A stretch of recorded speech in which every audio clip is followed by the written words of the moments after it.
Hello. How's it going? Hey, Devil Goat. Hey, enjoy tomorrow. Good to see you. It has been a while in between streams.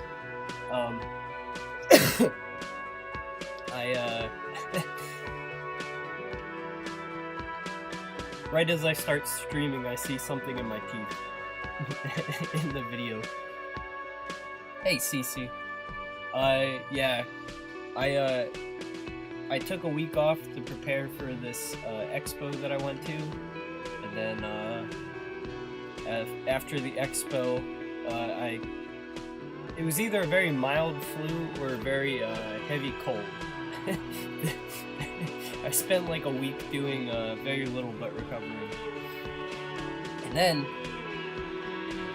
pardon me, because I had a cold, I got my coworkers sick. So I had to like fill in for them, and it's just been like, hang on, let me get this stuff out of my teeth. I'll be right back.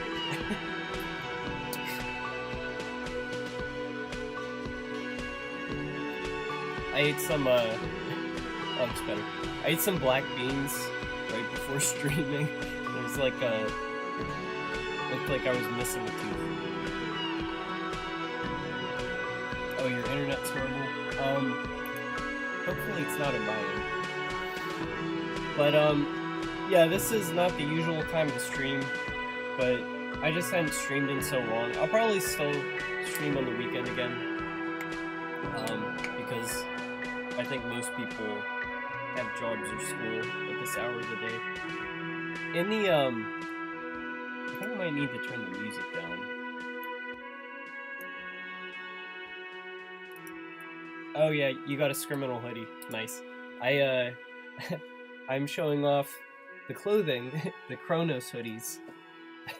This is the, my favorite part. If you want to cosplay as a researcher, this is, one of the surplus uniforms. But, what was I saying? I am still recovering from this cold. I might be a little bit slow. Criminal t-shirt, nice. I appreciate it. The, I went with Fourth Wall, the website. They're pretty nice quality, actually. I was very happy. Nice quality, like, shirts and also prints. You pay a little bit more, but it's like a real piece of clothing as opposed to like Redbubble, which is like if I wanted to just, I don't know, I mean I've had stuff off Redbubble that's like so low quality, it's like, alright, well this is just a donation and like not a article of clothing that will be washed more than 5 times before like the threads start to tear apart. But oh no, I was saying I don't usually stream Wednesday, but I was looking at the heat map of the YouTube analytics that they show you in the Creator Studio, and you know, it like darkens at the hours of the week when more people are watching, and it's like the weekend, of course, you know, most people are on YouTube, but then like Wednesday for some reason has a lot of people looking at my channel, so I figured if I wanted to just not wait until the weekend to stream, I could do Wednesday. Oh, you know what I wanted to do before? I had a plan for this stream that I'll talk about in a second, but before that, where is the files?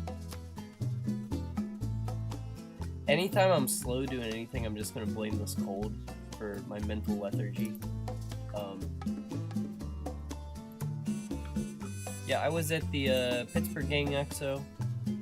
This is packing up. OBS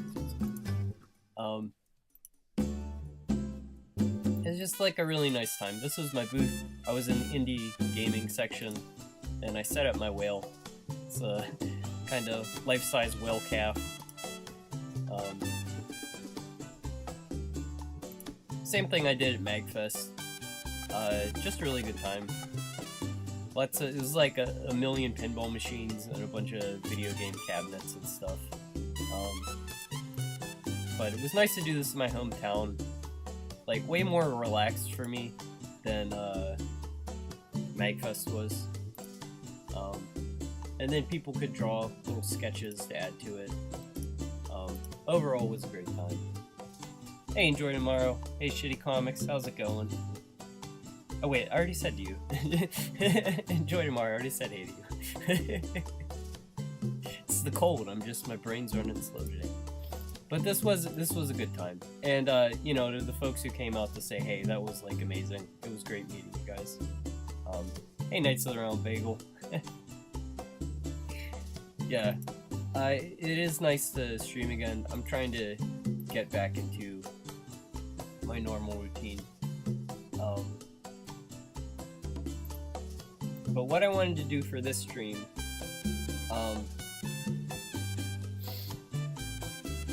this is gonna be like a stream. I think I'm gonna, hang on, let me pause this or just turn it down a little bit while I'm speaking. I'm gonna take the stream and then cut it as a standalone video, maybe, just for reference. I talked before about how I do watercolor and my approach to that, and I was gonna talk about digital painting in this one, and then hopefully get some Scrimshaw work done. But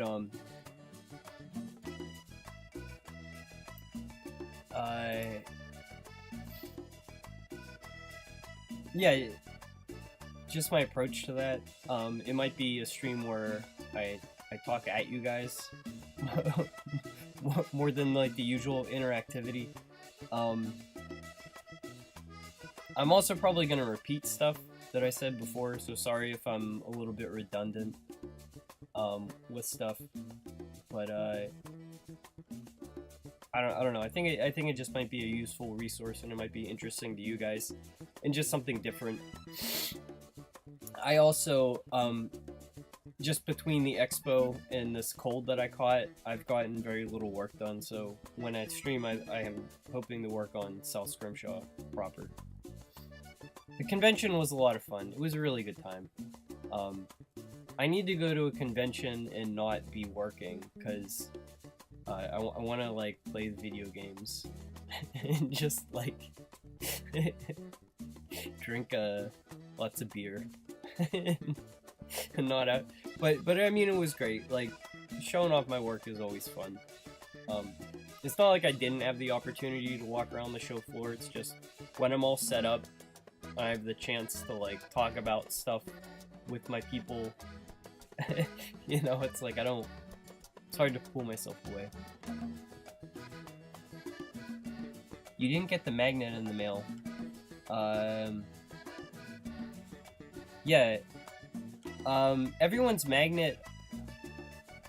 Give it another week, but also double check the address you sent me. I can send you another magnet. I still have extra ones. There was also someone, I believe, who I owe a magnet but didn't get a magnet. But thanks for bringing that up. If anyone has ever ordered merch from me that hasn't shown up, I'd rather send you an extra one by mistake than have yours never arrive. So, you know, these aren't like... Yeah, I'll just send you another magnet. Oh, the convention. Well, I'm glad you had some fun. Enjoy tomorrow. It was super fun having you stop by. One of the highlights of the show, for sure. Just have a cardboard cutout of yourself at the booth so you can leave the booth. You know what? For the devs who have like actual video games, like there was this these people that had this pretty cool like Contra throwback game, and you know, they can just set up their arcade cabinet. South Scrimshaw, it's like my convention presence, I have to very much like explain what it is, and like, you know, encourage people to join the community art project. The biggest issue with my booth is that whale is such a pain to move around. And this time it was my one buddy just made going to PGX possible, helping me like lift the thing and drag it in. Definitely, it's like I always need someone helping me. It's not a one-person job.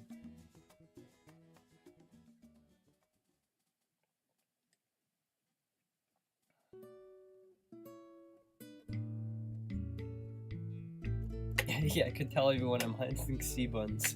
I actually had a surprising amount of people this time. Way more people knew of Scrimshaw ahead of time, which is always like mind-blowing when people like know my work and like I don't have to like explain what it is. It's just like life fuel. Man. This cold I got though is like punishing me.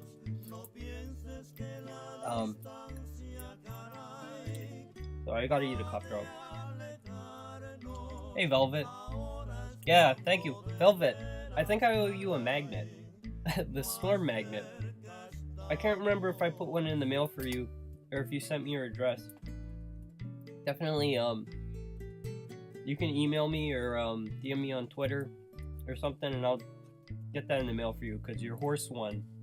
I'm pretty sure you were on the winner list from last time. Con crud. That's definitely what it is.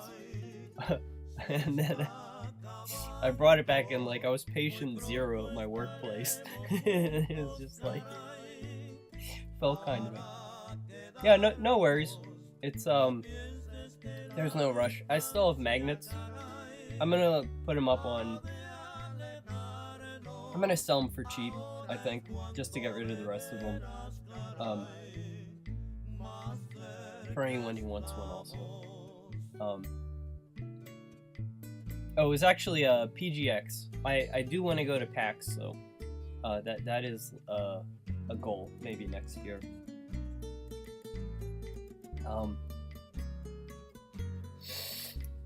So today, I get these like texts and it's just all spam. Yeah, so I wanted to talk about digital painting and how I do that, and put it up as a YouTube video just as reference. One thing I mentioned when I was talking about watercolor, and I'll just repeat again, that when I talk about art stuff, I'm not trying to make like a tutorial video, because there are way better artists on YouTube doing tutorials that would be a better resource. But when you're learning to paint, there's like a beginner intermediate stage, I feel like, or at least for me, where hearing other artists talk about figuring stuff out helps you figure stuff out, even if you're not trying to like replicate what they're doing. I don't know, so this is more just like my approach to digital, and not like best practices that anyone should try to recreate.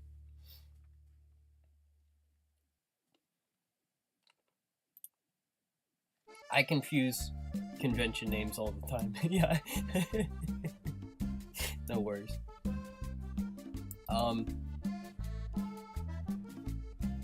So what I want to draw today, what I want to paint today, it's not like, I don't think a spoiler at all. See, I thought it was all organized with all my files in order. There we go.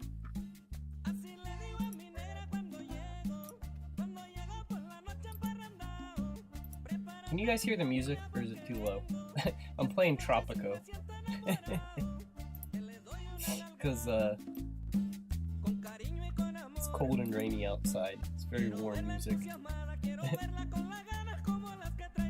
Hey, Major Puck, how's it going? How's it going, funny name? In part 1, these guys are coming back. They're one of the, at the time, more dominant symbiotic plans.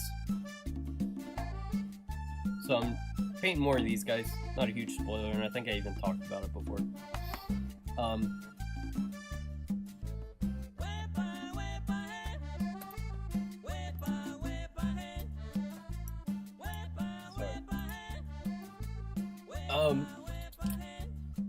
And these guys, just very easy to like try to like make a little clay version in advance. Just usually I wouldn't do something this complicated, but this guy is gonna be in like multiple shots, like changing angle. At this point, if like a Brillo whale is a character that I have to do a bunch of times, it's like making even just a simple clay version that I can rotate in space and photograph just saves me like so much time and creates like way more consistency. So I have my photographs ready to go for that, and they're like pretty simple. I'm not doing a lot. I'm probably going to do this one right now, just because it's more dynamic, like a painting based on that. Hang on.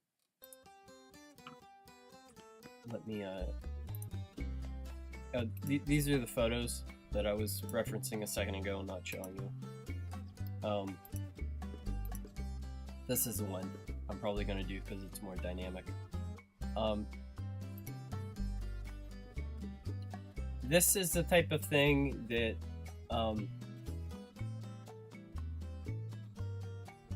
the animals in South Scrimshaw, they mostly have the cel-shaded animated look, but the Brillos, I like having a lot of the stuff living on top of them, having that painted quality that the backgrounds have.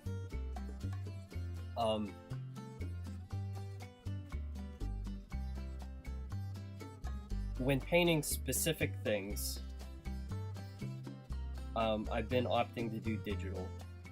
Like if something is subject matter is very like free-flowing and I don't need to control it a lot, or I want it to be unpredictable, like I was painting kelp or like mossy rocks, that actually the uncontrolled nature of watercolor is an asset to me, and I can just kind of like let it go everywhere and be all goopy.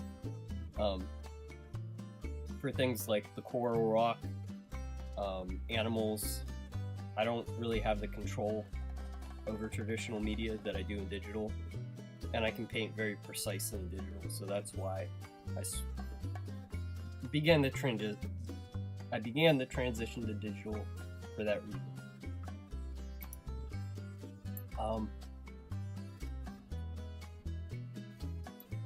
Is my stream live? Where did my chat go? Uh-oh. Are you guys there? Give me 1 second. I've lost you guys. See, it's scuffed. I'm blaming the cold again. I'm just gonna keep talking on the assumption that you guys are there.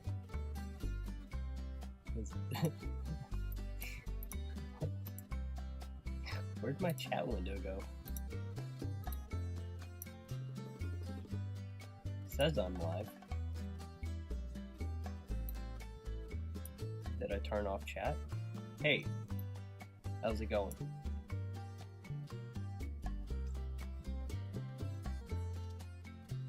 Hey, I see you guys again. That figure looks really nice. Well, thank you. Yeah, I mean, and it's like kind of just what it needs to be. I feel like I don't have to make the clay.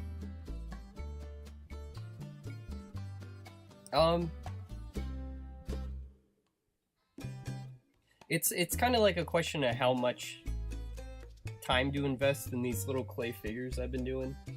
Some of them are very rough, and then some of them, there's one animal that I don't want to show off that I made fairly detailed. But it's an aid, especially for painting. But so digital painting. kind of a weird way of doing it. So I'll just get to the point.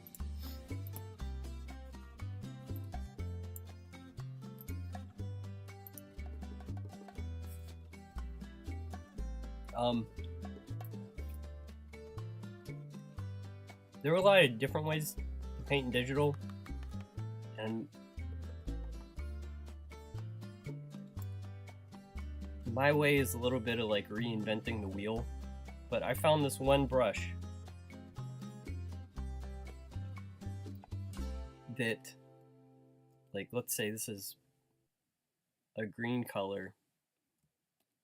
It's this weird brush where if I set my foreground color to this light green, my background color to this dark green, as I, like, the color of the paint is how much pressure is on the pen. And if I have full pressure, it's all the foreground color. And if there's very light pressure, it's almost at the background color. So I can do this, like, sort of scrubbing motion where I let off or add pressure, and I can, like, do this gradient in between stuff. It's a very weird way to mix, but for some reason, out of all the different ways to paint digital, this just works with my brain really well. And one of the reasons I think this works is just from when I was a kid through all art school, like the number one way I was, like, I don't know, like, drawing was using graphite. It was like, I don't know, like my favorite way to draw, and just always having things like two-tone and the ability to just like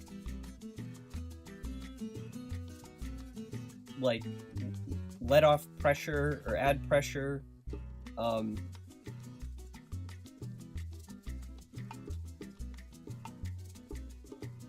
don't know, it's like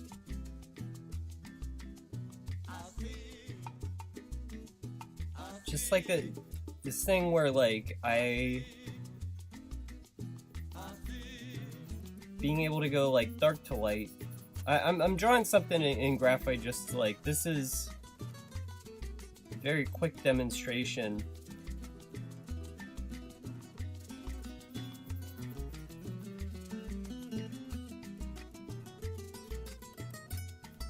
sort of drawing like this in black and white was how, like, my brain learned how to draw, basically, is what I'm trying to say. And it has a lot to do with just like the mechanical feeling of like adding on pressure and letting off pressure, and just having things be two-tone. And it's just very easy for me to like sketch and not have to like overthink things. It's like painting that way grooved my brain so deeply that, like, it's just easy to do. Sorry. it's kind of hard to explain. It's a weird thing. A6 is a silver. Who else is here? Funny name, how's it going? Where I got my brushes? They're all from the Kyle T. Webster Mega Pack.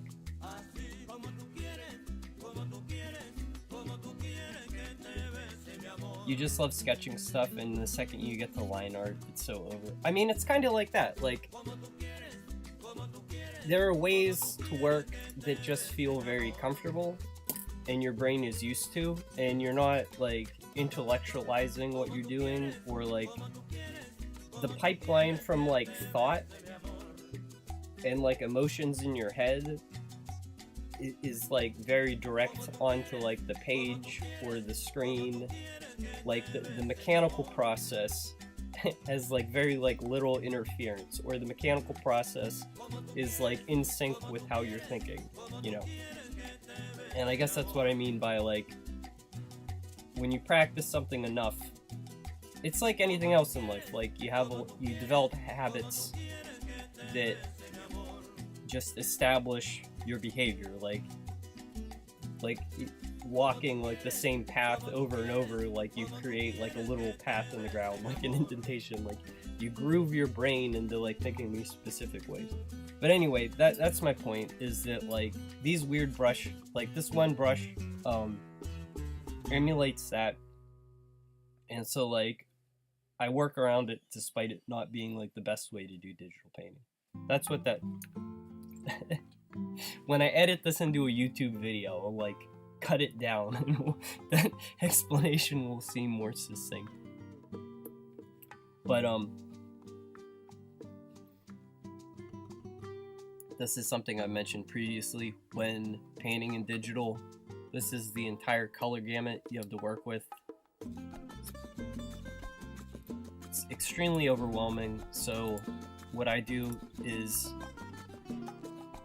I work with a I start traditional with watercolor and gouache, and this is the color palette for the current scene of the coral reef. It's like I start with a triad of these 3 paints, and then I do a tint of that, and I go beyond this. Like, it's not entirely that limited, but I try to begin with this and stay pretty tightly within that color space, which I selected out of, you know, this limited method.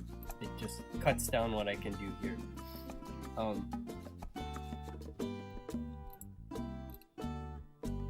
This is the guy I'm gonna paint, and he's like a little too neon green. This isn't really in the color space for the coral reef I'm painting, so these little swashes up here are the what I'm gonna eyedropper from, basically, to paint with, and then we'll create that, hopefully. The one really bad thing about this paintbrush that I'm using is, let's say these were real paints and this was like cadmium yellow, this was like ultramarine blue, be blue,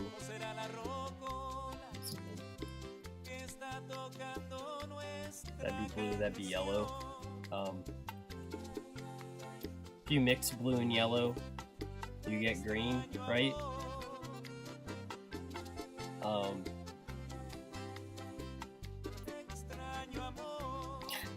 As you can see, it's not green, that's gray.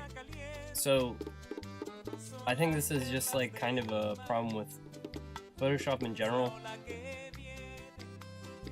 The way it's blending these colors is related to like the RGB color space, and it's like averaging these numbers.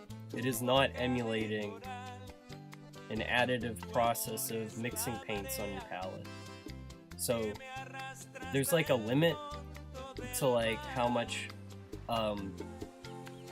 this sort of like blending method actually works. And if I wanted to like paint these two blending together, like I would have to know the color green that I wanted it to create. Probably even, you know, it might be something like that. And then the gap between them isn't too big necessarily for it to bridge now. So it's like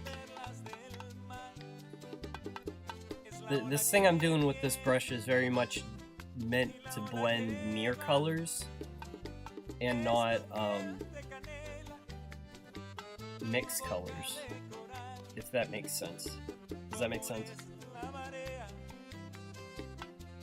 You never really learned a good way to draw, so now you're trying to figure out what feels right, but you have only very obscure mental bases to start from. I think that's not a bad way to do it. Like, drawing is fun. I think it's very much first to establish the good habits that make drawing feel fun. Like, you get dopamine from drawing, you know. Getting good at drawing representationally you know, there are a lot of exercises you can do that aren't necessarily fun. But they can be fun if your brain already has internalized, like, drawing good, you know? So,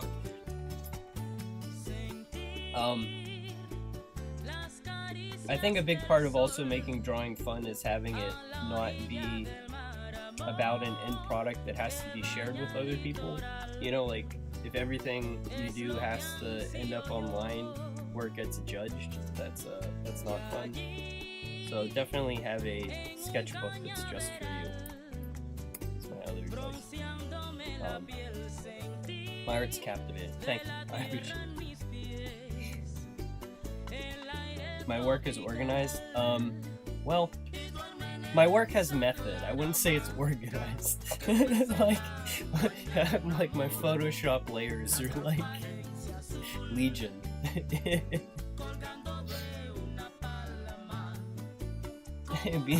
Blue and yellow actually made gray, not green. Well, I mean, it depends on the color method. Like in RGB, like maybe. Definitely not in like the traditional color wheel, which painting is meant to emulate. I think that is when like the Photoshop like is lagging behind their competitors, and like I think there are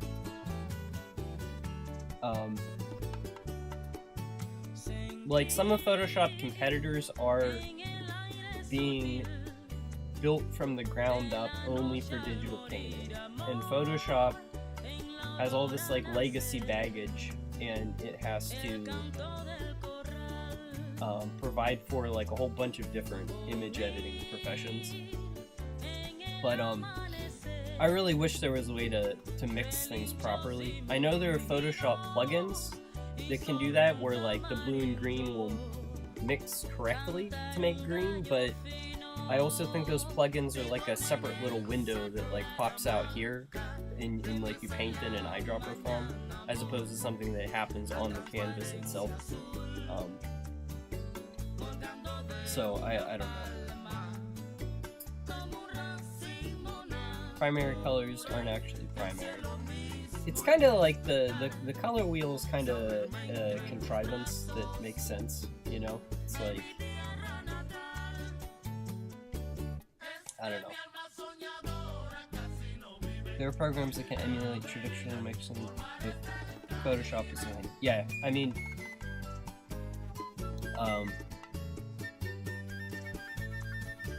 I would love if Photoshop,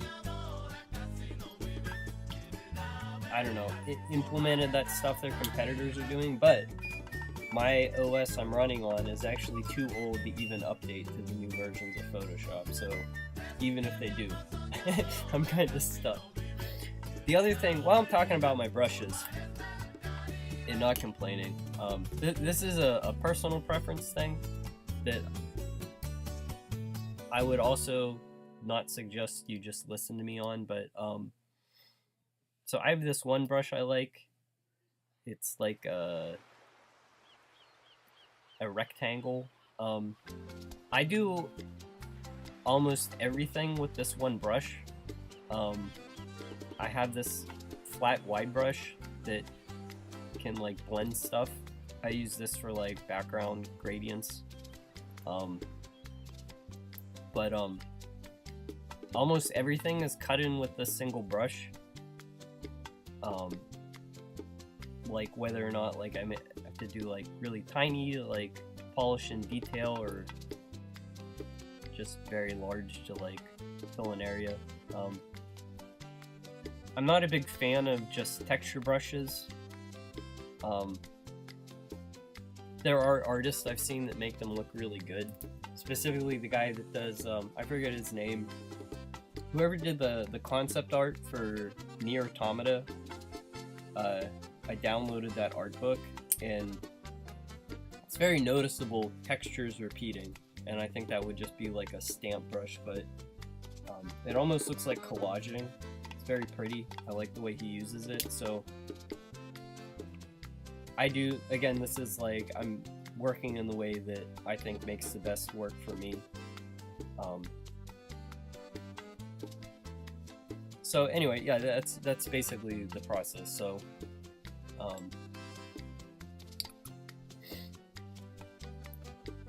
let's get this out of here. And started on this guy.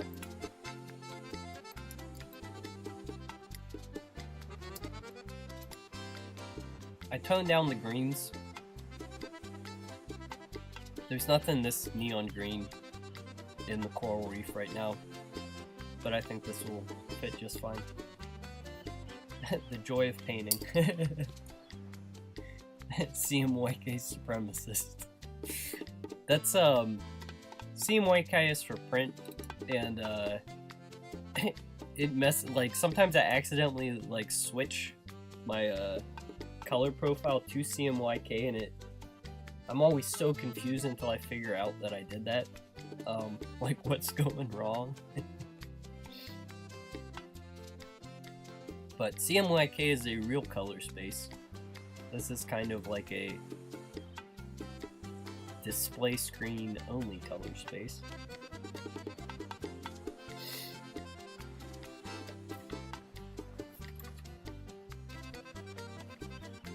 Hang on, I gotta respond to this text. Here's a funny story.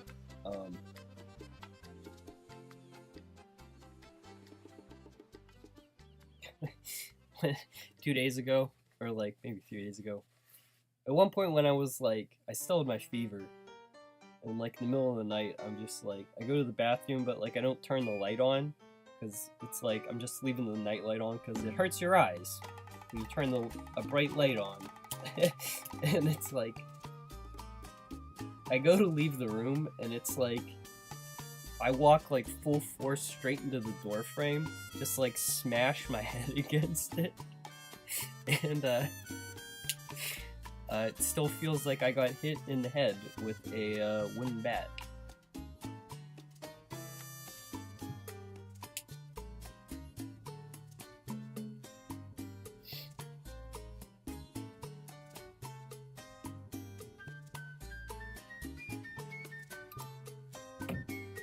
At least I didn't hurt my eyes. Yeah, it's true. Take a concussive brain damage. Protect the eyes. Alright, anyway, I'm gonna start painting.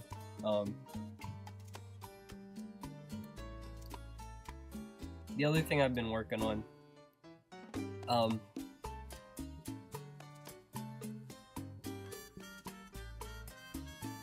I can, I'm able to get extremely granular with detail, just with these brushes, and just like, it's kind of like a weird way of working, and there's always this little bit of like, I don't know, like tessellation in between the gradiated colors. Like, I kind of like the lack of smoothness, but I am able to get as detailed as I want with it. But in replicating something like this now, it's like painting is choosing where to be detailed, so I hope my style is getting good enough that I'm being more sophisticated and I'm not just acting as a human photocopier. What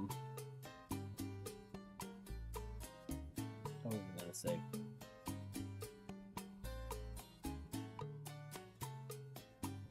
I don't know. It'll come back to me. I'm gonna block in the shape first. That's kind of... So this guy, this is the front part of his face. This would be his snout. His jaw would probably be somewhere down here. Eye would be somewhere here. I'll probably open, or I'll probably put the eye there. He's kind of meant to... He's a younger whale, so he's not going to be like fully covered. I haven't really decided how the body... Like, I was thinking it kind of...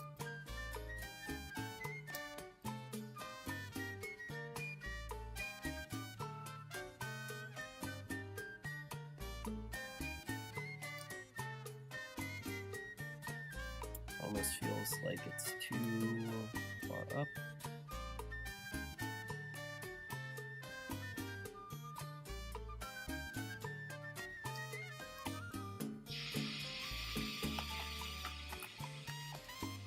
I'll probably bring this green stuff back there. I kind of like that, actually.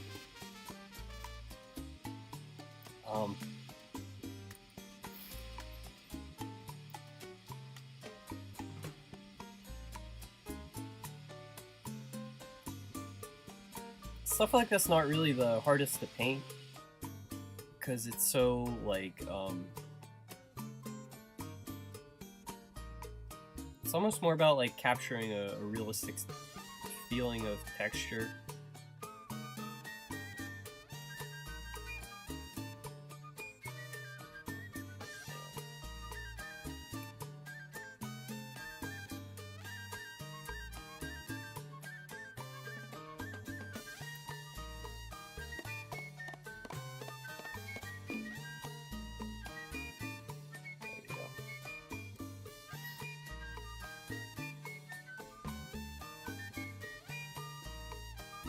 Oh, the brush is... So it's from Cal T. Webster's Mega Pack, and it's the Oil Jitter. If you search for Oil Jitter, it will turn up. And so... The one thing that I changed in it, if you want it to work like it's working for me, you gotta go into here, and then go into...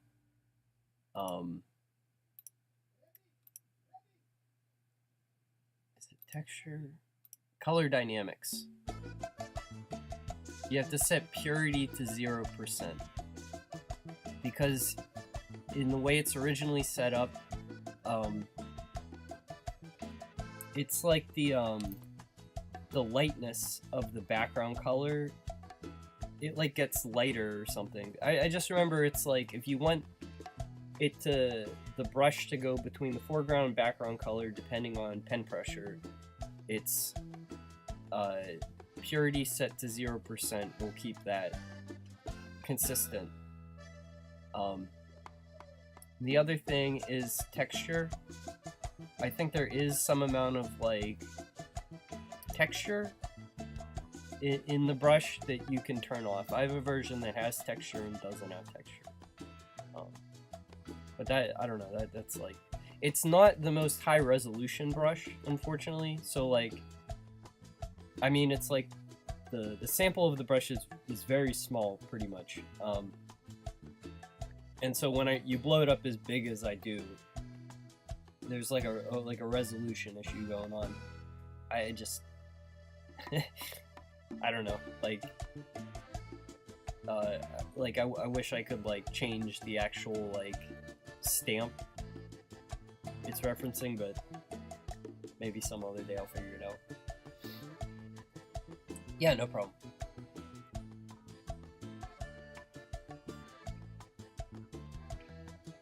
Does he have a name? No.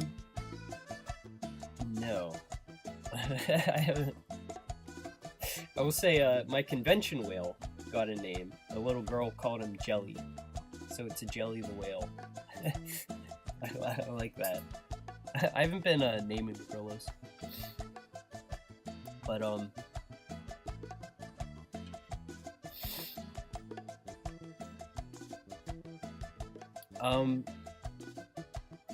I'm gonna stay zoomed out here. I want to get the shape in first. It's easiest for me to do that.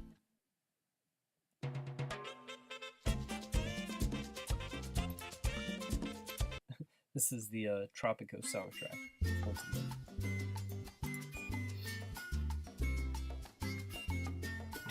Arrow.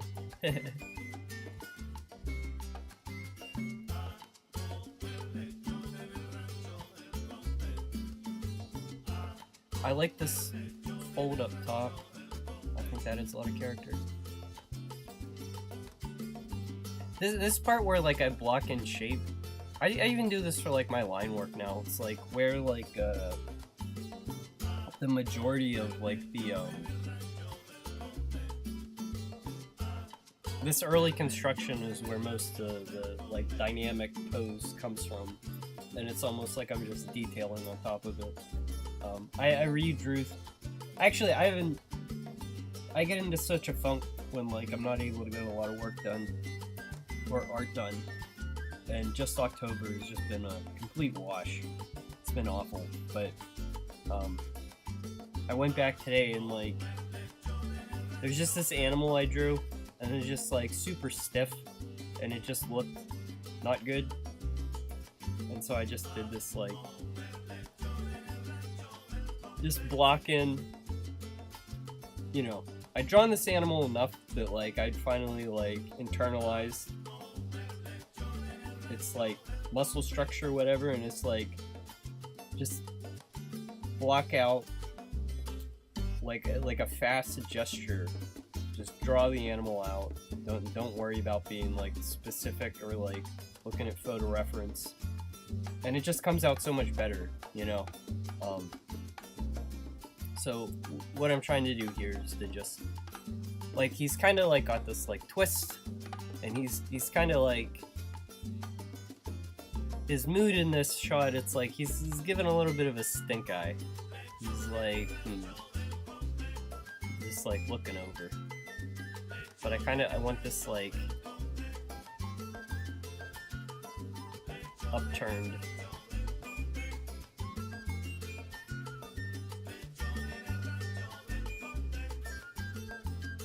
I also want it to be like he's got this helmet on, and it's kind of like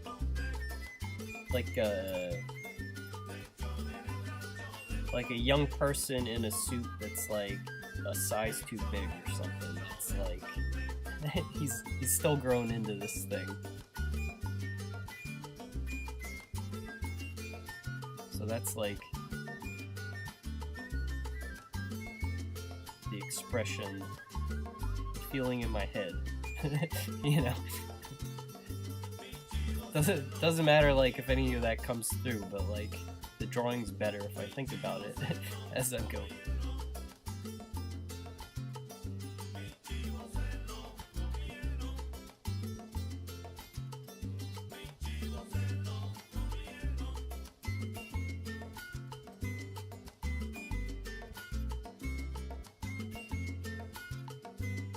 So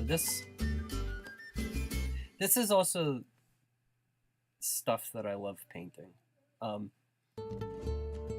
Again, this is for the form right now. Like, these values all have to be pushed way darker. That's actually another reason why I do digital has been so helpful for me over traditional. Is like I tend, for some reason, it's like I just consistently paint not pushing my values dark enough, and like when you get like a dozen hours into a painting and you have that realization that you needed to have gone darker, you can just like you don't want to like have to like crunch stuff manually, but like you can, and having that little bit of like freedom helps a lot. So it's like the painting isn't a loss, and then it's just in the next one I'll try to remember the fundamentals as I'm going.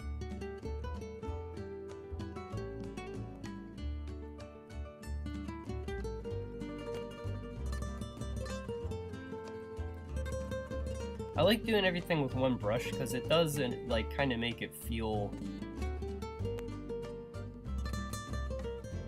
Yeah, I mean it just it doesn't feel very digital in my brain as I'm doing it. If I'm not like using a lot of digital tricks.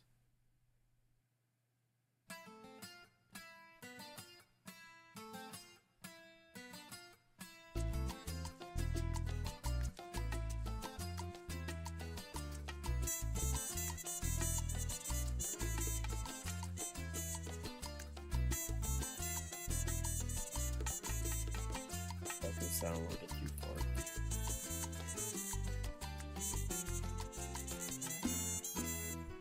It's like there's light reflecting up onto that, maybe that's what's causing that.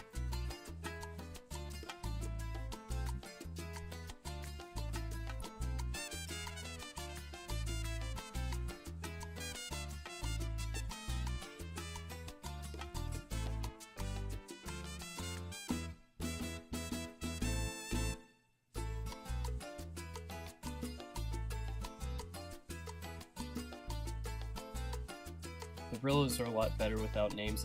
Yeah, it's like,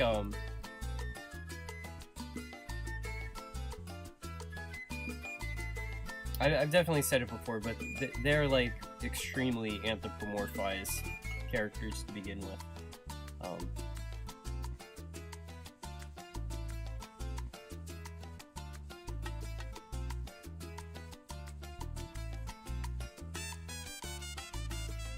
You're back from watching Dinosaur King. Yeah, this is a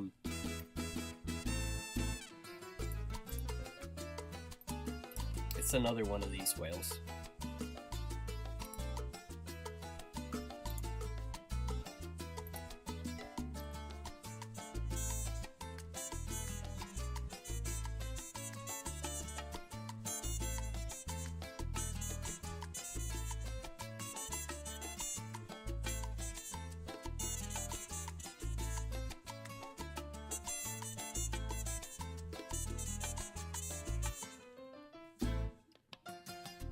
I like how this feels like it's clinging.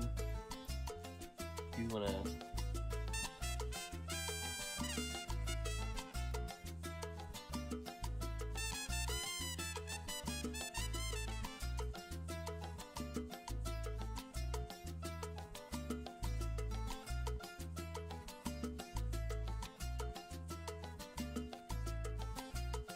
So that might be the shape.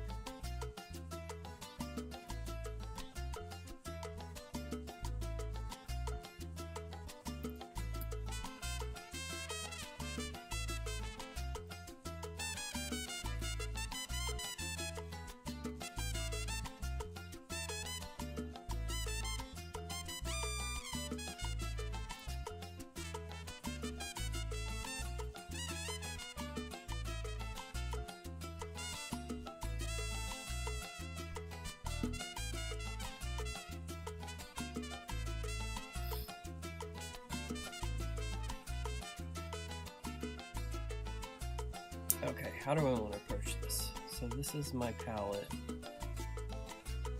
I got my darks there.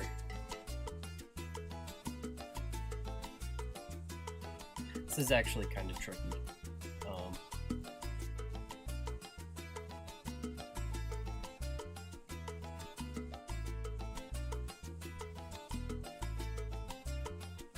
So this is like the lightest highlight, and this is the darkest dark.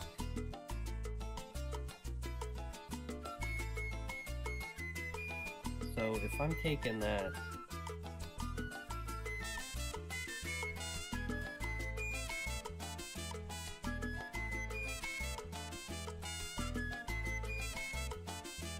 do I want to make this lighter? Maybe that's better. Okay. Put that on my palette. So that's my lightest. And then the darkest.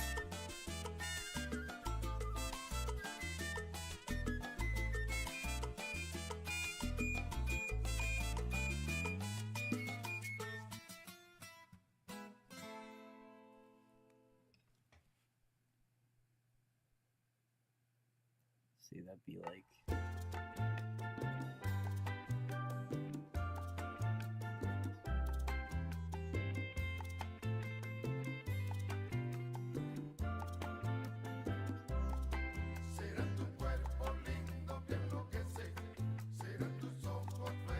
Okay, so that's the darkest. Then up here there's like, this is in like full light. And it's like, there are these like streaks of mauve, like mixed in. I kind of want to capture that. So this color,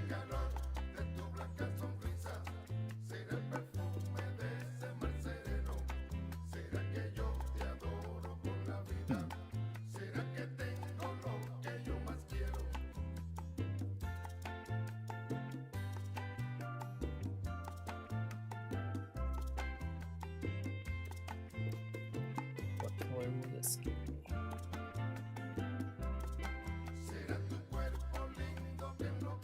like that.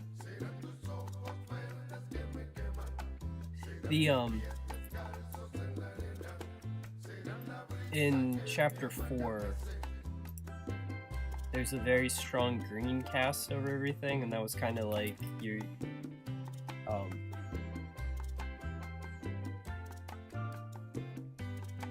I don't know. I felt like the yellowish green made it feel like a little more like jungly and also like uneasy. If there would be like a, I don't know, like the very strong yellowish green cast to everything seemed to fit, but this is like a different time and a different scene, and the color palette is now like I went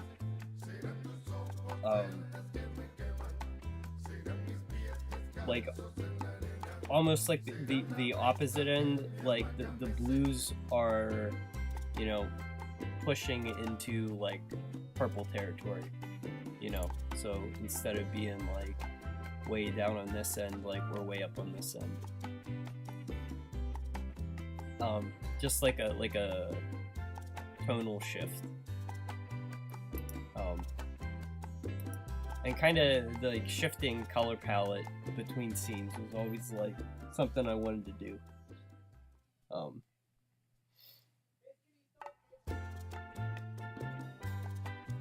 Yeah, the Chowper's nuzzling the Burlo.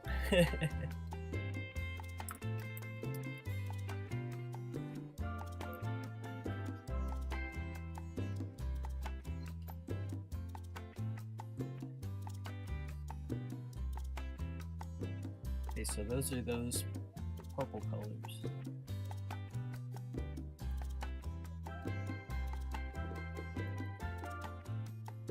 Get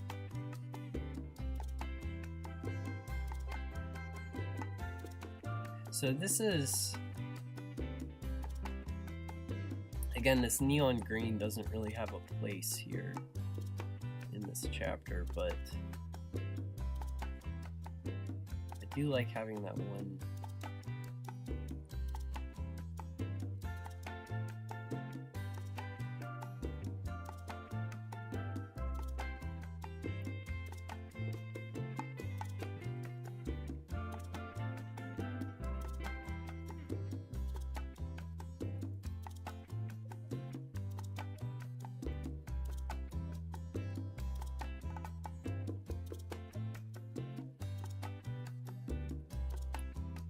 Nah, see, that's too far.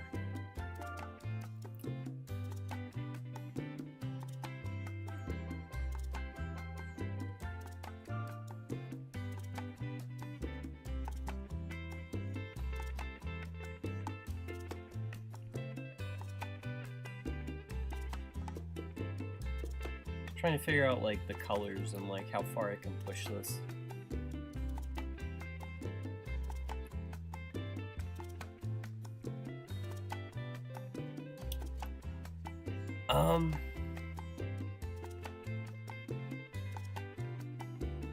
Nah, it's not gonna work. Because again, like I've painted a lot of the coral reef, and there's like nothing green like that, and I don't know. I'm just gonna stick to my guns.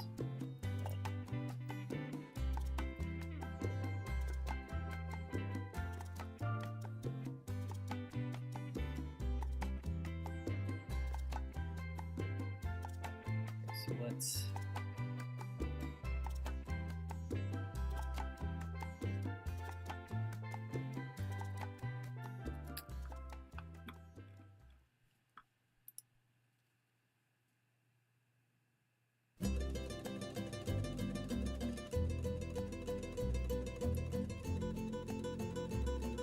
is a little bit slow. One of the reasons, I don't remember if I said this yet, but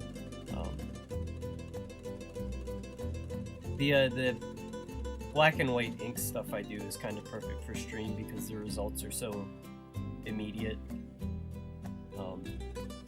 I have like a level of confidence with that it doesn't have like half the guesswork that this does.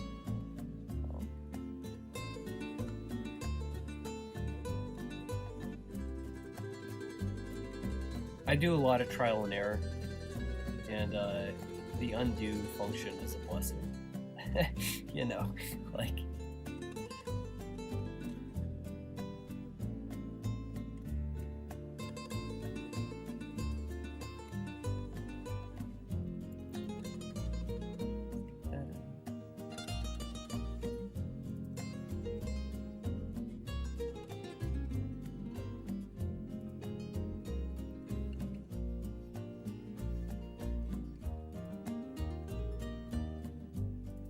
This is just like the roughest placement. What I really like about kind of chopping in detail like this is then I don't have to, like, some of it just looks good the way it is, and I don't have to like treat with much detail.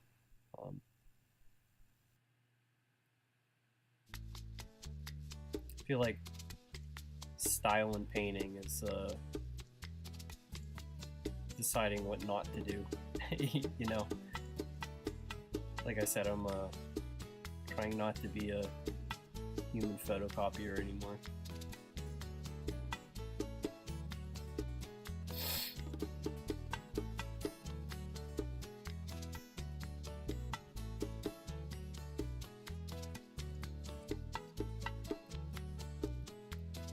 So this lip is what's right there, and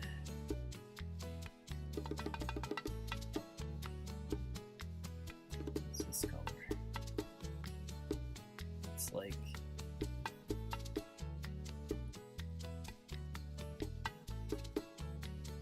what's that? Brighter green is like there.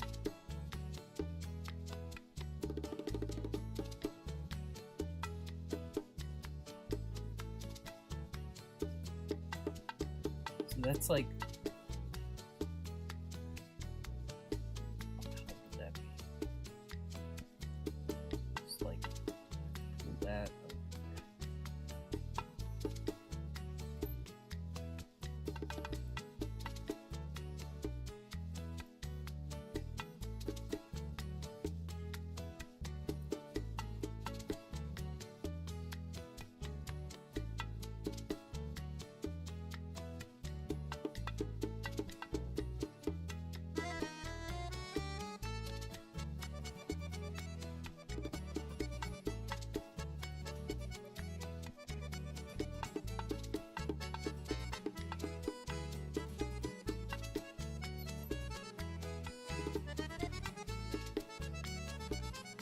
So that's like the reflection of the surrounding water. Should actually be equal.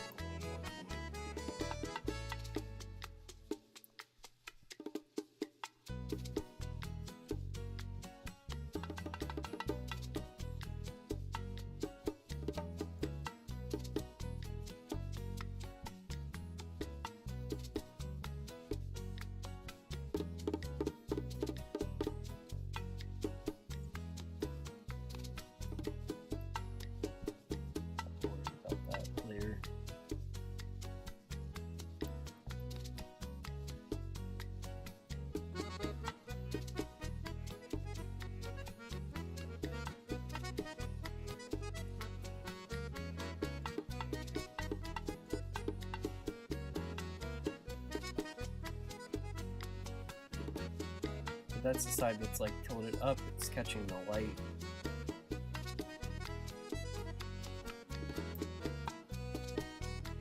And then it's got the darker underside.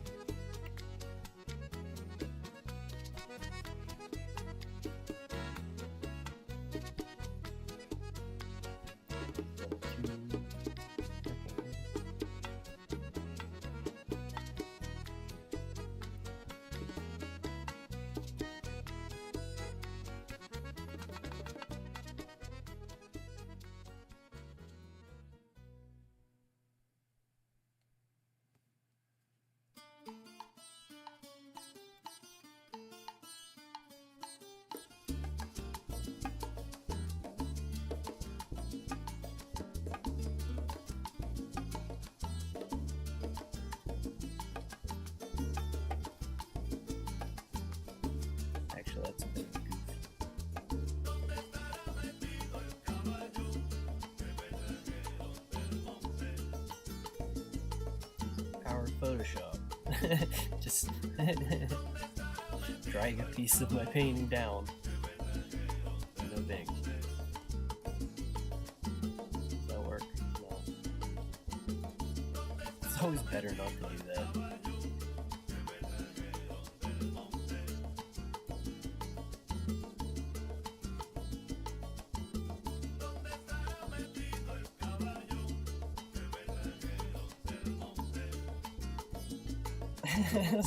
Papa's Pizzeria music or something.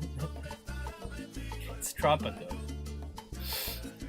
It's because it's cold and rainy where I'm at. We're going with Caribbean, warm Caribbean music. Those reflections kind of look like trash. Put them in a second.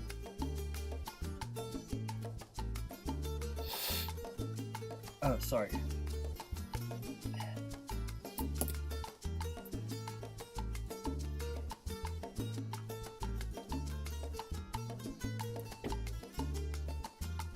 So that's very similar. This is like one big reflection here, and then this area tipping in the shadow is a big reason that is formed.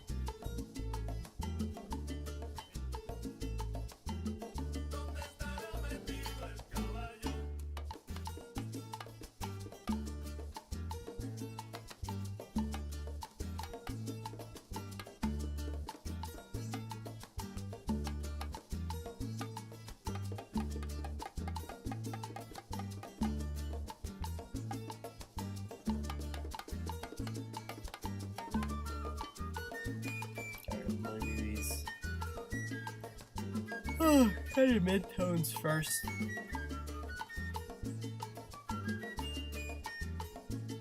And then I'll do the shadows next, and then I will do the highlights last. I feel like the highlights will be a little bit tricky to do.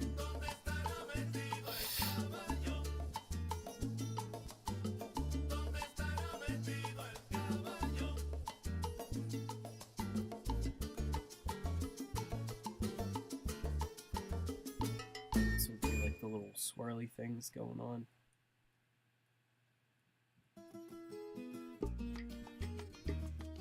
Like I was blending the clay to get swirls like that very purposefully. So I want to paint that in.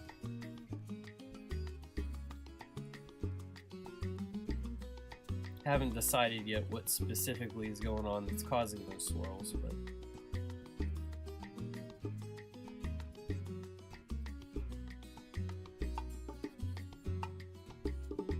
it does feel so good to be painting, and just also drawing and being productive again.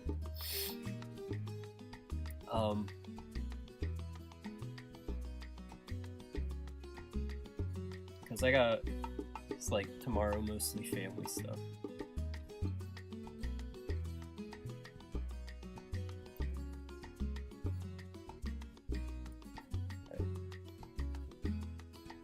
One thing I like about layers is like you can kind of see stuff getting added in. Hey Nathan, yeah? How's it going? I'm doing well, this is a Brillo whale. This is the same species or symbiotic garden as from chapter 1. We're doing more of those. I was gonna say I'm doing my jack-o'-lantern tomorrow. I think my mom has bought pumpkins and invited me, and I was like, heck yeah. That's like pumpkins and Easter eggs. I love both.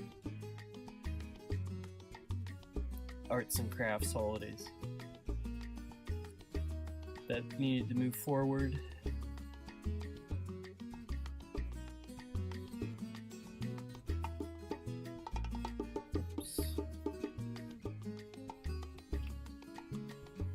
I think I got a plan for my pumpkin, but I try not to overthink it, because my best ideas are always just what I make up in the moment.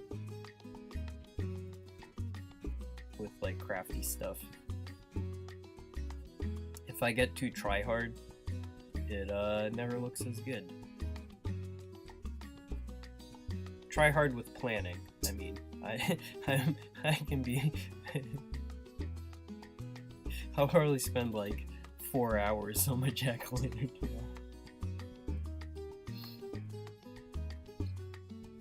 Dislocating the frontal lobe. Yeah, he's getting some brutal surgeries. Then we will tuck that in. There's this.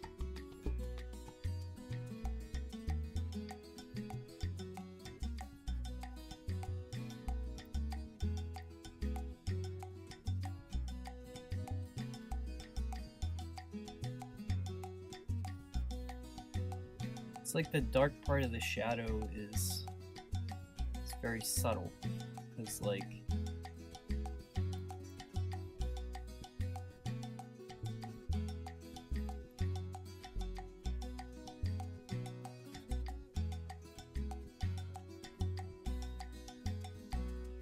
we'll resolve this into finer detail.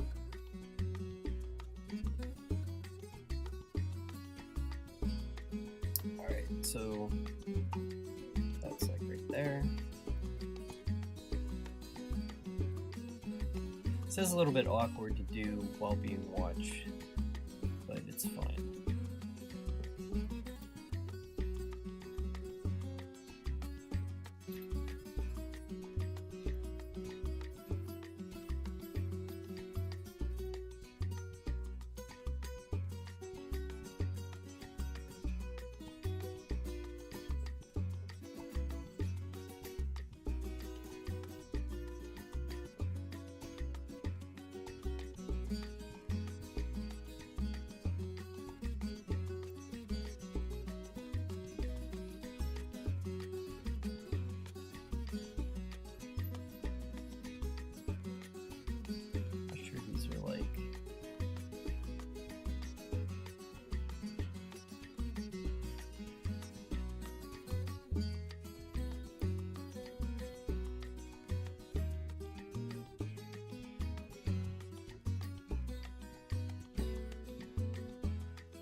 Like this mid-tone still might be too light, which is, where is it? With painting color, I still struggle to really perceive where my values are at until I'm like done. Values being lights and darks.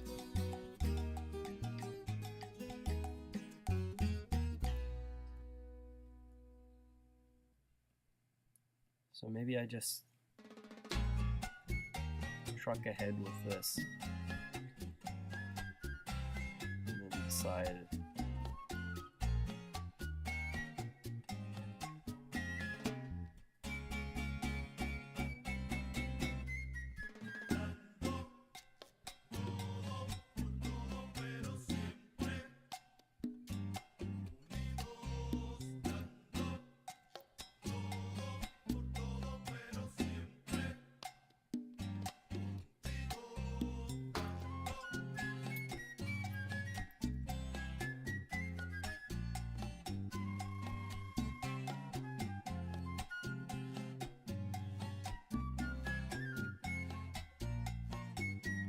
This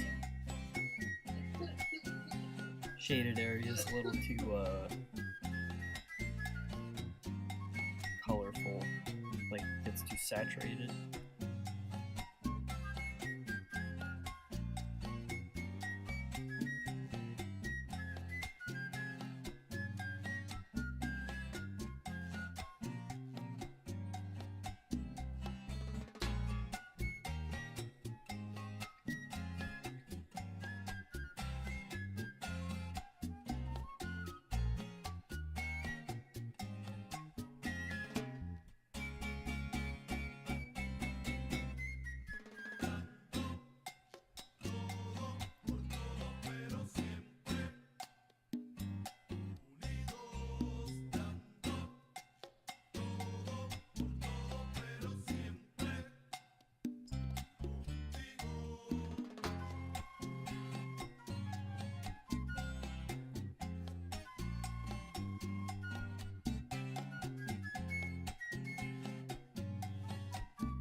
Actually, for this part, because...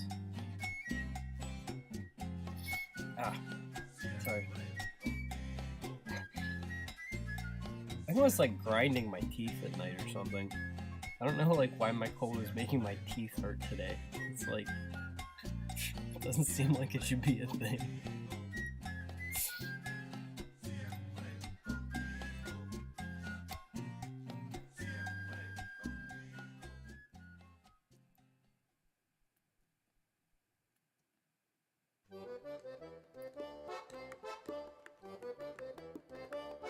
Painting is really fun.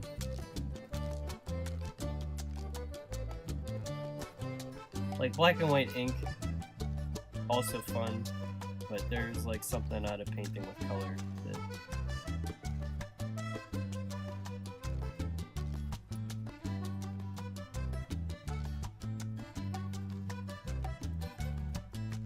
Actually, you know what I'm gonna do, because I really like this line.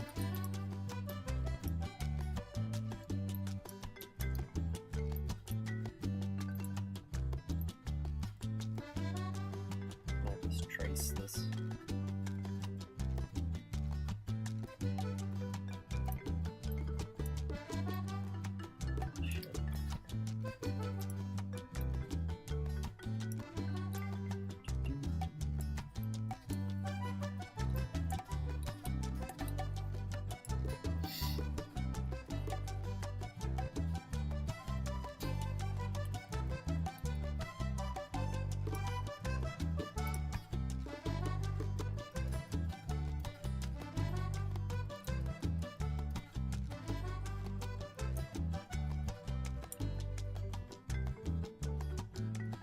I drew this guy's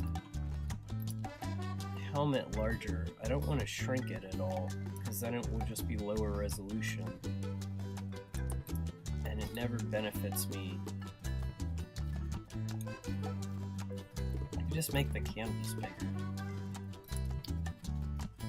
I delisted the last stream I did, because it was like 90% of me seething about the fact that my computer was running slow. And if I start bumping up the canvas size, I'm gonna be back in the same position.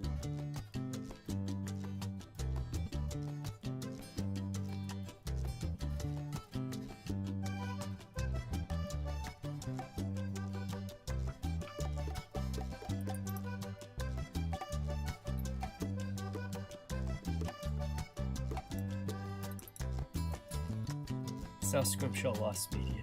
Yeah. Hopefully stays lost. I was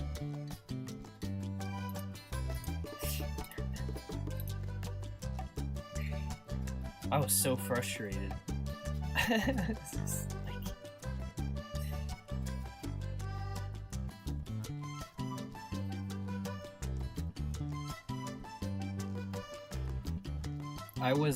I think what really pushed it over the edge was like trying to have a web browser open, like beyond what I need to run the stream in OBS. It's just like I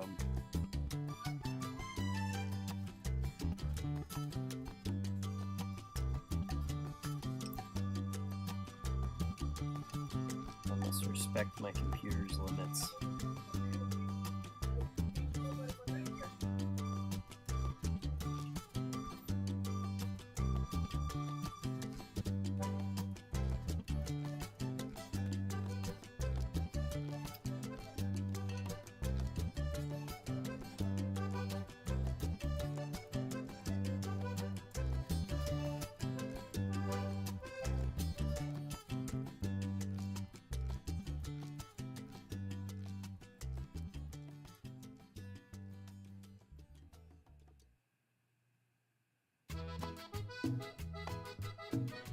Horse racing website killed your computer.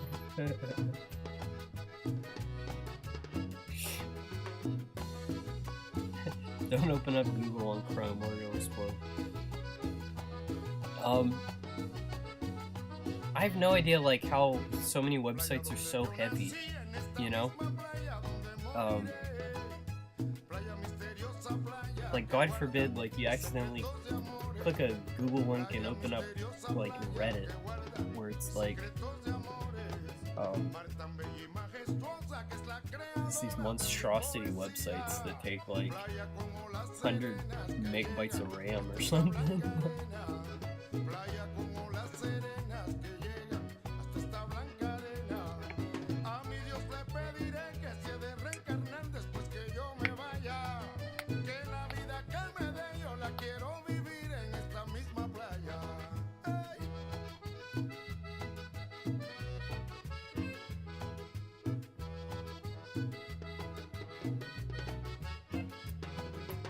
Something's not lining up when I drop this guy's body in. Playa donde yo nací, en esta misma playa donde moriré. Playa misteriosa, playa que guarda mis secretos de amores. Playa misteriosa, playa que guarda mis secretos de amores. Mar tan bella y majestuosa que es la creadora de mi poesía. Playa como las serenas que llegan hasta esta blanca arena. Playa como las serenas que llegan hasta esta blanca arena. Amigos te pediré que se de reencarnar después que yo me vaya. Que la vida cambie. This guy's like more. I think what the thing is this hooks down further under. This kind of terminates a little too soon. Let's see what we can do.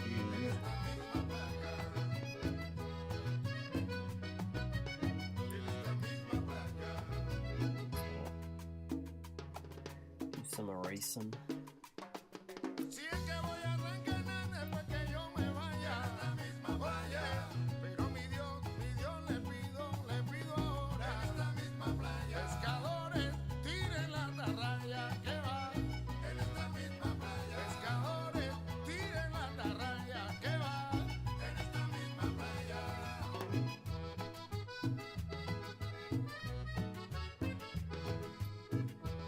Let's say I'm like I wanted something weird on the back here too.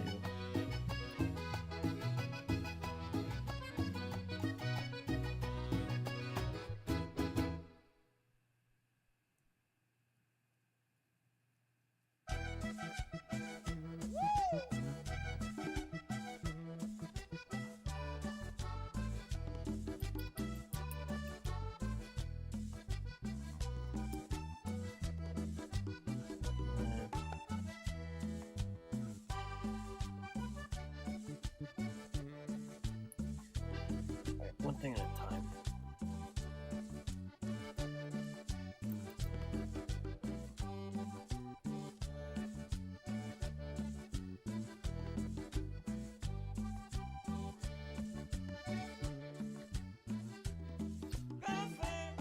Like, I kind of have a sense of the feel that I'm going for. But,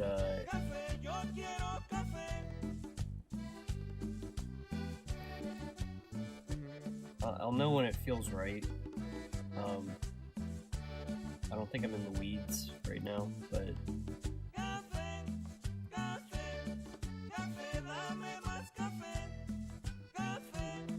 I have finished painting of a mountain surrounded by water. Yeah, I can kind of see it.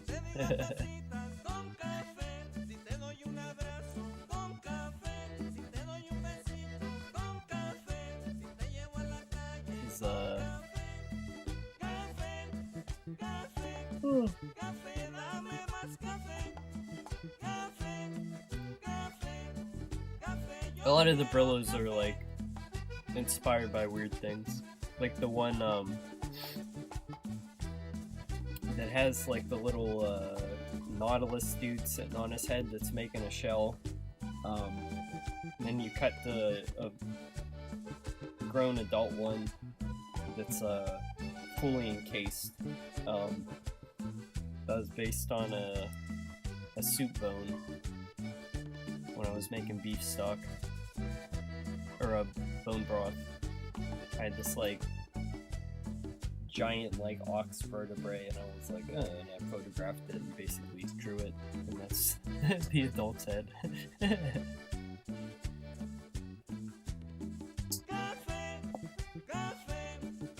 Okay, I think I see what's wrong. So, you know, I should have done the whale's head to begin with.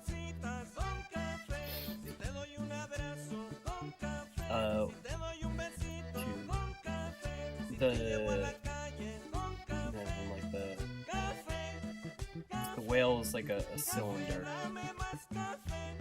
or not a cylinder. He's this shape.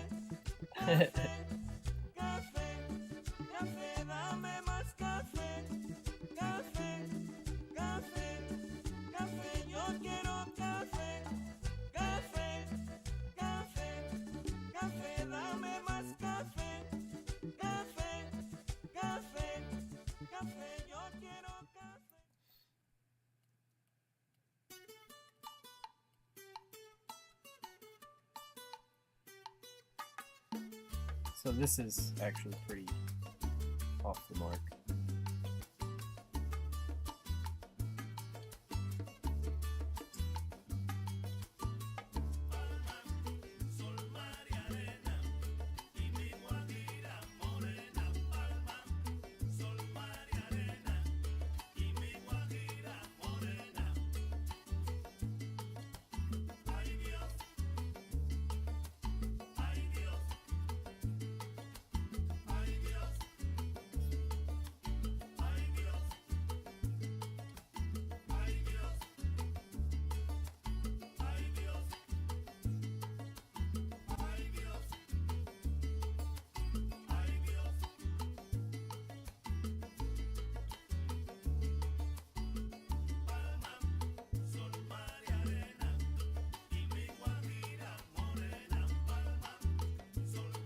So that would mean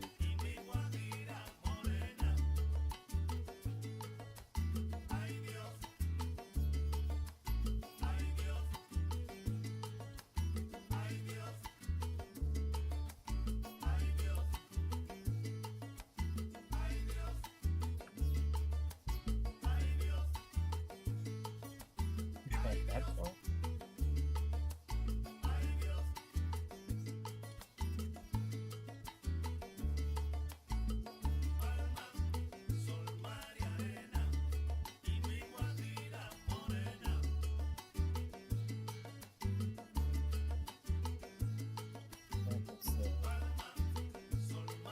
Come back to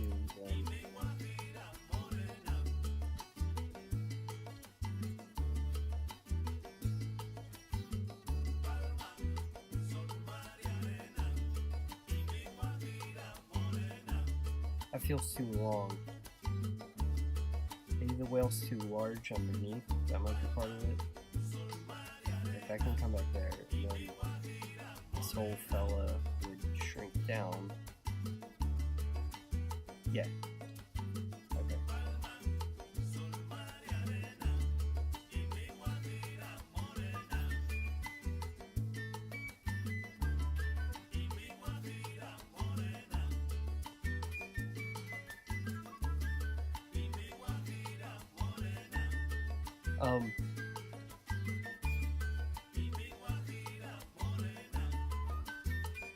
I kind of have to like. One thing that the clay helps with is having like a really like concrete sense of form, because when it drawing like really like weird complex three-dimensional shapes that are bizarre,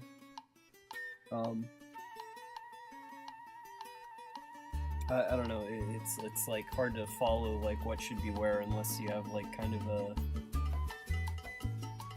deliberate idea in your mind. Turn my palette back on.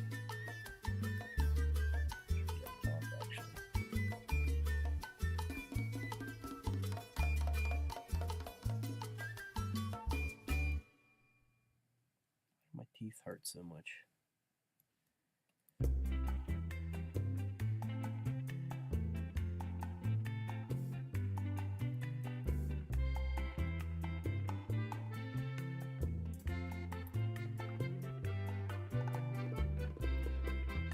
I'll see you later and enjoy tomorrow. Appreciate you stopping by.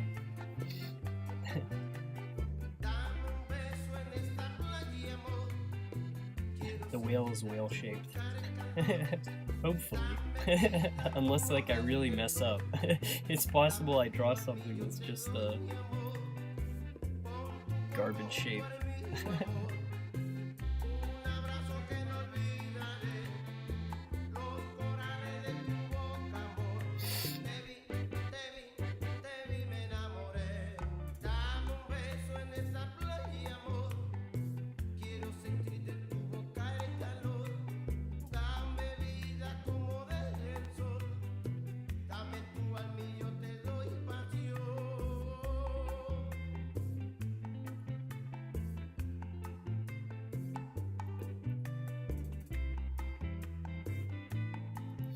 Like, I do want this to feel a little bit like he's wearing a helmet, but also at the same time, like, it's gotta look like ungainly, or not that intentional.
I kind of like that more, because it's like the eye is in almost like not the right spot.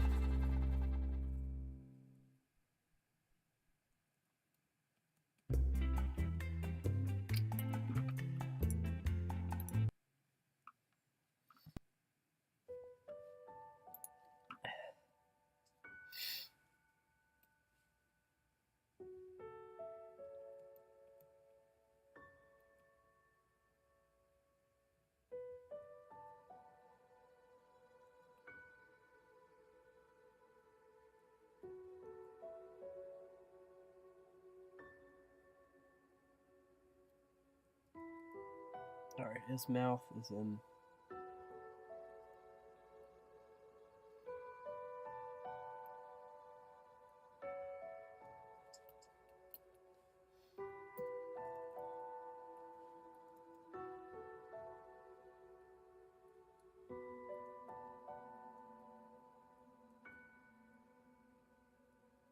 For the background of this, it's like, from our perspective, it's like looking out from the reef, so there doesn't have to be much reef within like visible distance. So I might like just do something really simple in the background, but this one is kind of just like, depending on how this turns out, I might give him a... There'll probably be another whale behind him, but it will be much simpler. I kind of like that expression. That's a little bit funny.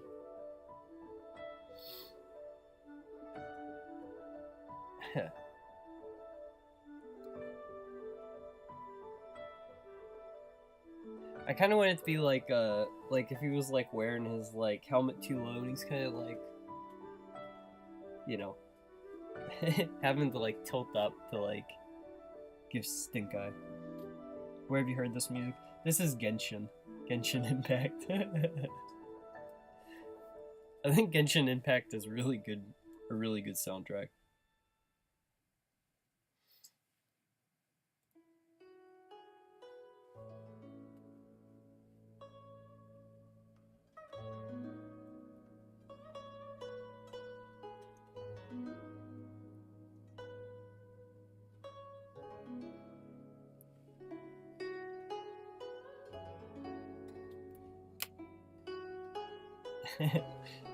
Lee music slaps. Yeah. I haven't played much, but I also just put it, like, it used to be on my phone just because I needed a video game when I was living away and had no other video game device. But it's actually like a really good game. I object to the gacha business model very strongly, but it's just super well made.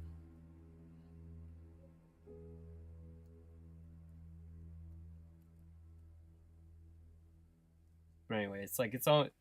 I downloaded it again just because sometimes it's nice to have like a easy, like, simple game to just run around in.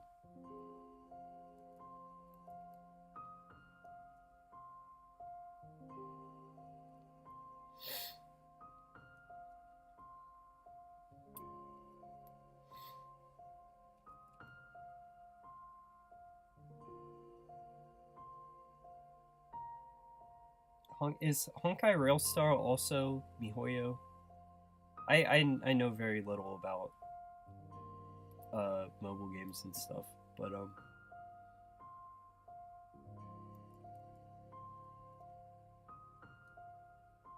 yeah, like, dude, the production values on those are just like out of this world. Like, I love the character design and like the music and like the world design. Not a huge fan of the cutscenes so far, but I also might not have been giving them a fair chance because I kind of just want to run around the world. I think my favorite thing about the vibe of Genshin Impact is how, like, peaceful and idyllic this fantasy landscape is. You know, it still has like clearly defined like antagonists and like a villain force, but like it's just like maximum cozy without even being like twee or something. It's just because it's just like well made, you know. See, like, rice patties and stuff. I don't know.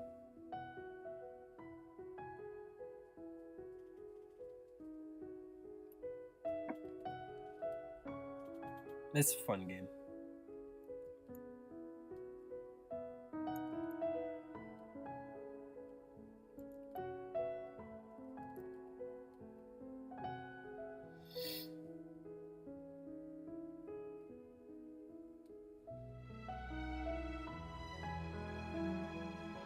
Just by blocking in, we're like getting pretty close to there.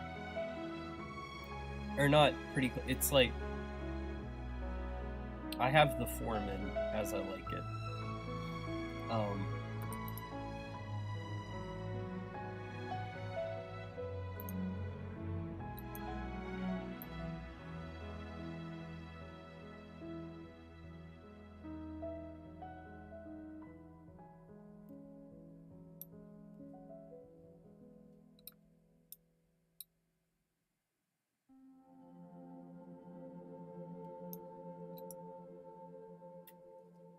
I've been pretty down on open world stuff for a long time just because it's been a long time since games. I don't know.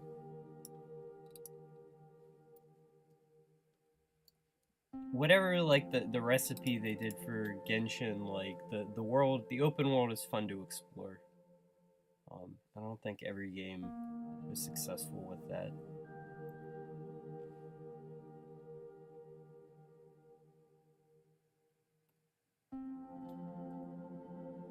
Also, like, the volume of content is pretty insane. Just because, you know, it's like that money being like pumped in, like, I don't know.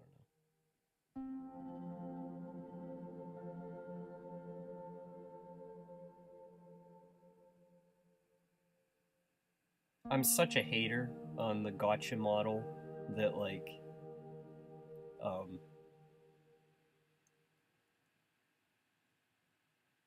it took a while for me to like give the product a chance, you know.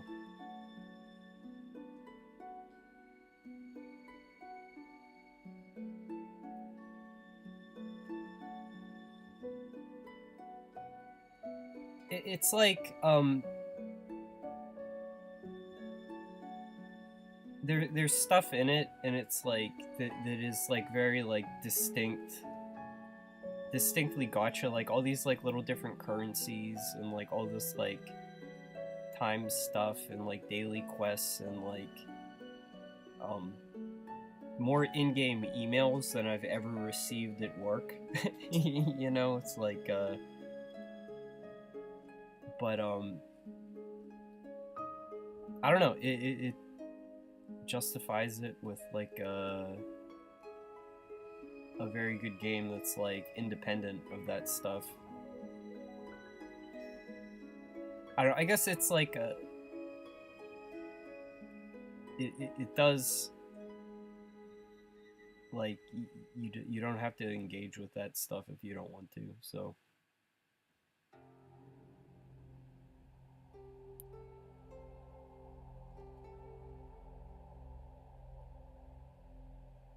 the one thing that gets me is like upgrading weapons and stuff. I'm not a fan of crafting in like normal games, and then it's like I need like the acorn from the wet tree and the purple and green resin, but not the purple and red. It's just like all these. It's like I don't have the attention span to remember any of this stuff. Like.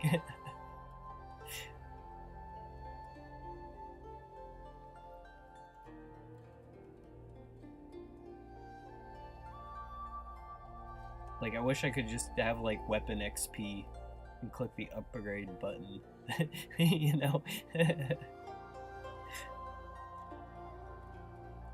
Like, all my people are, like, very under-leveled and shit, because it's, like...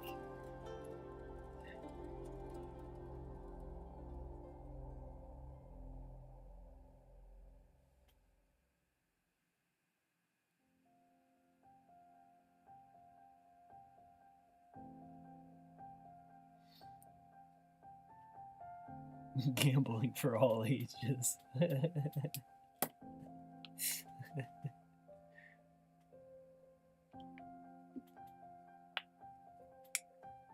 99% of gamblers quit before they win big. Yeah.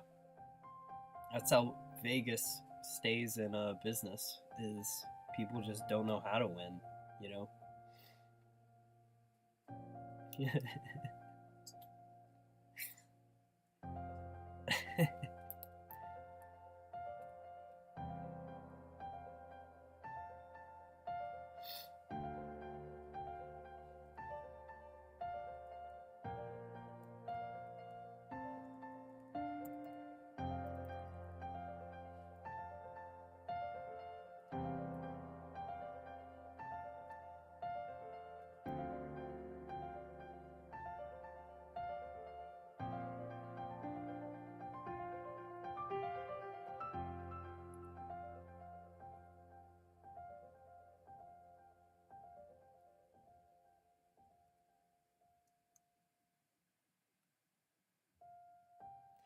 Alright, this will help me.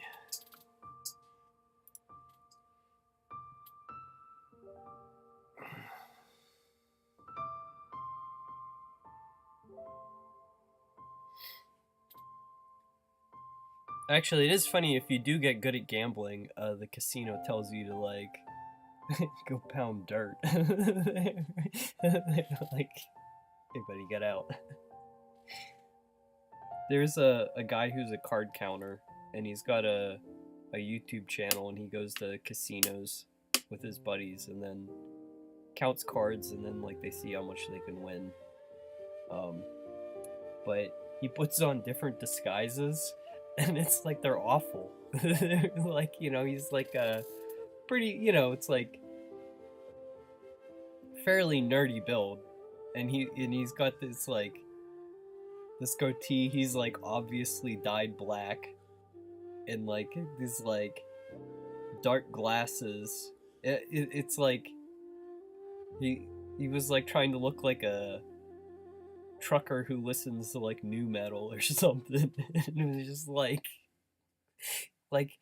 if you saw that guy in the grocery store, like you'd clock him as wearing like a costume immediately. You'd be like, is he gonna like rob the store or something? And he was like, the one video I saw, it was like the algorithm just knew I'd love gambling, but it was like he kept getting kicked out of places. He was like, oh, somehow they knew. Just like but he makes a ton of money. It's actually distressing when it's like, end of the day we only made 16 grand, and it's like, ugh, bro. It's like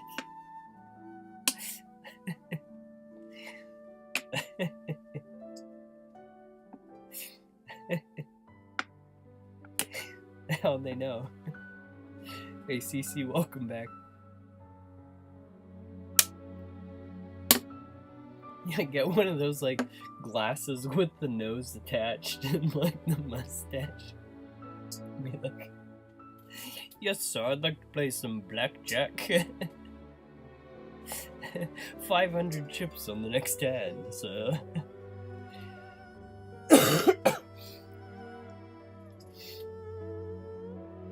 That's what people should strive to be like.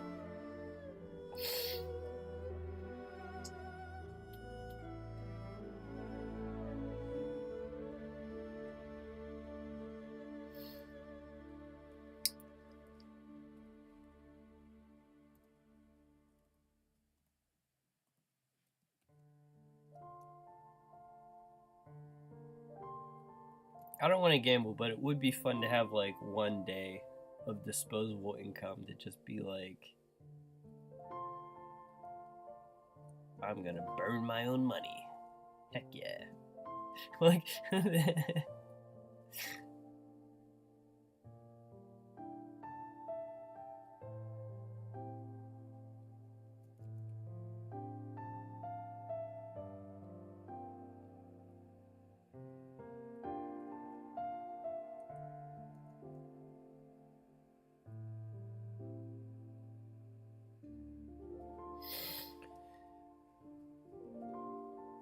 this is pretty strong. Hang on, let me see something. I just, when I'm about to make a change, I just like duplicate the whole layer. It's like, you don't have to worry about undo states if you just have the layer saved.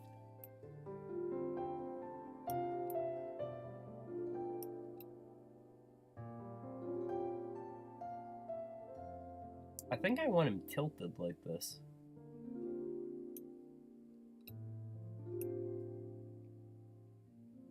Because the light is, like,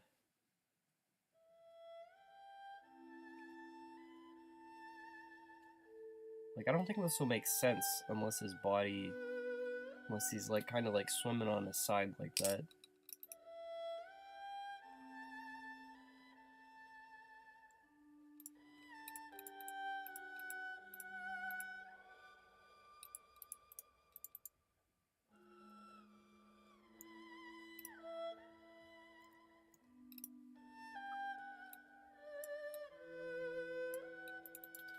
That's gonna change. Sorry. I'm gonna go grab a cough drop. I'm gonna be back in like 1 minute.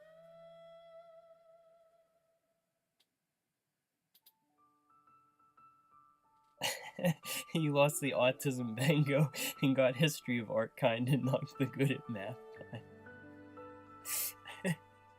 You know what? I think the good at math kind, I think that claims a little bit more of you than the art kind.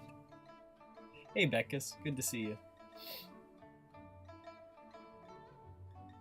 No, that's how you get the disposable income. Well, how do I start then if I need the fortune to begin with?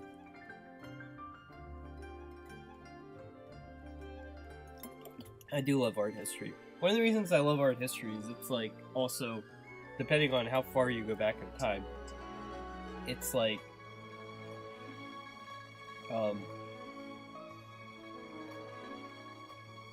one of like the like you're learning like history simultaneous to the art history. Like if you would read about like the murals of ancient Egypt, you know, at the same time you're learning about the pharaohs and you're learning about like their religion and their gods, you know, Osiris and Isis and whatever, and like the tombs and great monuments. You know, it's like a very meaningful way to learn about how people thought about themselves in the world. You know, the more contemporary you get with art history, the more it kind of is like, you know, mid-century modern, like it's like, yeah, we know too much about like ourselves, you know. It's like, I don't know, but I love art history.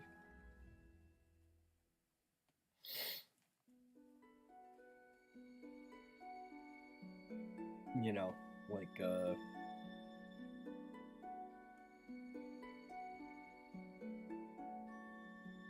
Renaissance, and like you're learning about like the patrons and like where the sciences were, and like I don't know.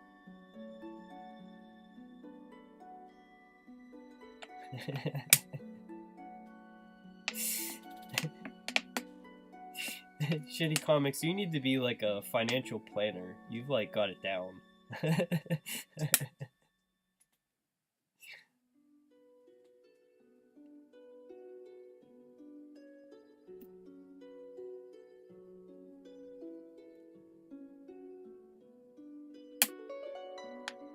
Oh, yeah, you'd wish it'd pay better. Yeah. Yeah. Art history's gotta, like, help people find the oil, I guess. You know? Do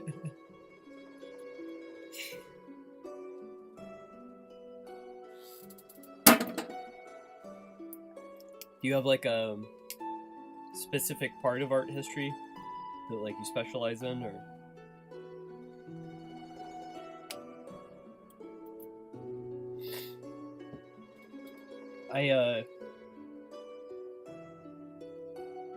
I was just at Falling Water the other day, and there was a guest at the hotel, and his car broke down. Like, I think he's like describing his car problem to me, and it's like the transmission is grinding on this like old car. It's like, that's gonna be expensive. Like, you ought to tow it, but anyway, it was like he needed to ride the Falling Water. Ended up like, it was like, I used to give tours there, and so I ended up like giving another tour just on a whim. But like in terms of like my knowledge of art history, it's like one of like the deepest little nooks in my brain is just like Frank Lloyd Wright in that house, because like, you know, I gave like 300 tours of that place. But it's like it's just very fun. Alright, I'm gonna go grab a cough drop. I'll be back.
Okay.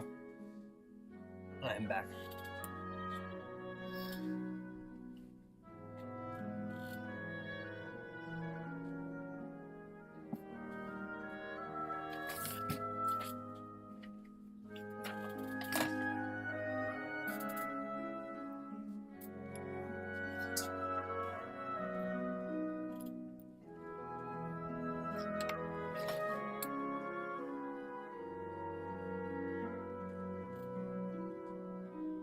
Of learning the context and environment things are created in.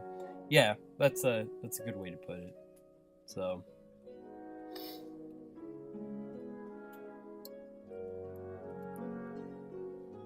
the Vatican Museum, dude, I can imagine. Like that's I've never been, but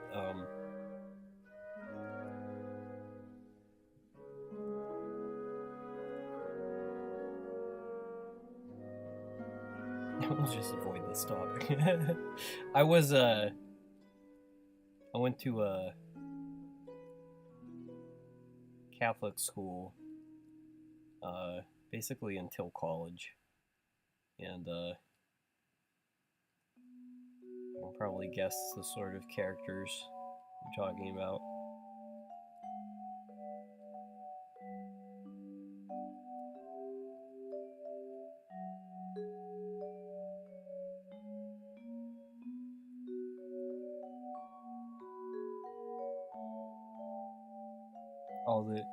That's gross. Yeah, it's like you go to the Sistine Chapel, you want to see like Renaissance, like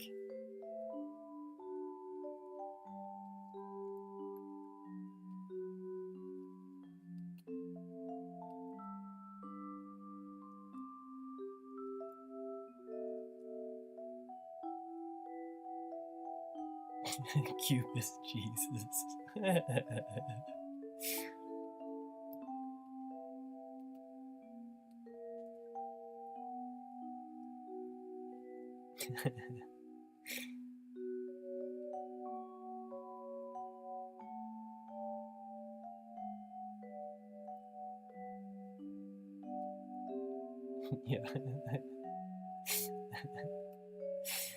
You're going somewhere to like see Caravaggio, and it's like instead you see like some loser's acrylics from like last year. It's like ugh, get out of here.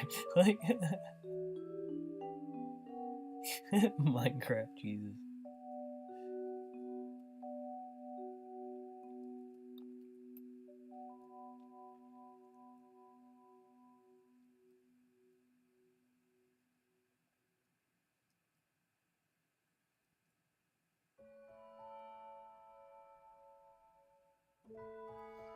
Alright. I've lost the plot on where my whale friend is positioned, so I gotta kinda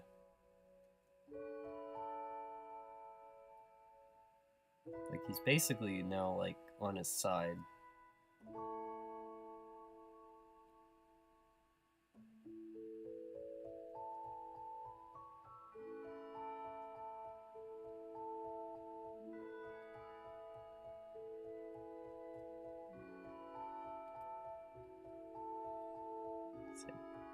Probably even come more down like that.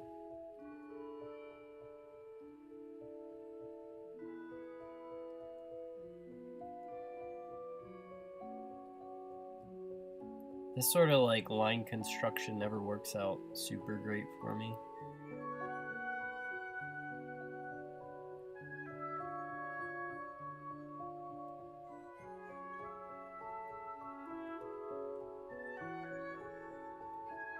Like I wanted his tail in the shot like that, but it's just not working out. Pardon me. Sorry. That's gross.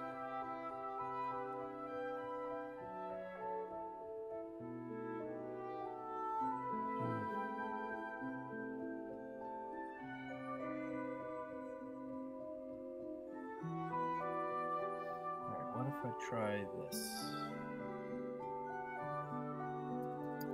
Got all my ink dark.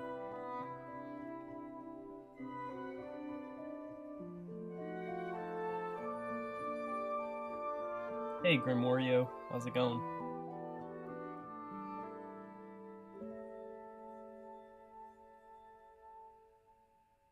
You leave for 10 minutes and you come back to Minecraft, Jesus.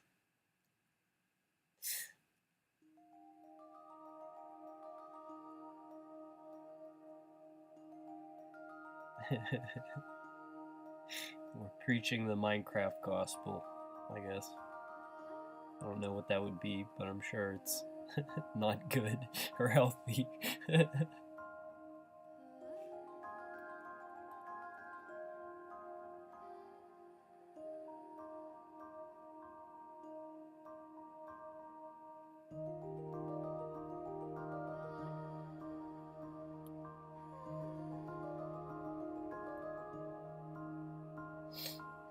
Overall, Rome is dope for art lovers. Any dinky church will walk in will have a surprise Caravaggio or Bellini.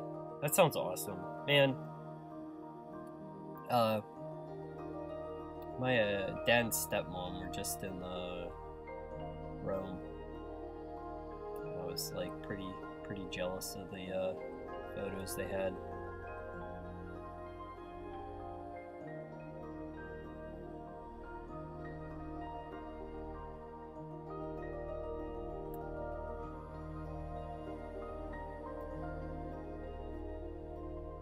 I really need to figure out what is going on with my body here.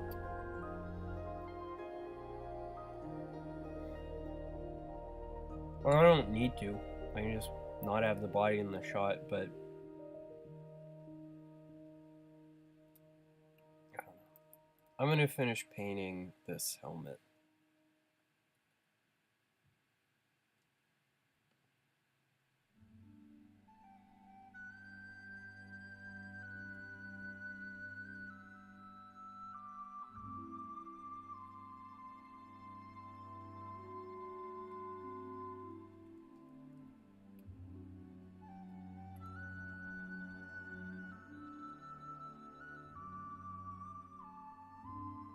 That does just work so much better.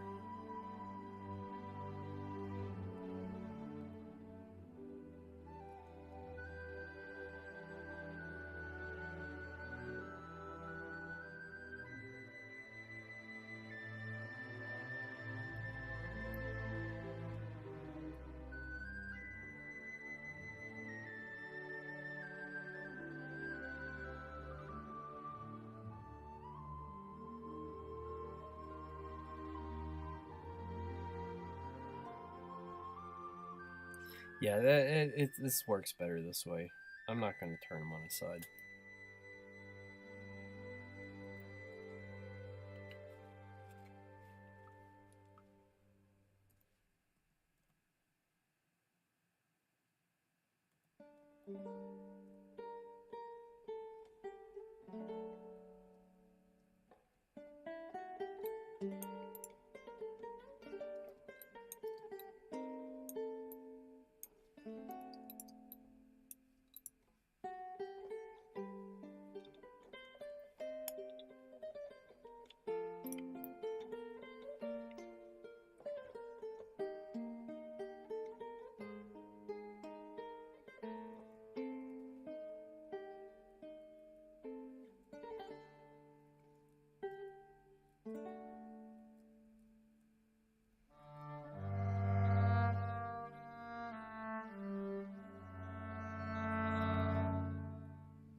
I don't get the travel a lot, and I don't usually feel like I'm missing out because of that. But there is, like, thinking about, like, in terms of art, being able to see, like, paintings in person is pretty cool privilege. And like, I've seen things like Rembrandt's at the National Portrait Gallery in DC, but I think a lot of the good stuff is in Europe, where I am not.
His eye's gonna be down here.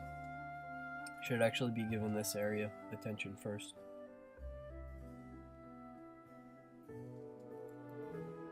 It's just like characters' eyes are kind of like such a focal point.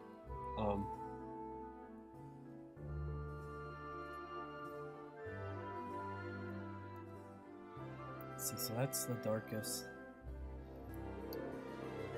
It's pretty dark down here too. I don't know what it is.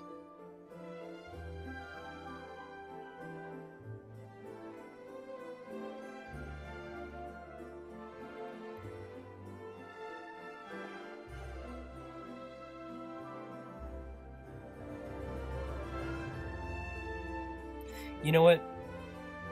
This guy,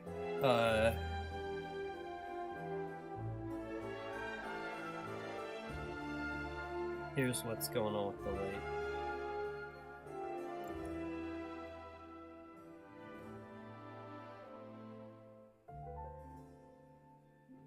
He's like passing underneath some sort of coral bullshit right there. Done. Solved. You know, there'll be like some environmental background thing explaining the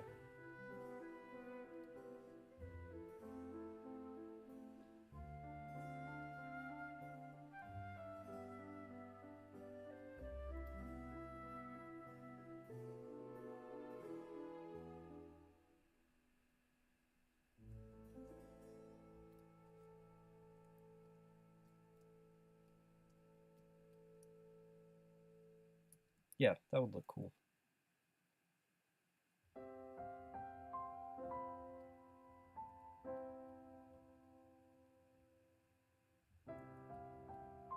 Something like that. Explains what's going on with the light.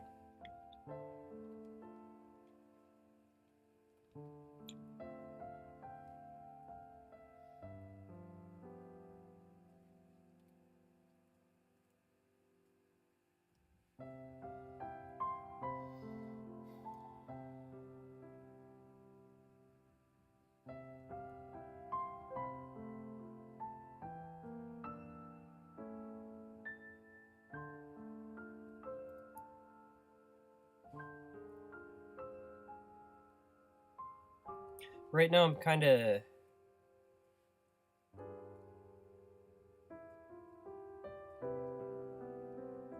when painting, it's like I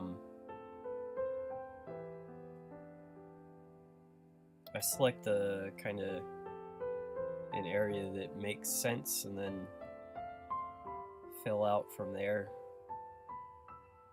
in a way that feels logical. And right now like I was saying, I want to treat this area down here with detail, but my problem is I don't know how dark I want to push this part. And something's not clicking yet, but up here there's this deep shadow that needs to go in, and stuff like that will, if I know like the darkest dark, it's a good frame of reference for the other stuff. Like if I want these subtle midtones, you kind of need to know where the extremes are.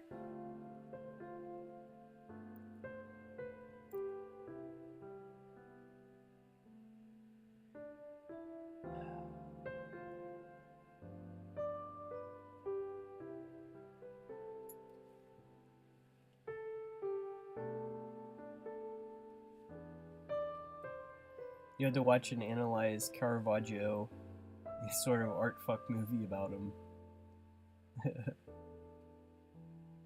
One thing that caught me off guard was how huge some of those classic paintings are. Yeah, it's always amazing, like when you see one that's enormous, or like when you see one that's like super tiny. You know, like it's like, oh, it's Salvador Dali, and it's like, you know, like. Oh yeah, Caravaggio was like a madman.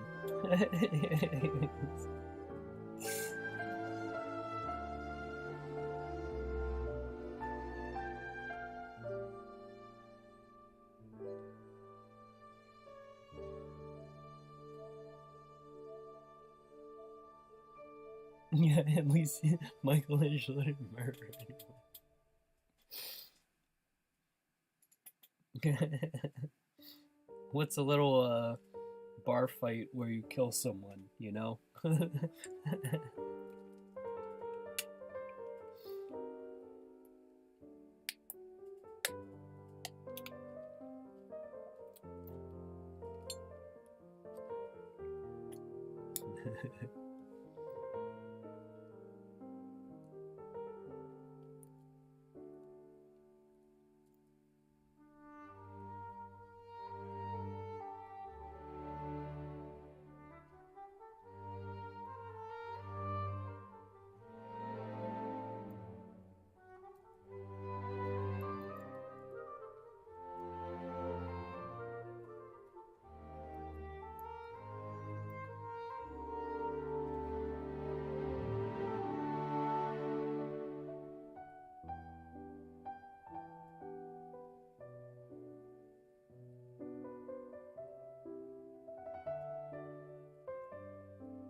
Focus here for a second.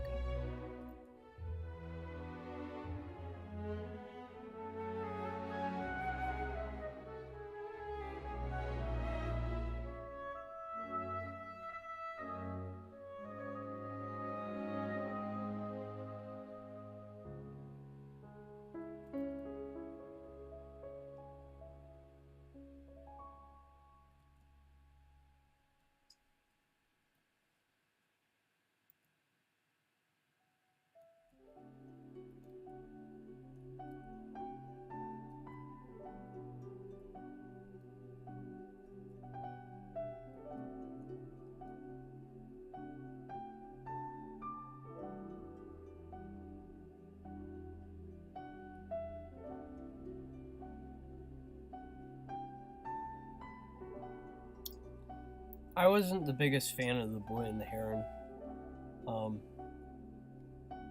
I enjoyed watching it. I saw it in theaters. But,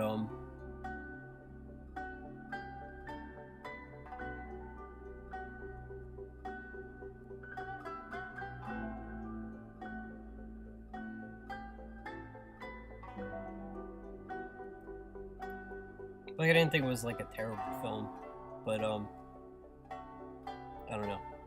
Kind of a curse when you're that good a filmmaker that everyone's like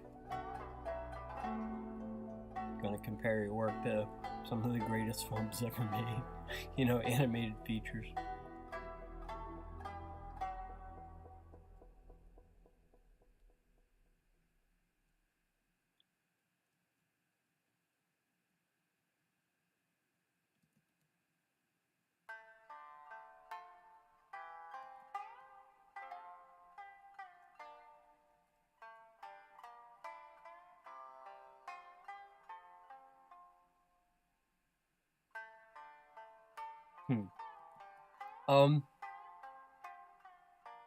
I had the sense it had something to do with like his retirement and leaving. I don't know, like I'd be interested to read an analysis.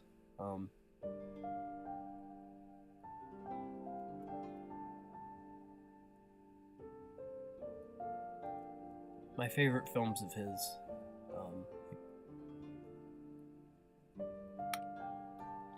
Spirited Away and Totoro are like Hal. When sorry,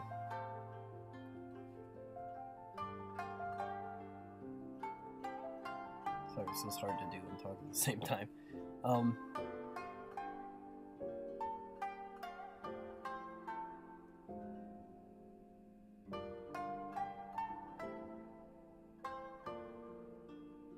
To be able to present, like, I think a huge part of why those films are so strong and affect people so strongly is like to be able to present very fantastical and like otherworldly things and have them feel so very real and textured, I think is like sort of like an achievement that most people in the genre chase with ever really reaching to that extent that his films do, where like all this off the wall stuff like doesn't feel contrived in the slightest. It's all like very natural and like has its own sense that doesn't like demand explanation or something. Or it's like there's something like apparently, I don't know, it's like just the world has like a very like intuitive reality to it.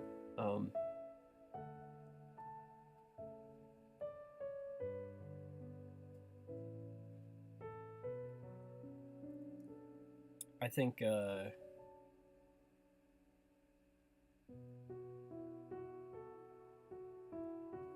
don't know, like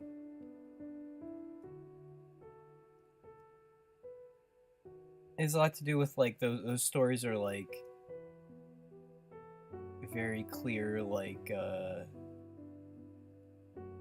fairy tale, you know, fantasy type stuff with like very like sincere human emotions that are like very relatable, you know.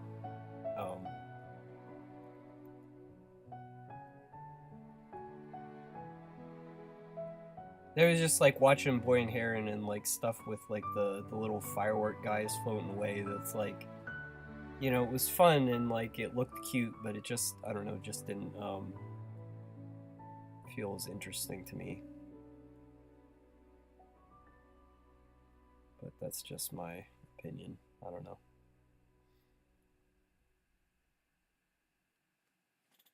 It wasn't a bad film. I don't know.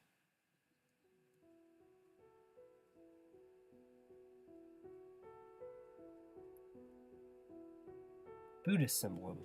Huh. I feel bad for not catching that then.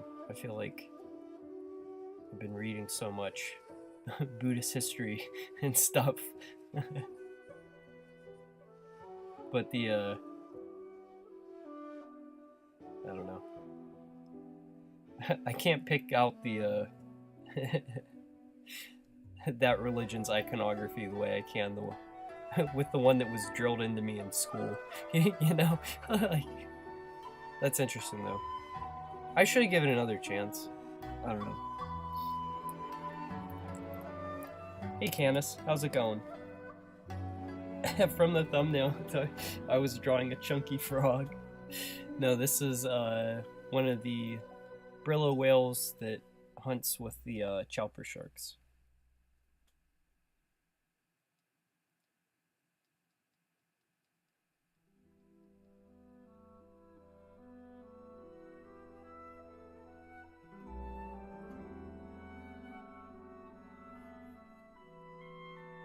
Breaking cycles of suffering.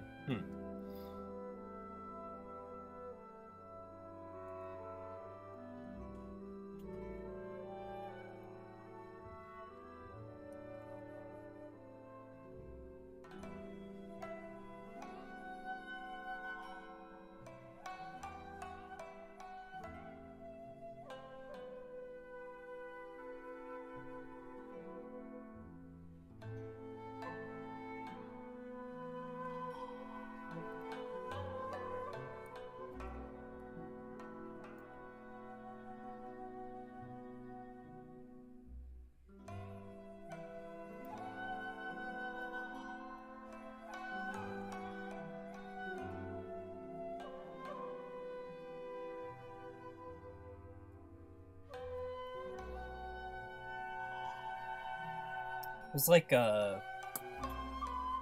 last year and the year before that, I was reading a ton of stuff about Buddhism. It's like very fun rabbit hole. And actually, I was a friend was like moving at the time, and he had this little dude from India, and I still have it on my desk. Wait.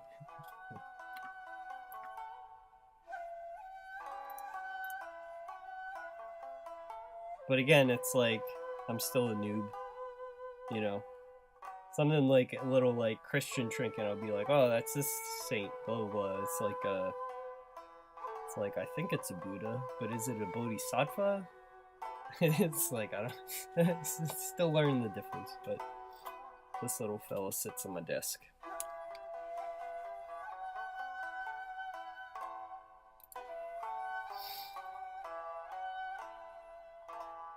Hey Nerdyok, how's it going?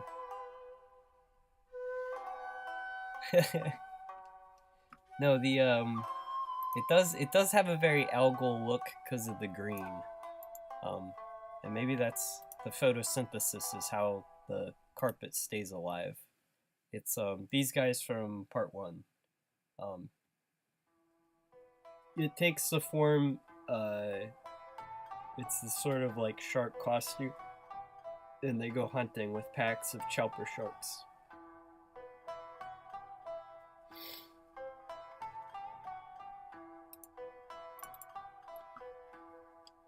But this is chapter 5. We meet more of them. Shark gang. Yeah.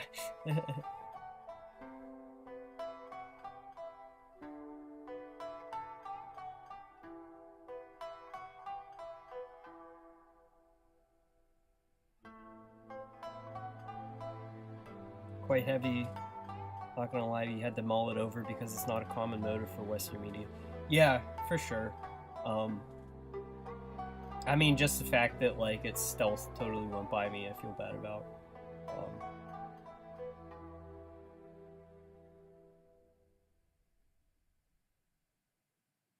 I guess like I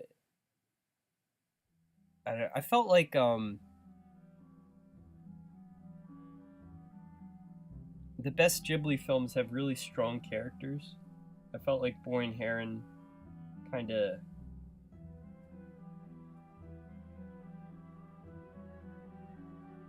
just wasn't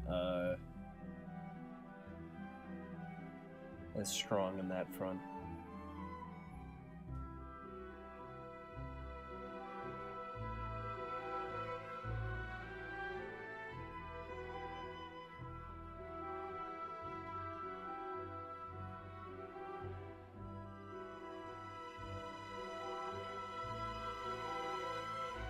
Could the Brillo whales take on the appearance of other sharks? I mean, I suppose so. They could do, like, biomimicry in a bunch of different ways. Like, I don't think there's anything exceptional about the chopper sharks, just besides the fact that chopper sharks are already pack hunters that are the correct disposition. You know, they're not like a hyper aggressive species. You know, I would imagine that like a solitary hunter shark that's like bull shark levels of aggressive would never form a symbiotic partnership. So maybe that would be like the limiting factor. I do have stuff with like the Brillos and other whales though. Spoiler.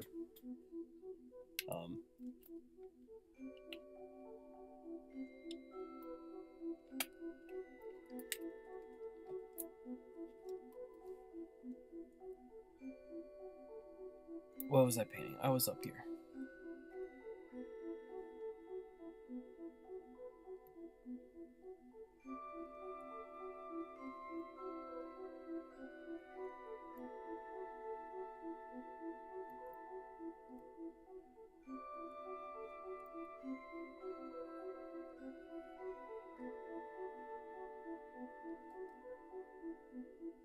They'd be great at a costume party.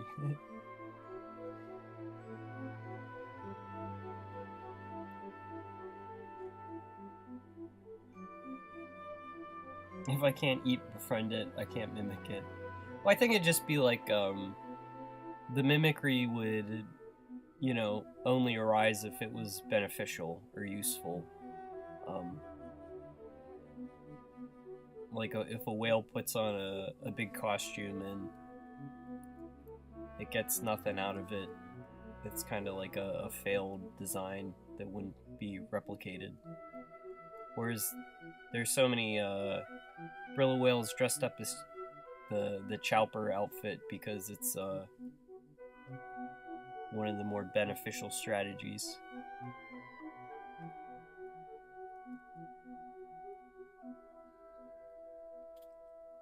Hey, Searchin' Darius. Good to see you. Good to see some of the regulars stopping in after my extended hiatus.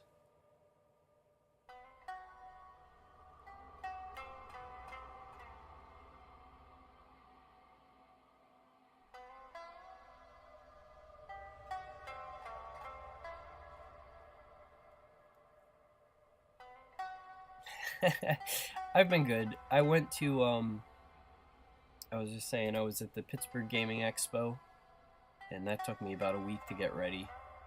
And then I was recovering from a cold that I brought back from the expo that really kicked my butt for like a solid week. It was not fun.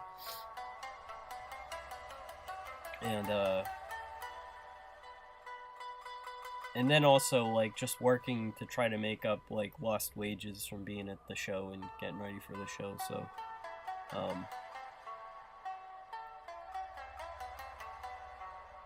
but no complaints.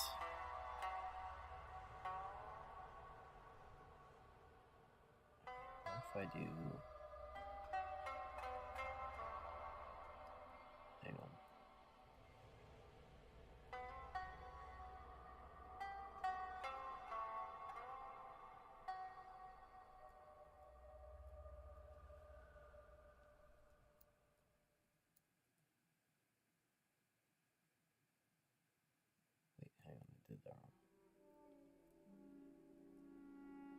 I'm trying to have this highlight shift color.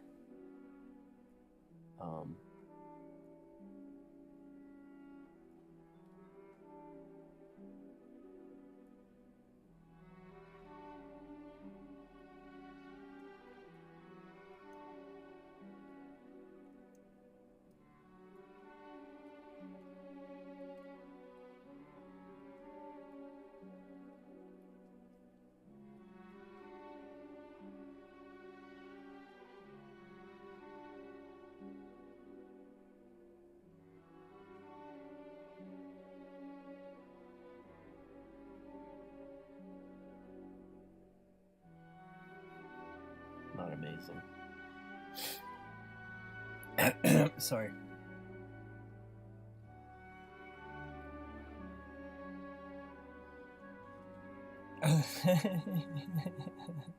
You're dying. It's not hyperbole, you're quite sick. Damn, is it flu?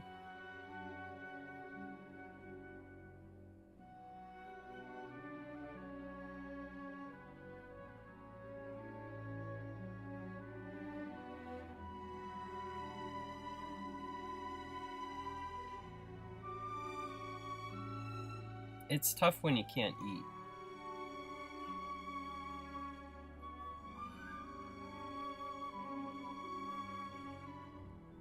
Do Brillos also acquire the nutritional needs of what they mimic? Like Brillo sharks feasting together on a whale fall. Do they acquire the nutritional needs? Yeah, so it'd be like, I that's another thing I talk about, like if, like let's say there's like the, like something is producing a shell and it's drawing calcium out of the whale's blood to build a shell, like the whale will start like chewing on things that have more calcium, you know. And you know, in general, like they have to just like consume enough calories if they're like supposed to be like feeding other things, or their body has to like produce something extra. That's definitely part of the gambit they do, have other things live on their body.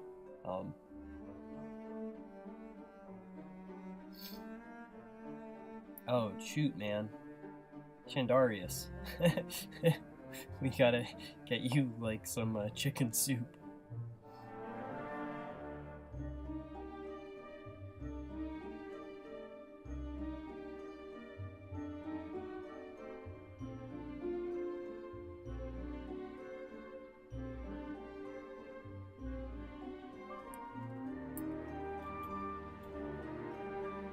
Man, just being even a little sick makes me appreciate the time that I wasn't, like, liquid poultry. Yeah.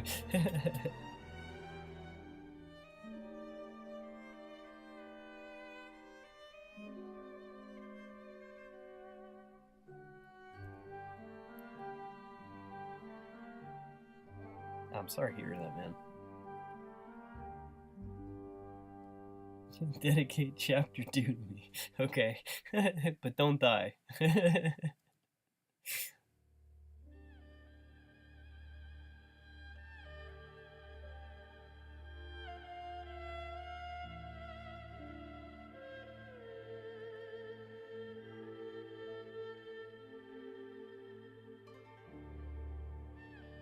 W's in the chat for Chandarius.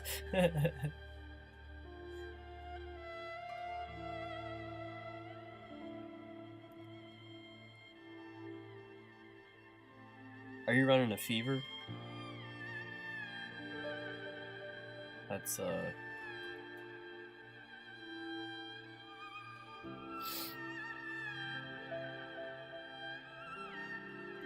last time I got super sick, I remember, like, having a fever and feeling like my brain was about to, like, hard boil inside my skull.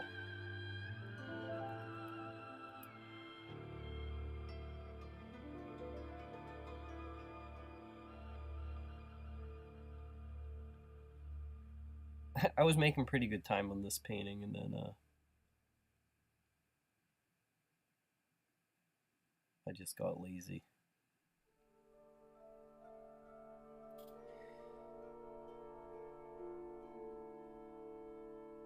I'm not, feeling terribly ambitious with this, so I think that I will, this will get done today.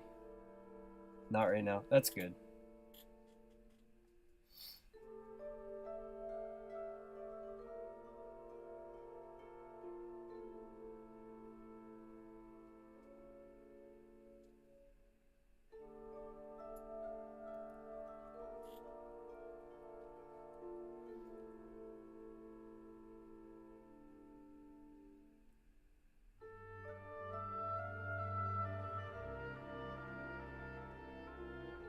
I guess it is the season where we all get sick at once and then infect each other.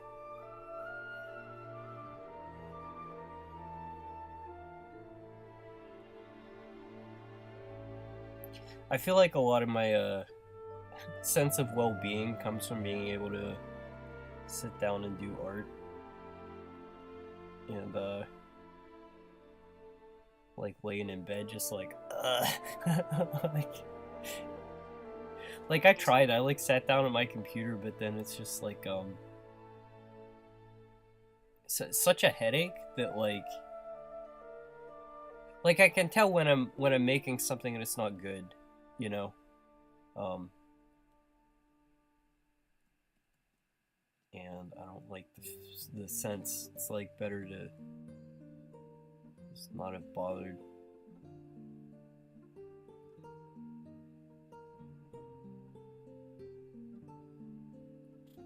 There's this like little highlight right there I wanted to put on.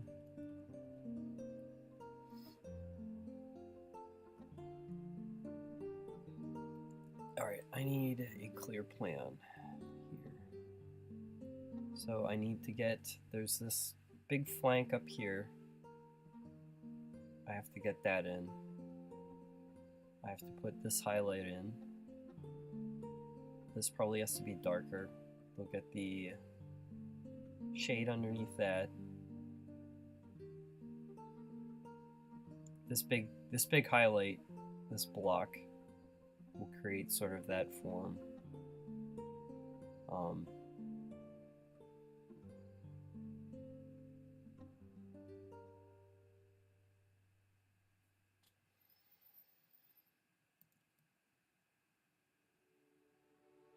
There's a really big difference in color between these two, and it's kind of tripping me out. Maybe I should try to...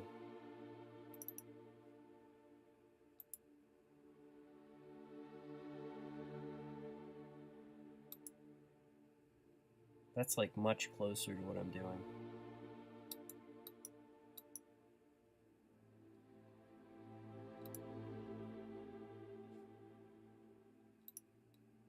You can see how like neon that was to begin with.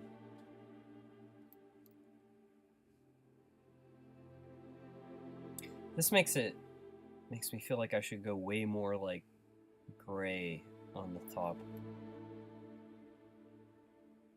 Do I want to do that big change? Yeah, why not? Alright, hang on.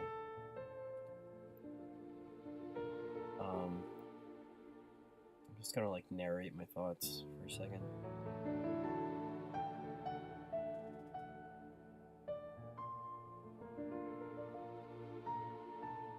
It's like, I was painting this like green with bands of gray, but it's more like gray with some bands of green.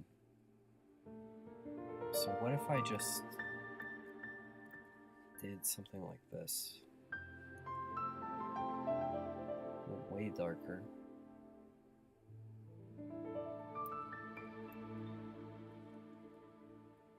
It's just, it's like, if I can figure out like the most common tone and block that in, it feels like everything else kind of fits into place.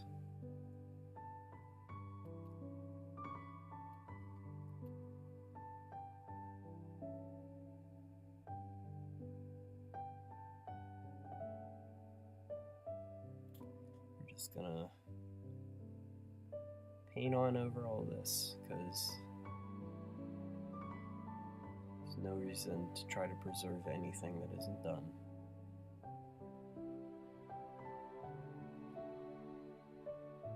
This does mean I have to push my shadows deeper, which is fine.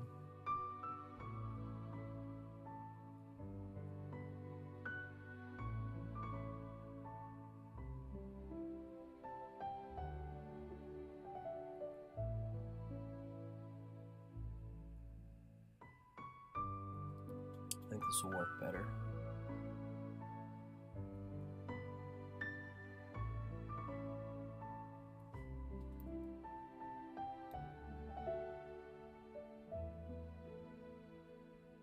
Yeah, thanks, Candace. Not happy to answer questions when I can. I don't always have answers, you know.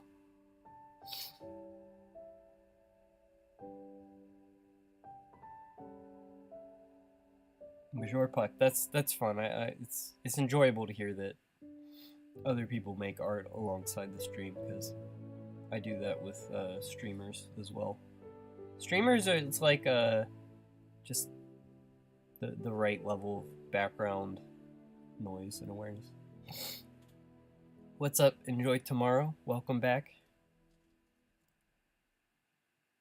I'm a little bit further along than the last time you were here. It's still going pretty slow.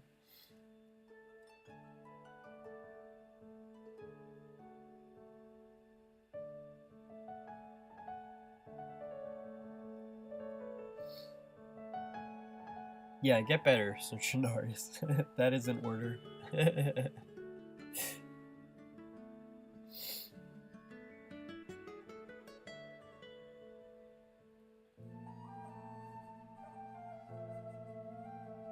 I'm sorry if this is this stream has got an element of snot nose ASMR.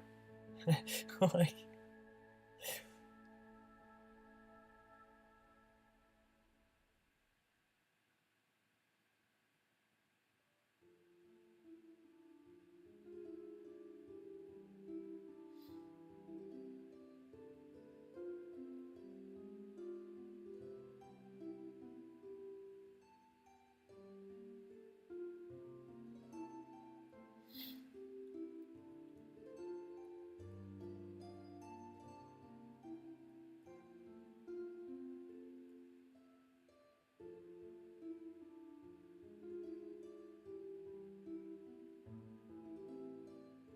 one thing I like about this brush, I was talking about these digital brushes earlier, is like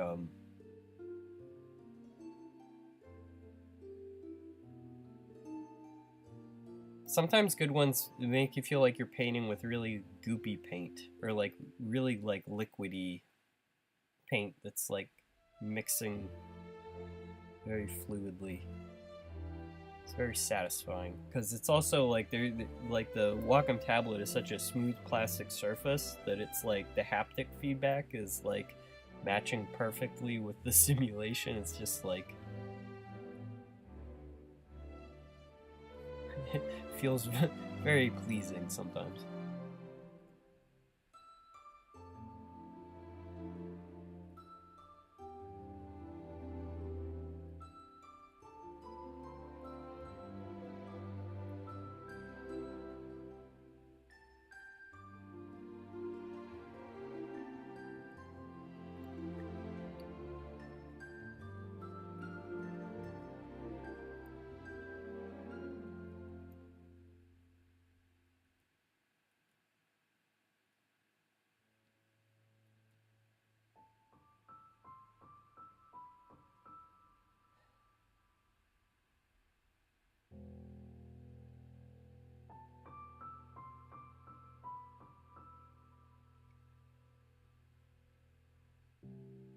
That's always rough, like checking in with different specialists for stuff.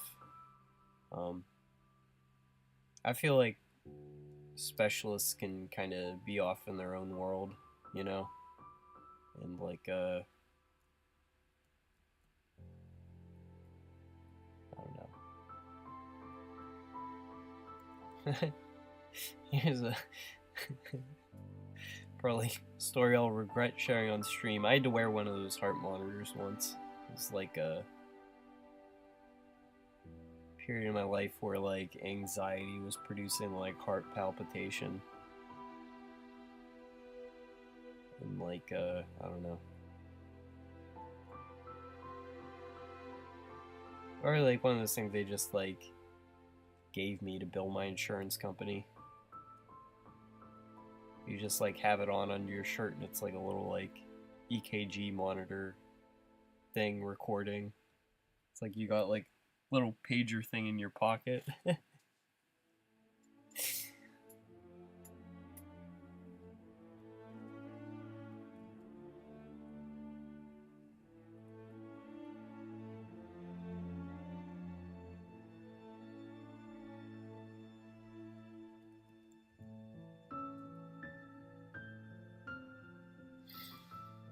Next time I do this, I'll paint something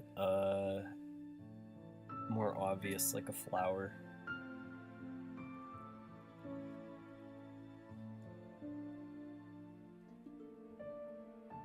But this was a painting that needed to be made and also didn't cross into spoiler territory, really.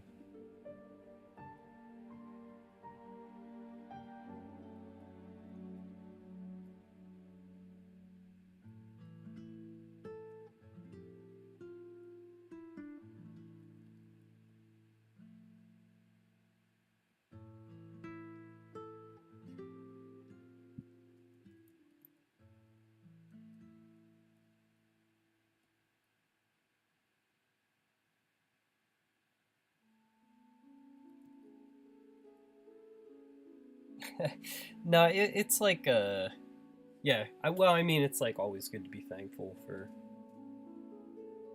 what you do have, but it was like a particularly stressful time. I thankfully have less going on.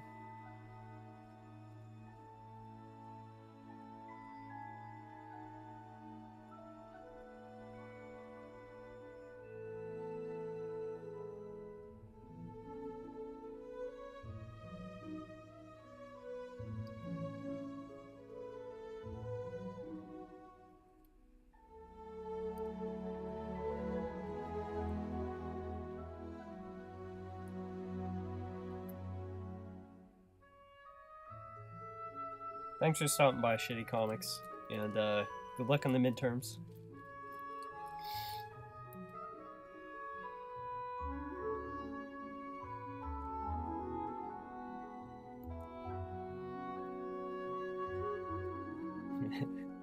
He's got to get ready for the gambling midterms.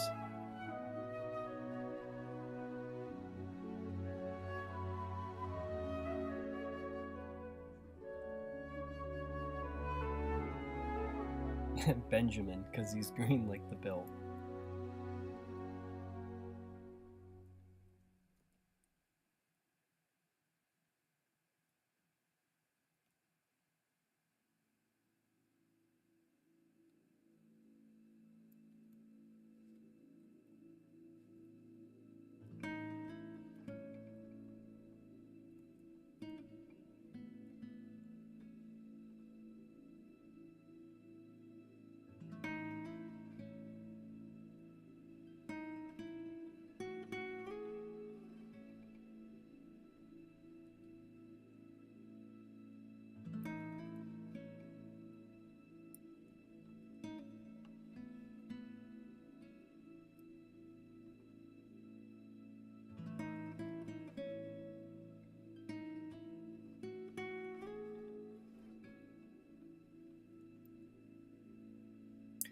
This is kind of the shot where I introduce this whale. I'm not going to draw like every angle of the whale with as exacting level of detail. Oops, I don't want to do that. There we go. Didn't want to do that.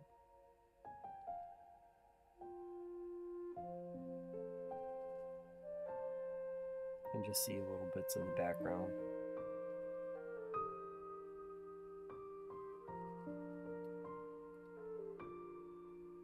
Yeah, that's improved.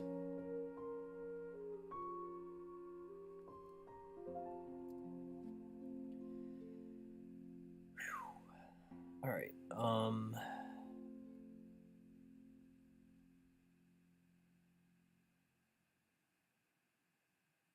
Let's grab that and that.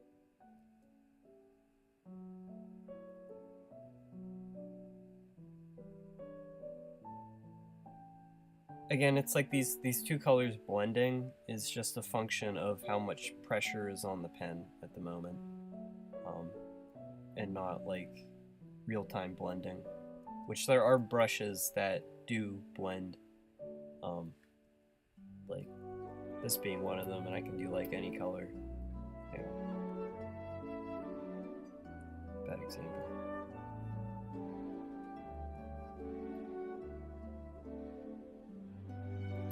Like, I don't know. Let's see how those are like mixed together.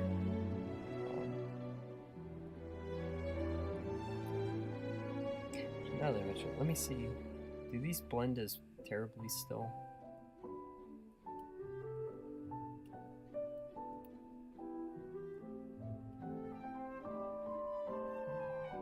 Yeah, doesn't make green.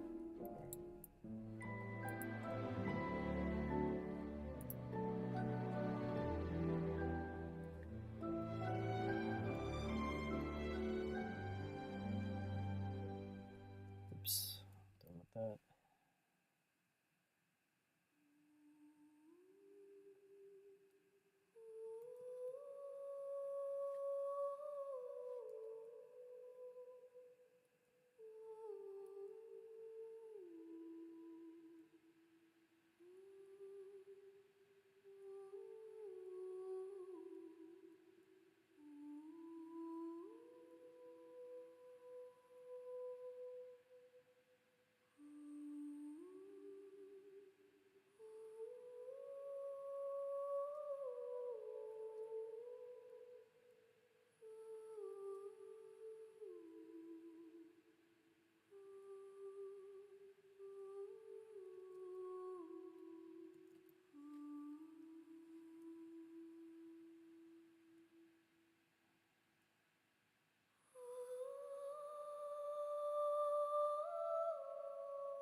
See you later, funny name.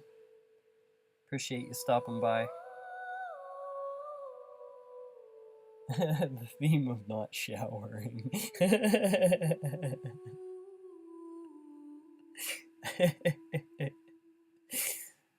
I was just saying, I am now a Genshin enjoyer. It's a good game, bro.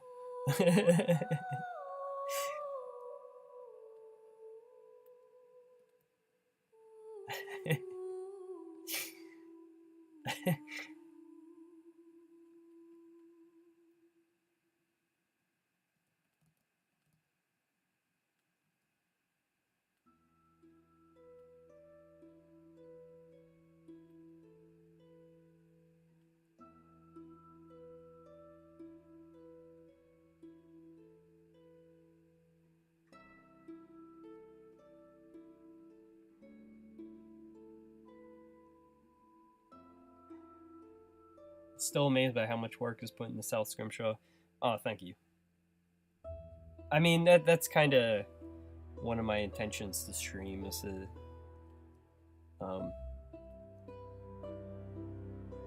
this level of like effort in this stuff.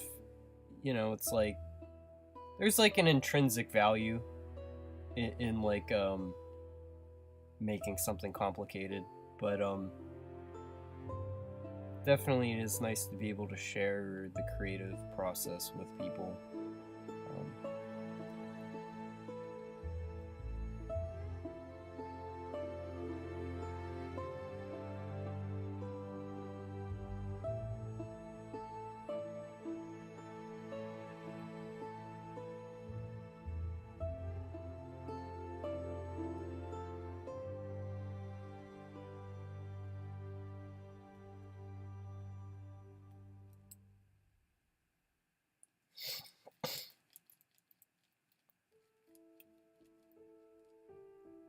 I appreciate it, guys.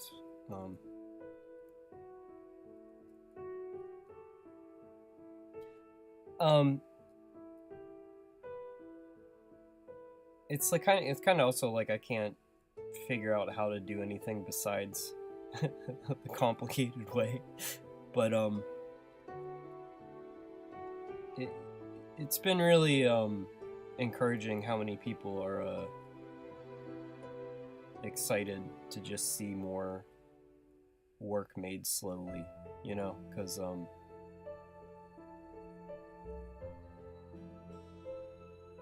it's like natural that it's hard to compete against people who can compete in like a market awareness sense with work that's like easier to make faster, I guess. I don't know.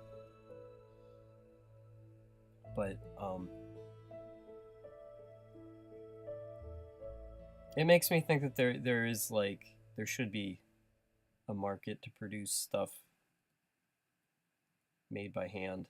Like people do recognize that I don't know.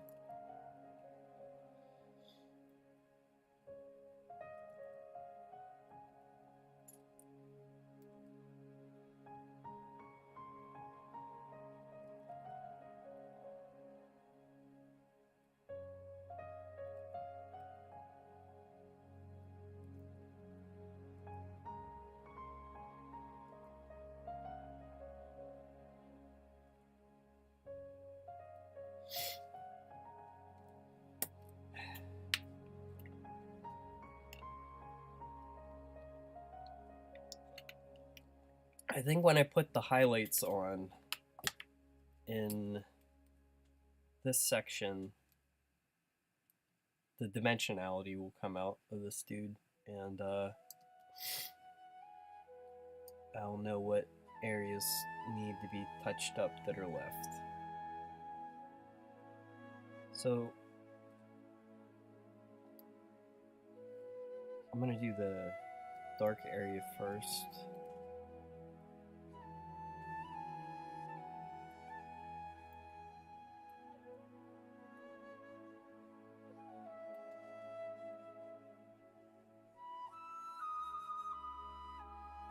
Oh yeah, I really enjoyed that meme compilation when I discovered it.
been pretty zoomed out.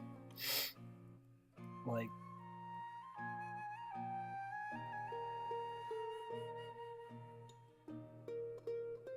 I need to probably punch in. Yeah. Alright, I gotta clean this up.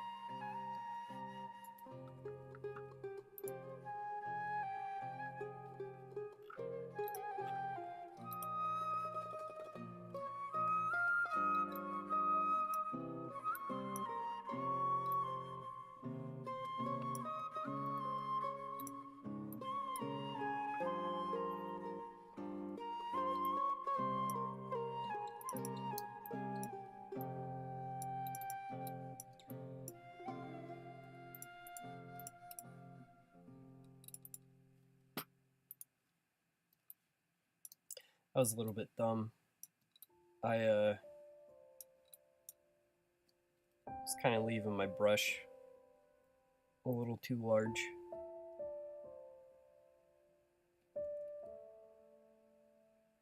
Like, I don't need to make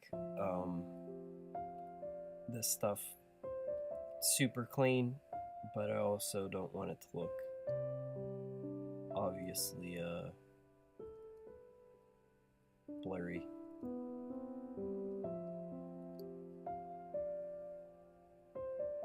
Like these fine highlights I should be doing a little more carefully.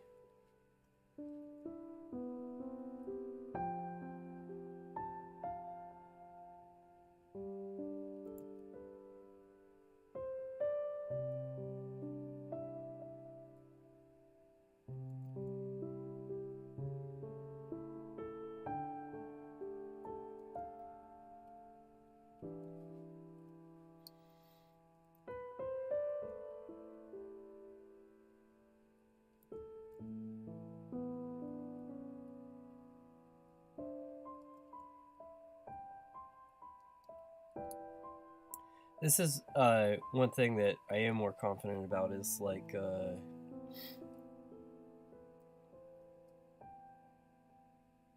style being specifically like where you do the cutoff of like when to stop adding detail, you know.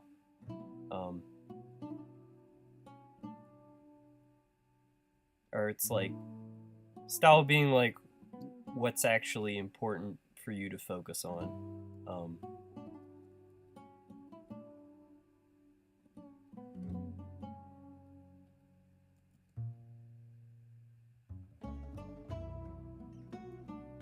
It's just like when you're still focused on how to paint, it's a little bit hazy of like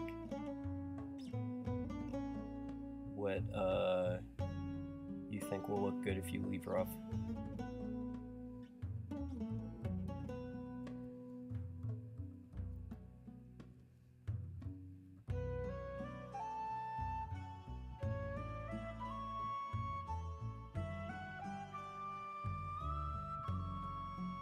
I'm just being a little less talkative this stream because this takes more bandwidth from my brain than the black and white often does. Also, I kind of want this one to be a good painting.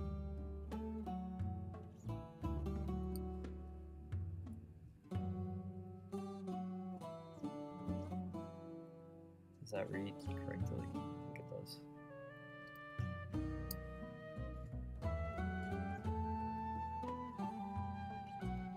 Let's just do this a little bit.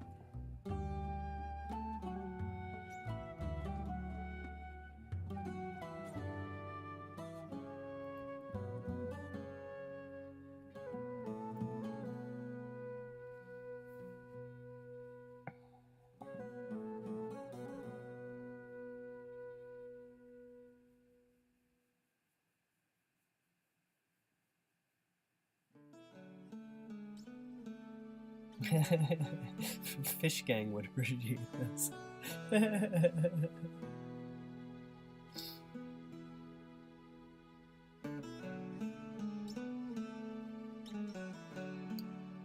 Yeah, I'm not ready to set up a Discord. I know it's been like a request.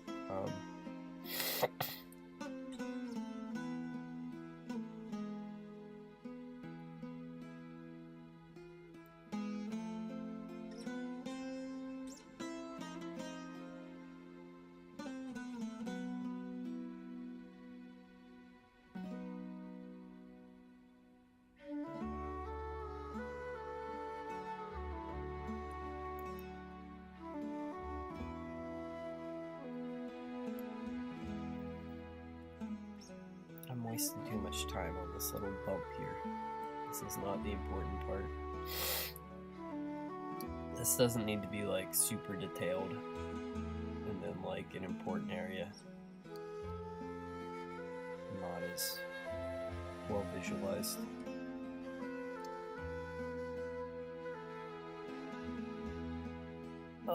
This all looking fuzzy. Sometimes it's just like the outside edge just needs cleaned. Like even that,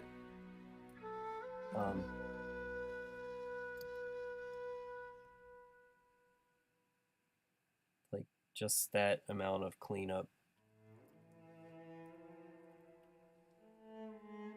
That's actually if one of the things like painting, beginning is getting like clean edges to things. Makes such a huge difference in how your work reads.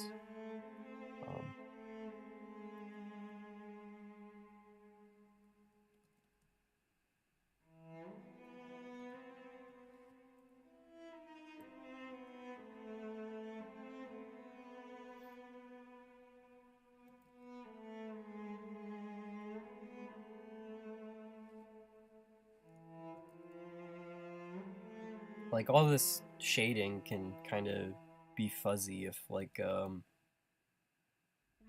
have like the form on the outside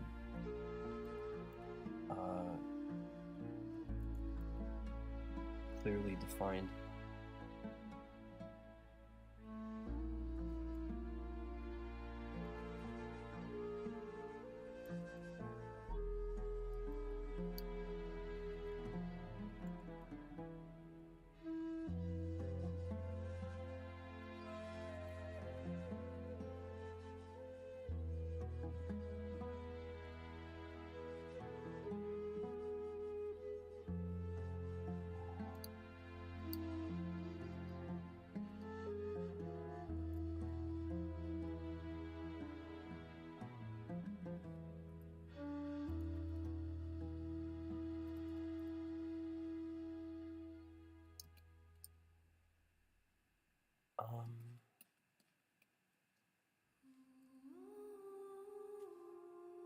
Okay, so that extends.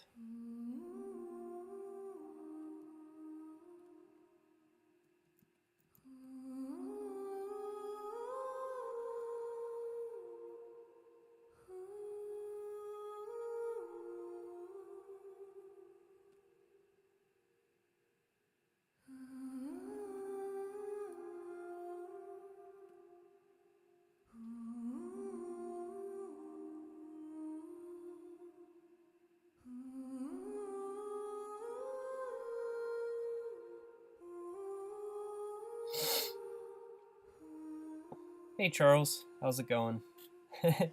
I was just saying I apologize for not checking chat as much. I'm painting today, and it's taking a little bit more bandwidth than usual.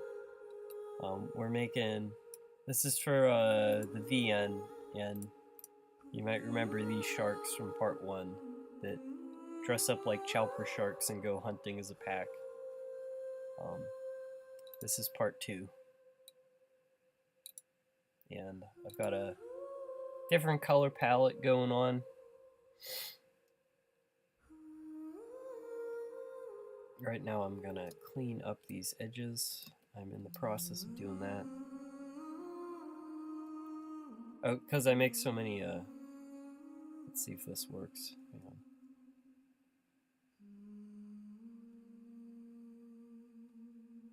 Kind of see progress as it's been going on. Like,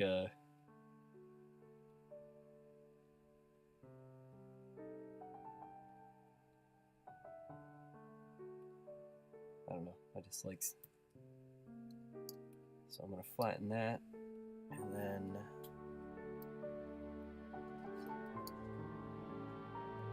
put a clean edge.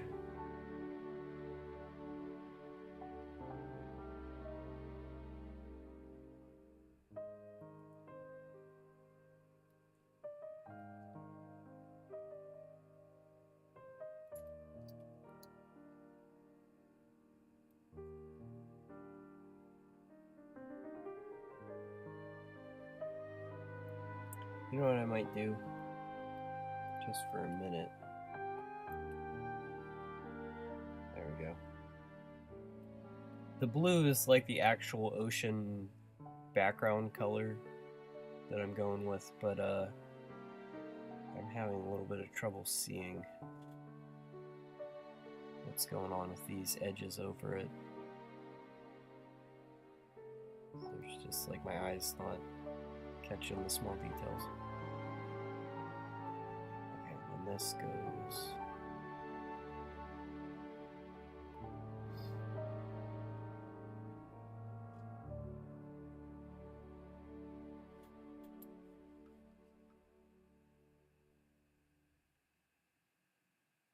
Oh yeah, an unofficial Discord is fine. I think you guys are, you know, a really good group. You know, just I won't be there to moderate it, obviously, but yeah. Also, because it's unofficial, you don't need my approval. That would make it official in some sense.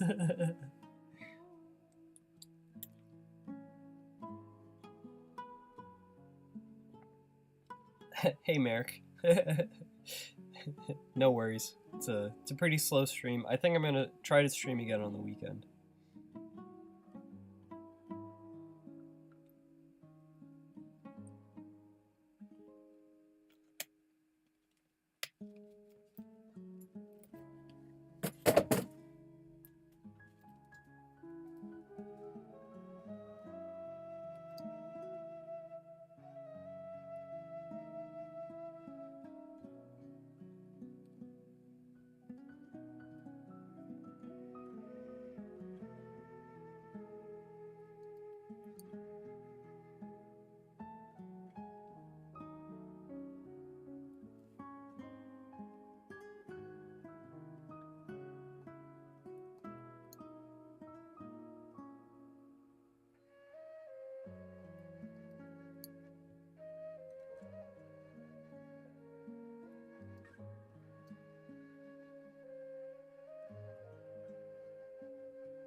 That would actually be a probably a pretty big service to me. I should be like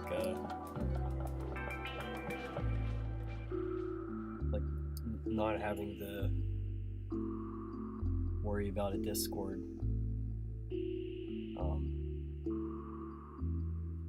Like the offer to do that for me is probably like more like profoundly generous than like I'm like acknowledging at the moment. I just like it's like I barely even have the time to like answer like work emails and stuff that I get.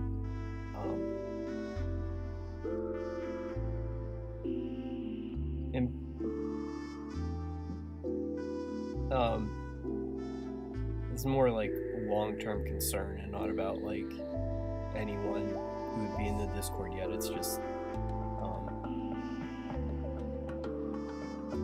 you just can't start a Discord and not be in charge of like I couldn't start a Discord, you know. It's my responsibility, neglect it, you know.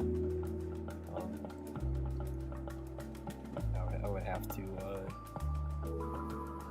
make sure things are cool.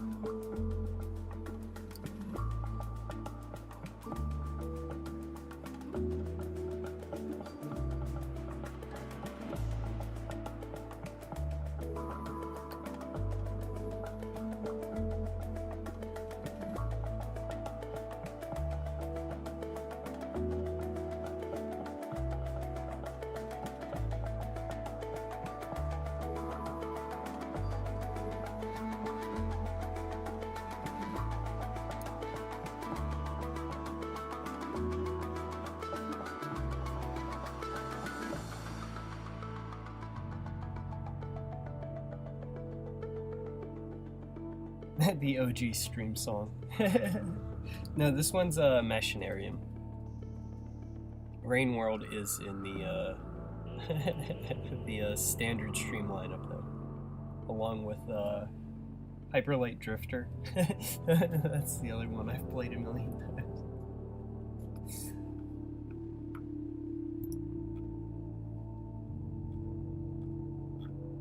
Also Hollow Knight.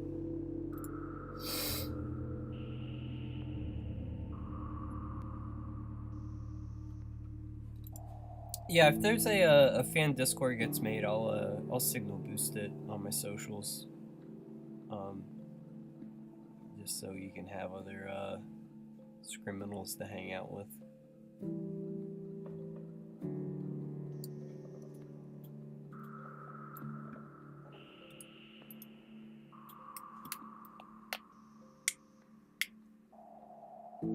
Yeah, honestly, I've really enjoyed the group that hangs out here. You're all great people.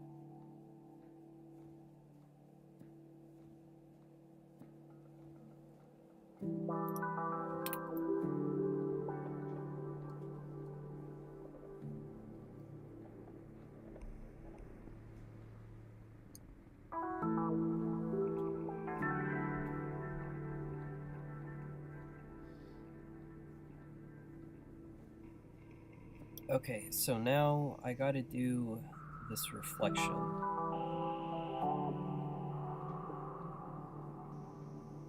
The blending mode that I do for highlights can actually be a little bit tricky, and I might try something different than usual. Like I have another technique, but so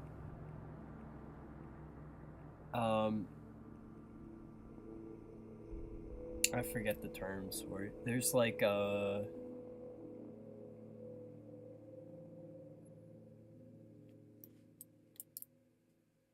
way like you know, there's like daylight falling onto this whale, and this light would be like, I guess, occluding in from the environment would be the word for it. These highlights would be the actual like light from the surface reflecting off him, and it should be like almost like white, or like tinted very light blue.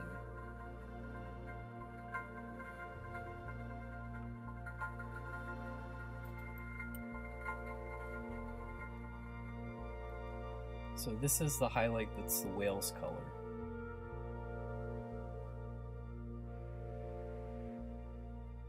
I'll make it like a little more blue.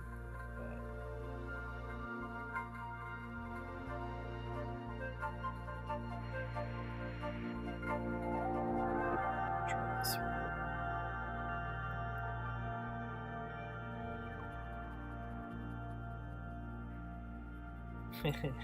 Highlight.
own wallpaper and theme style Scrimshaw? Yeah.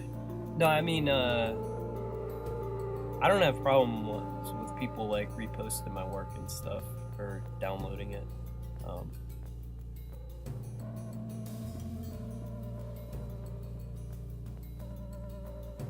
I'm always flattered when people want to see my work like that. You know, like so constantly.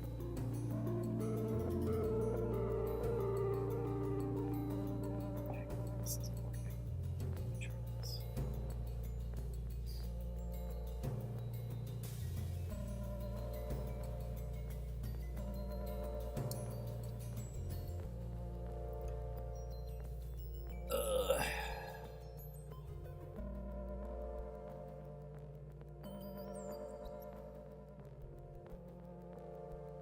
This needs cleaned up as well. It's looking a little funky.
If I were a sea-bun, what's the first thing I would try to eat?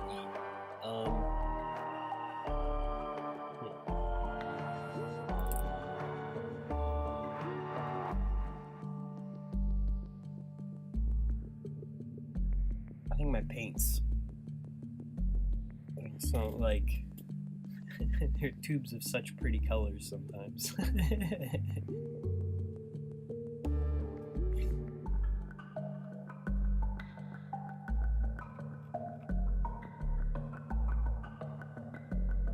I should actually make Scrimshaw wallpapers if people want them. It's just hard for me to Guess what images people like the most?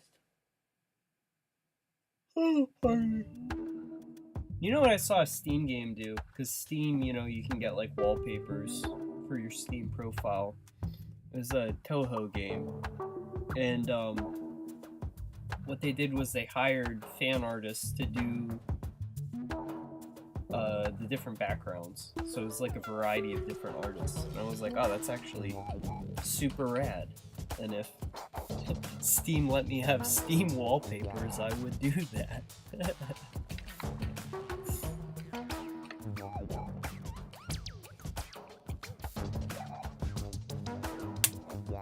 Playing around with Kitra and made a bunch of postcards with vintage public domain ocean illustrations. Oh, that's cool. That's actually really cool. Discord, yeah, would be the place.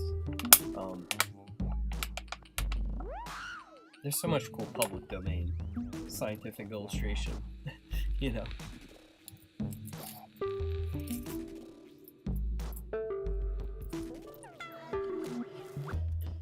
Every time I think like I want to have like a 19th century pen and ink illustration just to throw in there, it's just like, I don't know, maybe in a future chapter, not now, because it's I can do pen and ink, like I could emulate the etching style, but it would take a long time.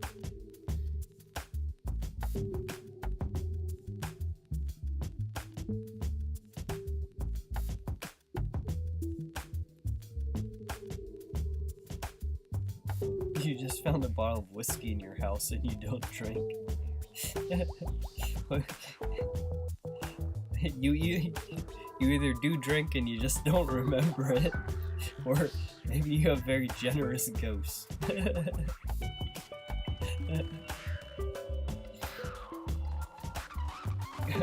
Or you need to change your locks. I don't know, man. That's kind of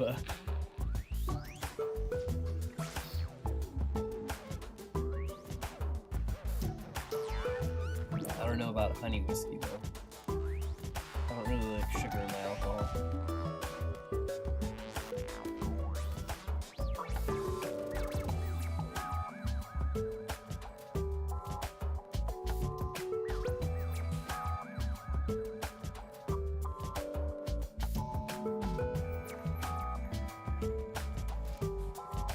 Oh no, you're welcome. Like, if you want to screenshot anything, you're more than welcome to.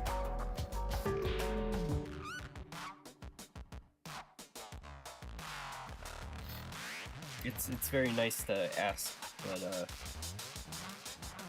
I personally never ask, like when I want to use wallpapers. I've got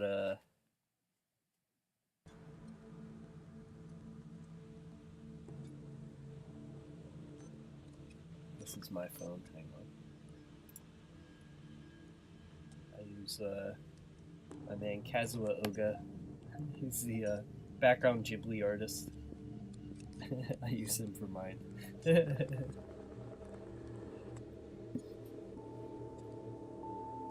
Yeah, phone reveal.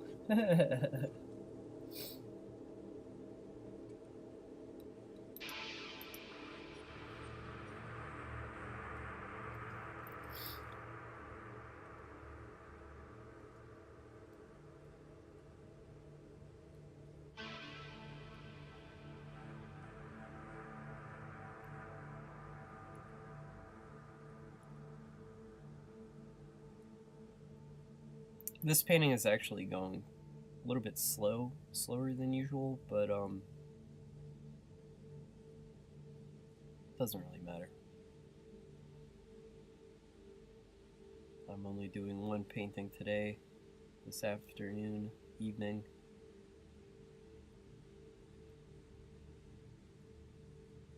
If I finish sooner, I'll have time to play Resident Evil before bed, but otherwise, doesn't really matter.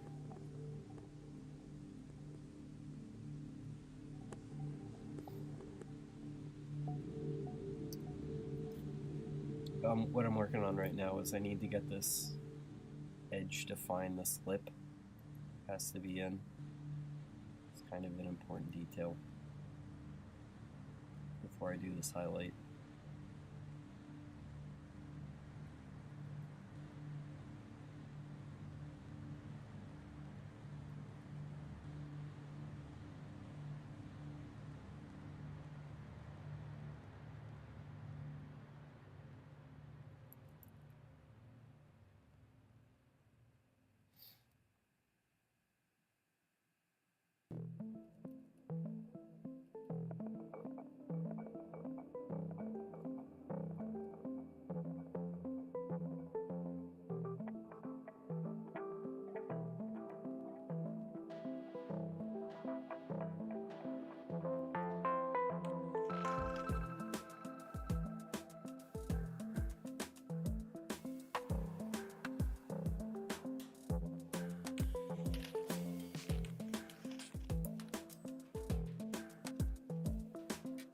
This is actually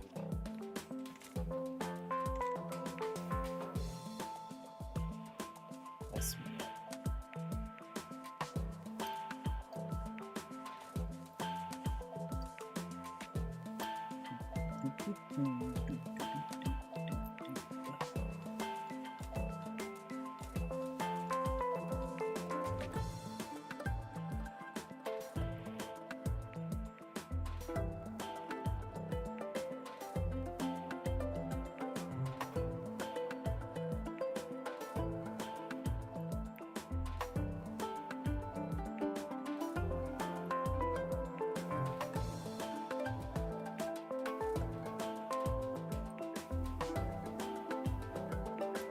oh yeah, Spirited Away's background too.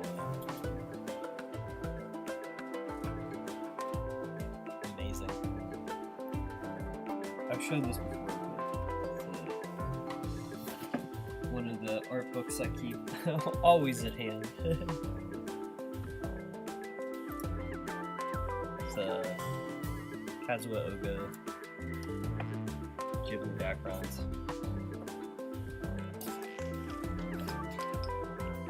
It's got some stuff that I am unable to read about how he paints. It'd be really cool to be able to read kanji.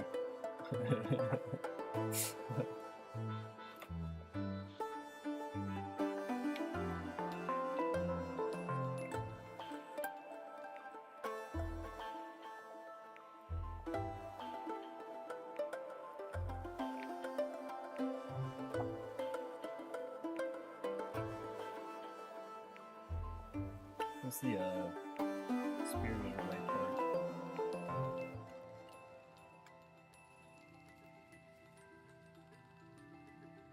Oh, there we go. There's part of this book that has like Spirited Away in it.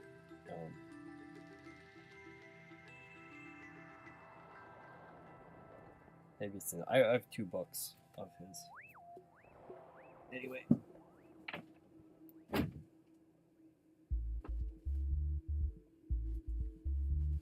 Oh, I also got this because I found it like super cheap. It's Huke, I don't know how to pronounce his name. It's the Steins Gate, the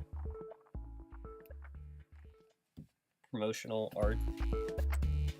I kind of don't like how having artwork go through a gutter like that in the book, but like I really liked his this like digital like mixed media stuff. It's like I love the visual novel, but the art in the visual novel does not compare to what QK just did as concept art and the promo art. Where's the one I like the most?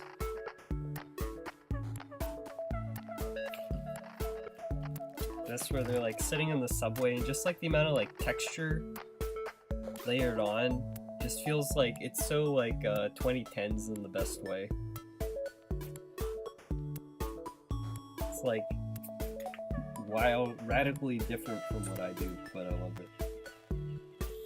And I was like, bro, why is this on eBay so cheap? I'm just like, I got it for a steal.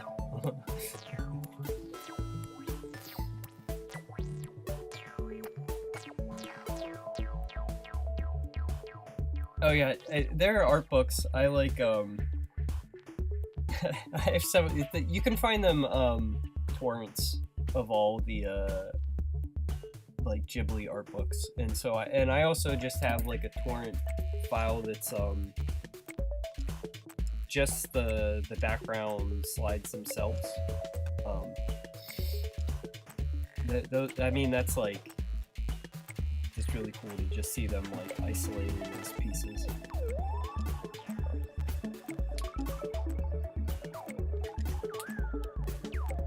Anyone watch the movie Flow?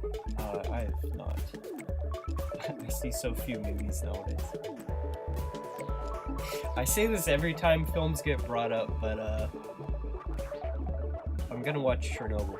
Dude, have you got hang on, let me switch back to the desktop. Did any of you watch the disaster that was Uzumaki? What the heck? Bro. That was like, because I remember I was like getting hyped on this stream. I was like, it's coming. It's gonna be great. They air episode 1, and it was like meticulously animated. Pacing was a little fast, but it was like excellent. And then the production, the quality just dives off a cliff. Like, and apparently it was like an entirely different director and an entirely different animation studio did the rest of the show.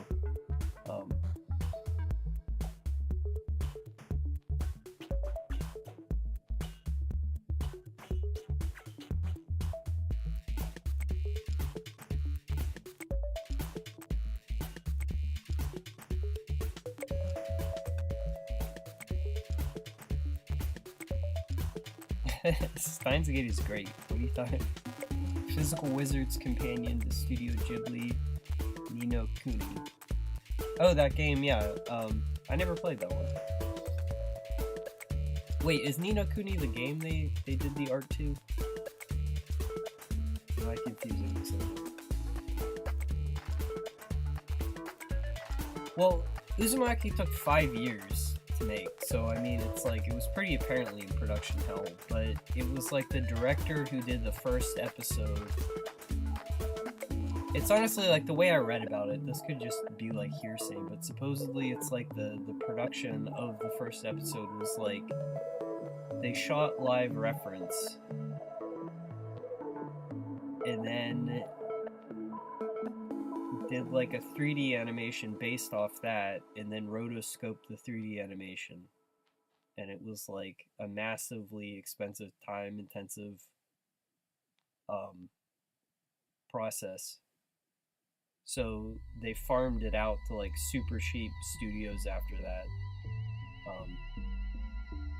I don't know if this is true, but like someone looking through the credits, or like, I guess there was like a some of the directors or the animators was like basically like doing like cheap smut, you know, like just real low grade talent brought in the other episode, I guess. I don't know. I'm willing to believe most rumors I'm reading about the show because it's just like, it's so bad. But I've never been like rug pulled like that. Usually if a show's bad, it's bad.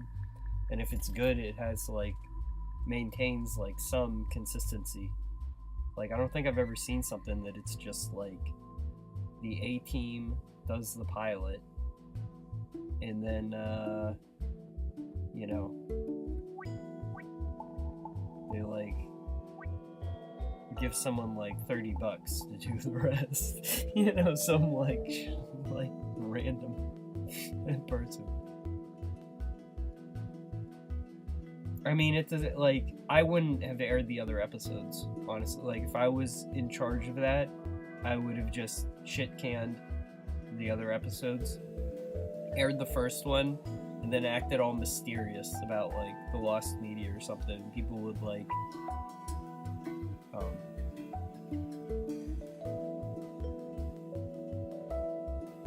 Junji Ito deserves a good adaptation. It's just not gonna happen, you know. What I liked about the first episode of Uzumaki was it's like it was just so like one-to-one faithful.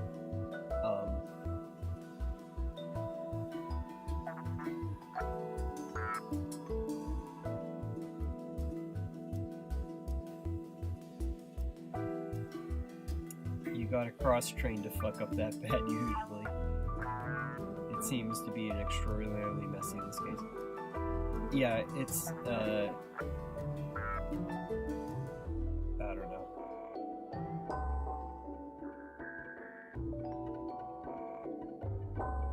Just disappointing.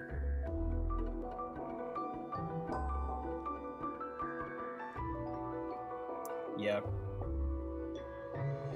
I'm just so I'm like sitting here bummed out. I'm bumming myself out even thinking about it. I wanted it to be good. Just a monkey paw wish to want any of his work to be adapted. Like I'd love to see Tomy. Like I think Tomy could be. You would have to like take a lot of liberties with it. I think to like do a full show, but like I think Tomy is like the scariest thing he's done, and like the gnarliest in a lot of ways. But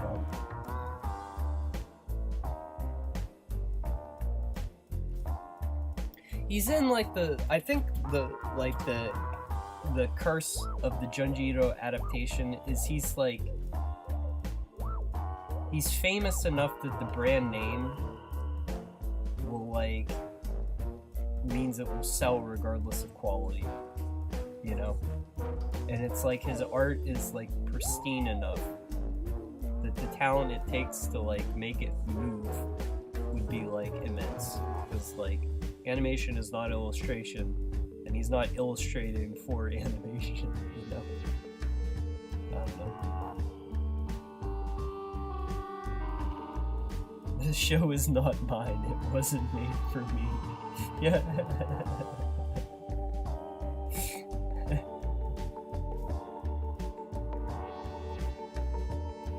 They said that about Lord of the Rings too. Yeah.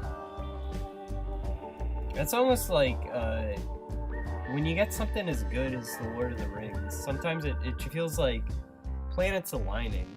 Like something that good just like almost happened by accident, you know? I don't know.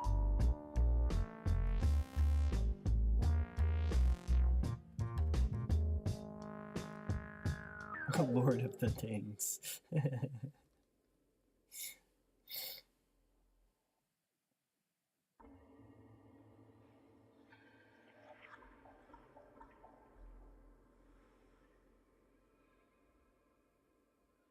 Alright, I'm over it. I'm not even gonna watch the other episodes, probably. Man, I subscribe to HBO Max, too. I'm like out $20 from this. Adult Swim owes me the $20 I spent.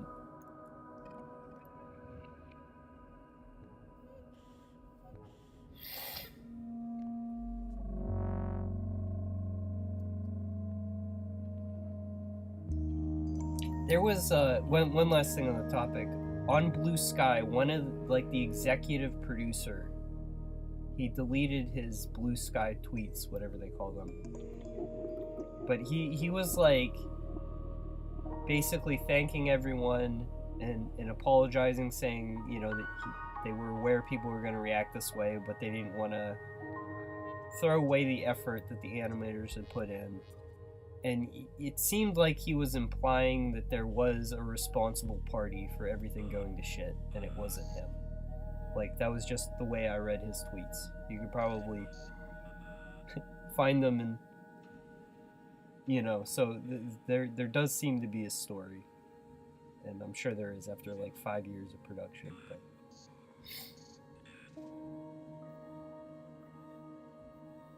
Oh, thanks for stopping by, Cece.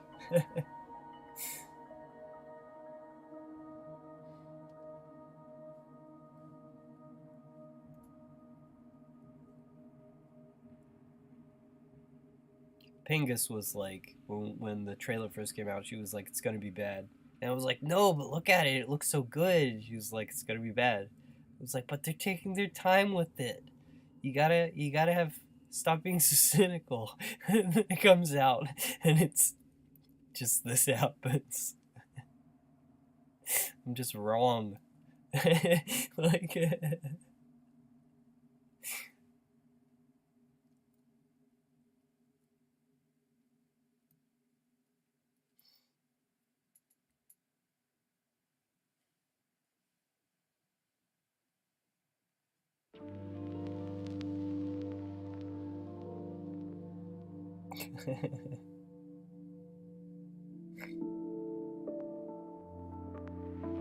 So Chandler is the pirate now.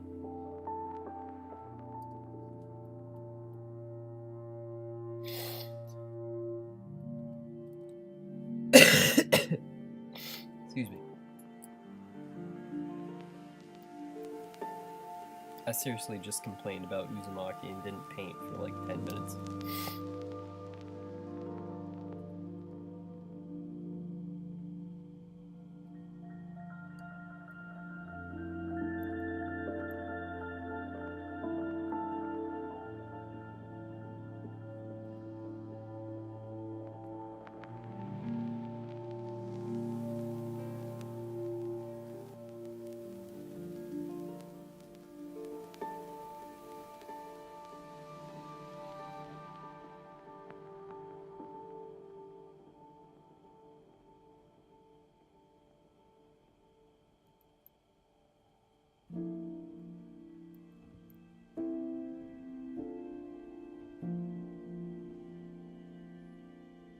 Seems to be a lot of disappointing media releases this year. Zoocosis was a mess too. I haven't heard of that one.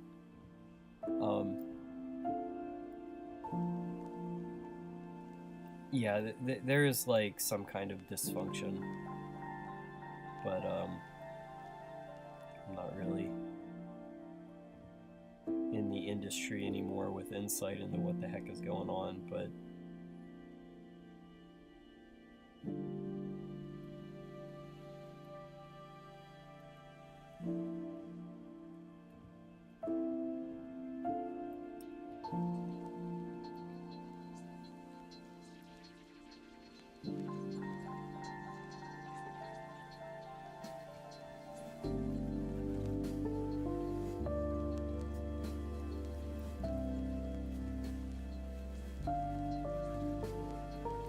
I mean, in the video game front, there have been some like spectacular studio ending failures this year.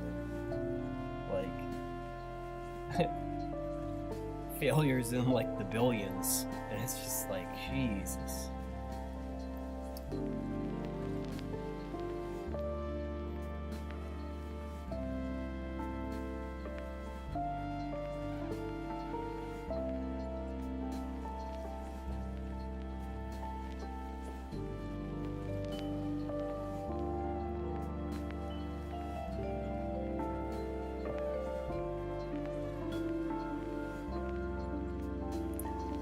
Try to paint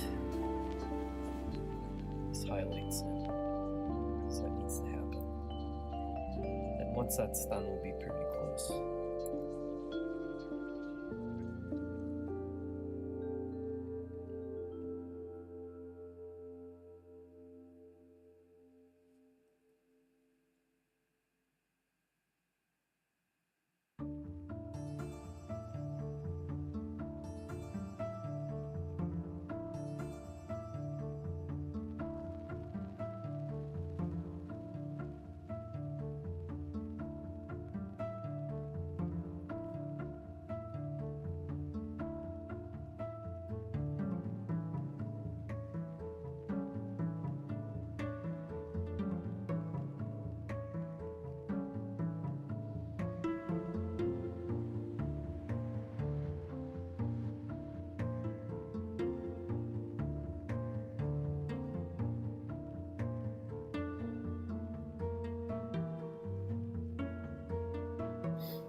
I worked on a pilot.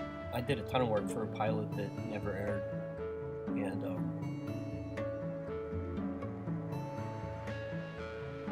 I will say, like, one thing that I took away from the experience was that, like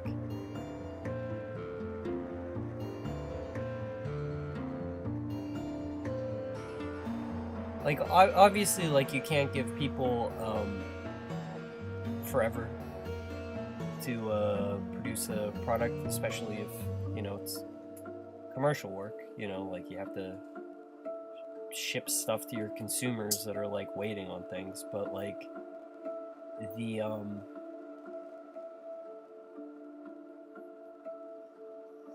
the expectation of how quickly things can be made, like it was Paramount Hulu, and it's I don't think this is unique to them or anything, but I'm just saying this is like a big company. Like,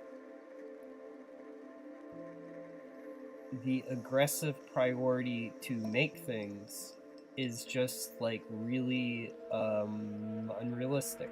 Like, unless you're like adapting, like, let's say like a novel, where someone approaches you who's been like developing their project for like 5 years, and like Stranger Things was like in development from the creators, like they've been working on it for like years and years and years and years. So like, unless all this work is like brought in advance,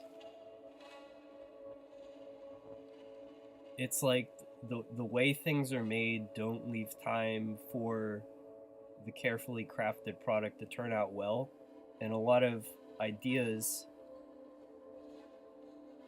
that seem really good on paper like aren't given the time to actually be like crafted into something that's like its final complete form, you know. Like, there's really like not a bad idea, honestly. It's like you just have to like work with something long enough to figure out like the best way to like express it or whatever. Like, but if you have to do it in like, you know, like 3 months or something, like I don't know. It's like it's very unrealistic, and I can see how a lot of big projects fail. Like,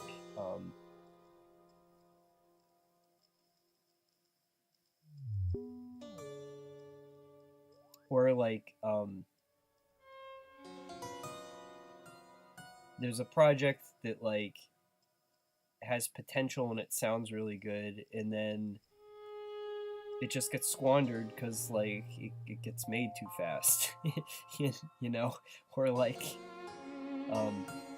even talented artists make mistakes, but it'd be like if you're painting and your paint dries almost like the second it like leaves your brush, you know. It'd be like good artists make mistakes, and it's like there's not time to be like working with things to like actually like form it into a less mistake ridden thing. You know, it's like it's like a human process, and like you know, like look at the amount of years like of pre-production Lord of the Rings had, like the first trilogy. Like you're only able to like release things annually when you've been working on I don't know. It's hey, it's Bingus. How's it going? Anyway, I was just complaining about Uzumaki Pingus. Not that I know what went wrong with that show, but I'm just saying that things are out of balance for whatever that was that happened.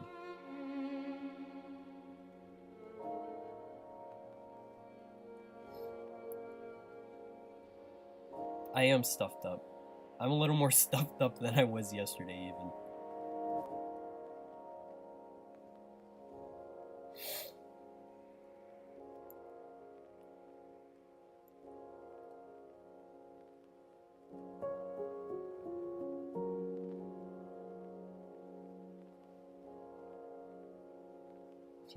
Chicken Big Mac. Sounds good.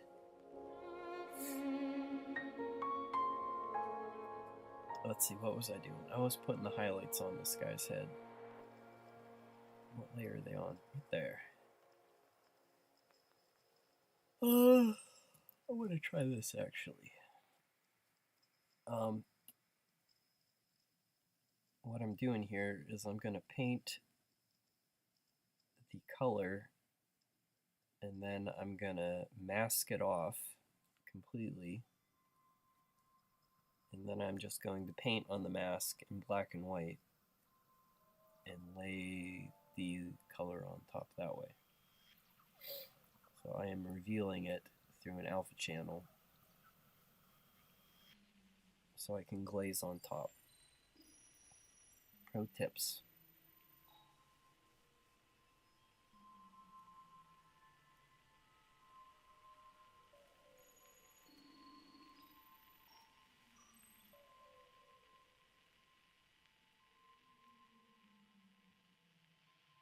Spiced garlic bread, pepperoni, and spinach pizza. That sounds amazing.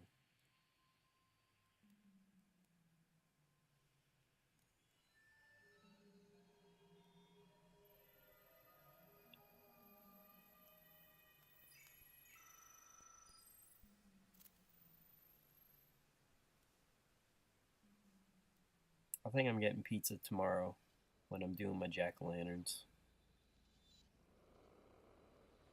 I'll post on my Twitter when the jack-o'-lantern is done.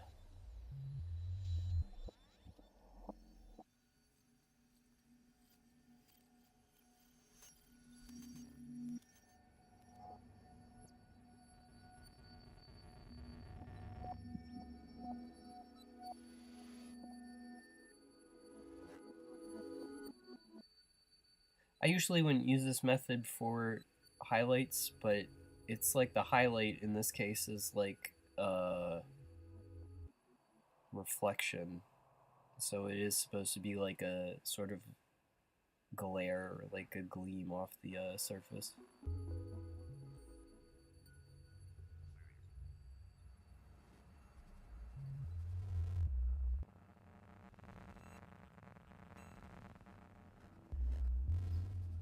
Yeah, I'm carving a pumpkin at my mom's. Where to go on Halloween? Somewhere that doesn't involve a lot of driving. Ben's gonna dress up. That makes me feel like I should dress up.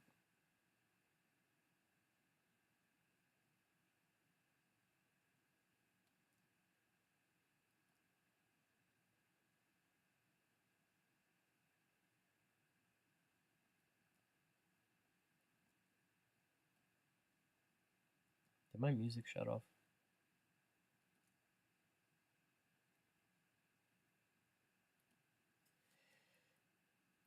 Is that reading as a highlight? Might be not bright enough. If I just tweak it like that, just a little bit.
Hey, thanks for stopping by, Velvet.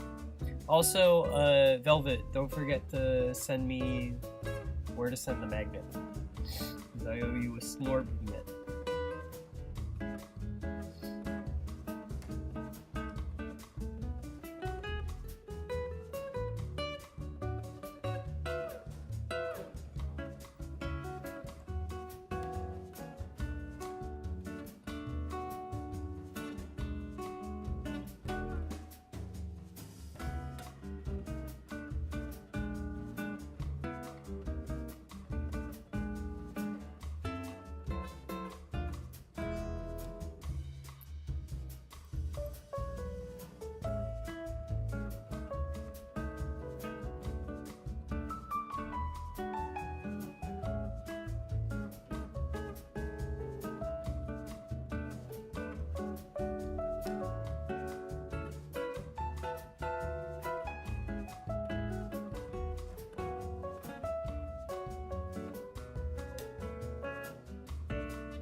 This is just taking a lot of focus. I apologize for being quiet right now.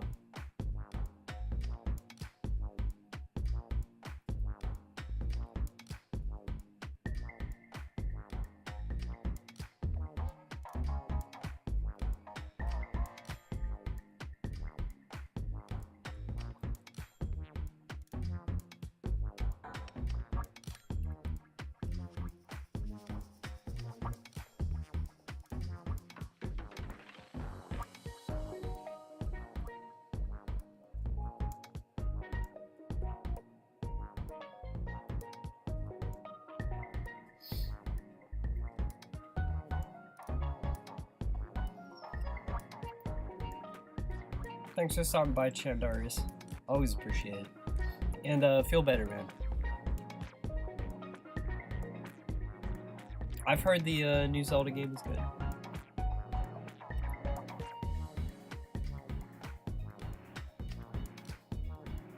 Glad to be streaming again. I need to get back in the habit.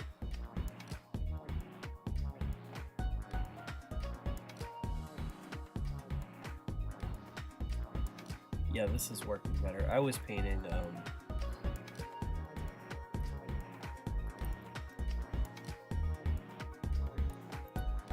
was misguided with the amount of detail I was trying to paint in.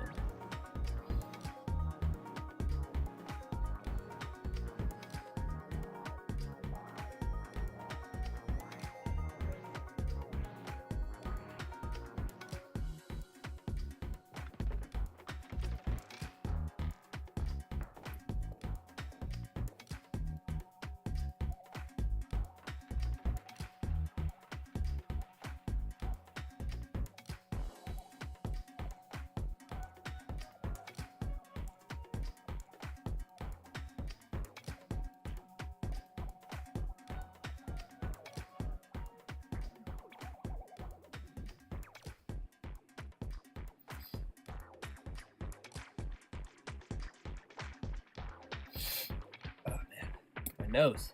Let me breathe. Please.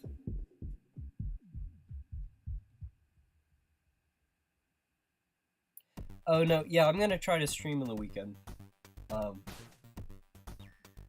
I'm not sure what I'm doing this weekend. So I'm not sure like what time I'll be able to, but it'll probably be like Saturday or Sunday afternoon, hopefully.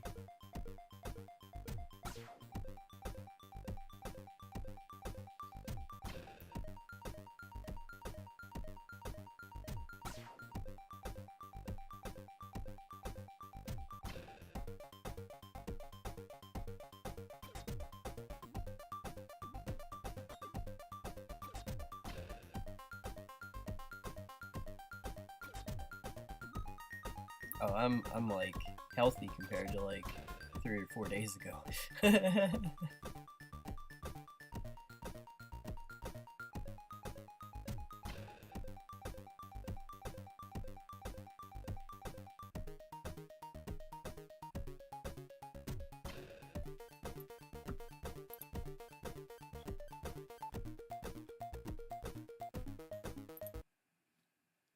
I was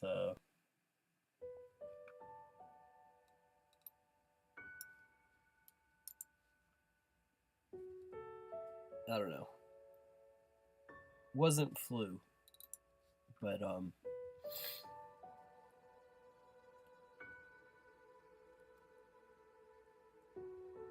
incapacitated, we'll say.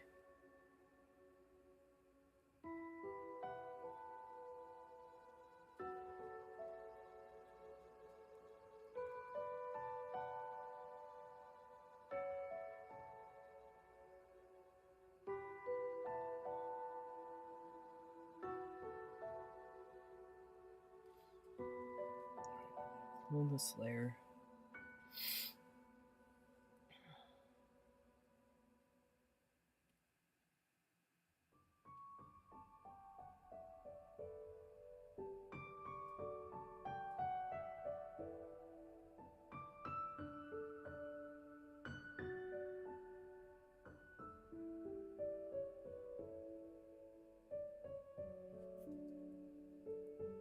Oh, you know what would help if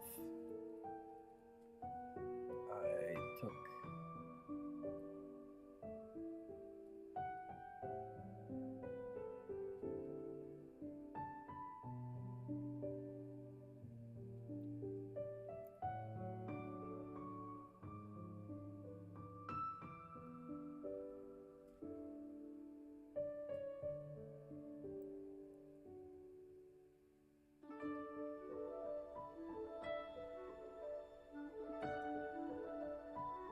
I think I might need to add some deeper shadows down here, but overall this guy's looking, you know, it's like, it's a certain question of like how much,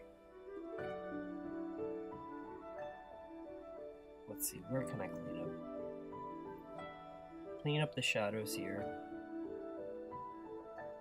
It's just getting very close. This is a shot that introduces a character, so I wanted it to look nice, but at the same time it's not like hero shot that's like one of the most important. This I'll do another painting stream when I'm feeling better, and you'll see that I'm able to actually work faster than this sometimes. But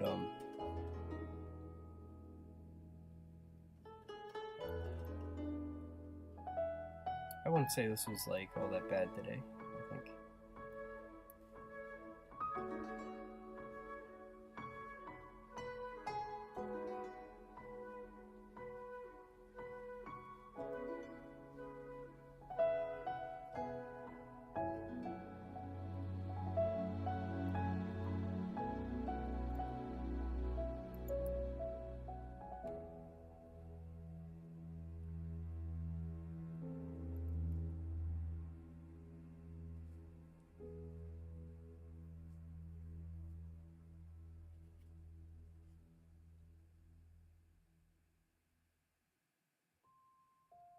I don't know how you didn't catch what I have going to the same show. Because I think it was from the show floor, because no one else I know was sick.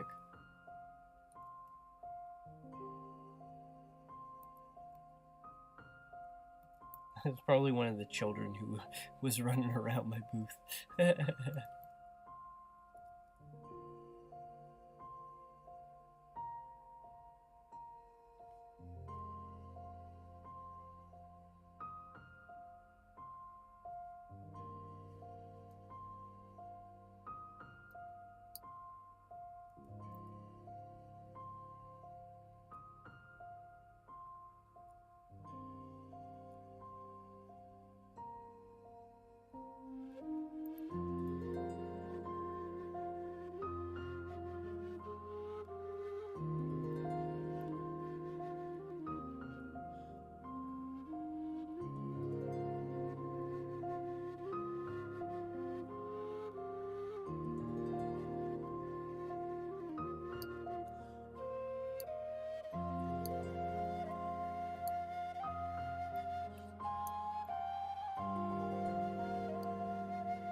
I am glad you two got to meet also. It's pretty fun.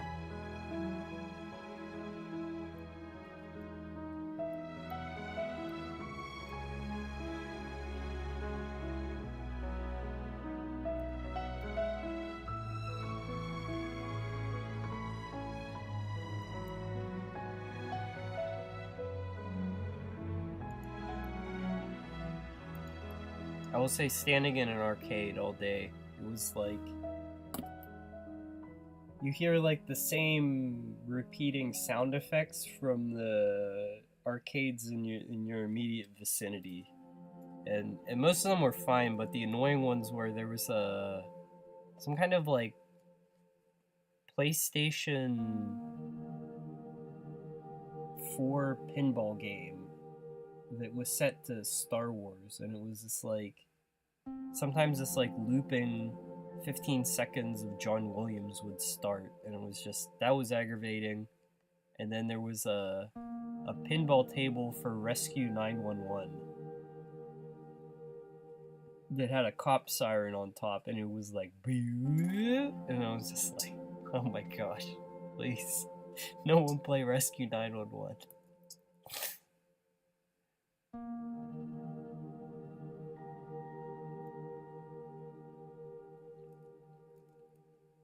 There's a funny coincidence because I remember is like I remember talking about that show on stream before, because there was an episode I watched at my grandma's house about a fisherman in Florida, and a barracuda jumped out of the water and bit him in the throat. And the episode was about the Coast Guard, I guess, like rescuing him. And I was traumatized, but also greatly interested in the show as I was watching it.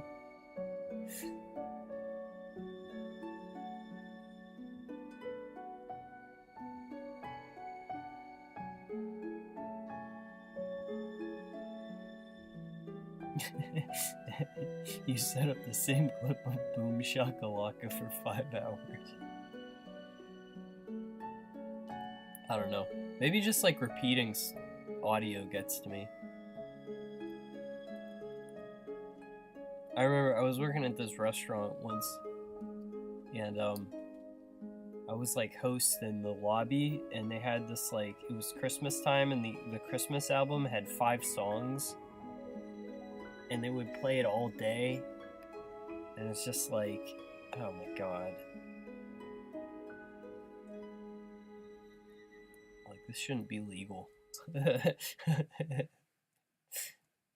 Should be like legally required to have at least like 20 Christmas songs if someone is forced to listen to it all day.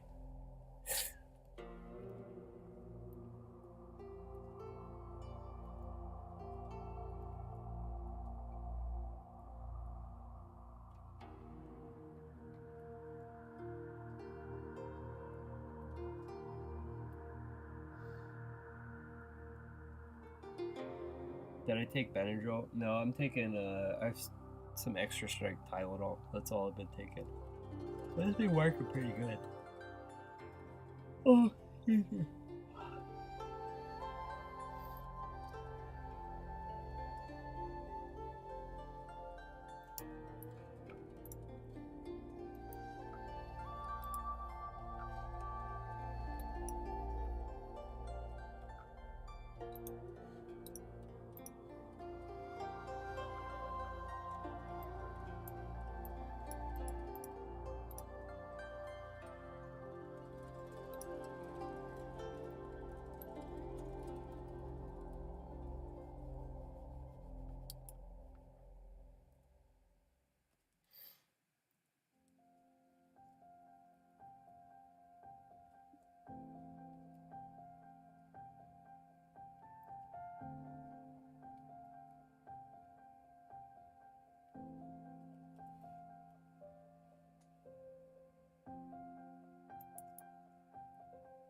this I think this highlight kind of stretches over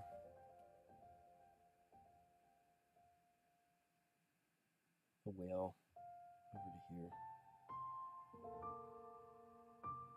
but it's subtle.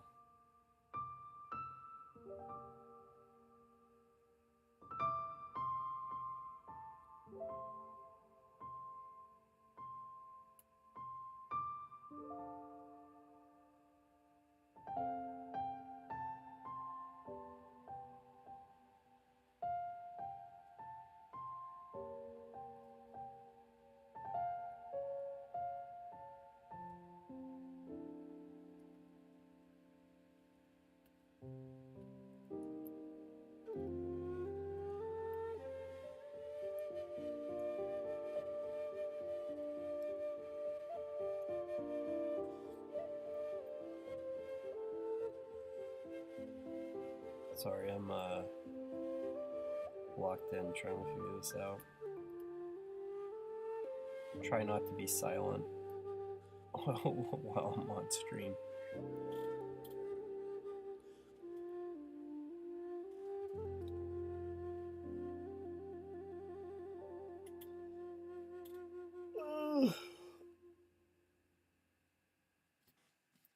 I forgot to look into Techo.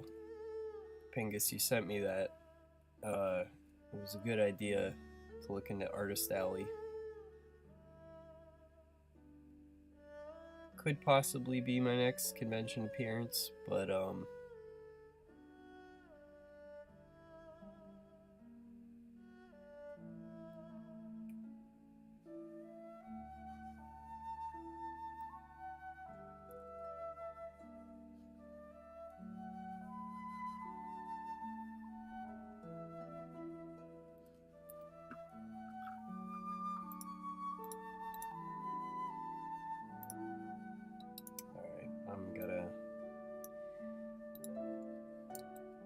cheap out and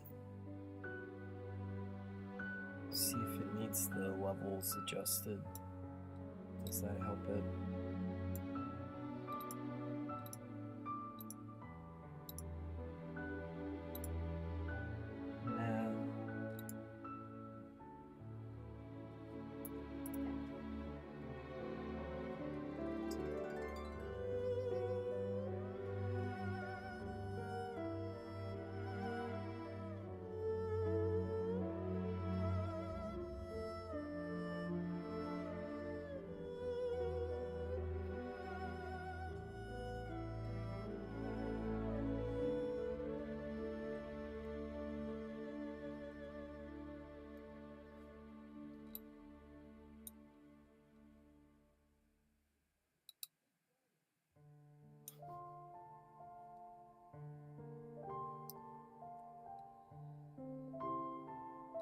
My roommate's arguing with someone on PUBG.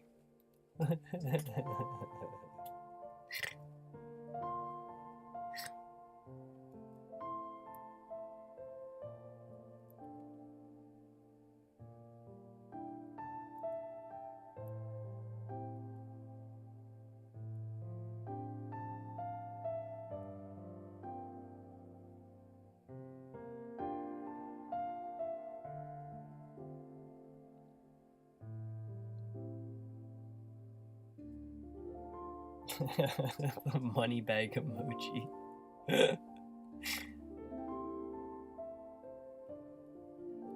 Yeah, I'd like to make some too. It's just like by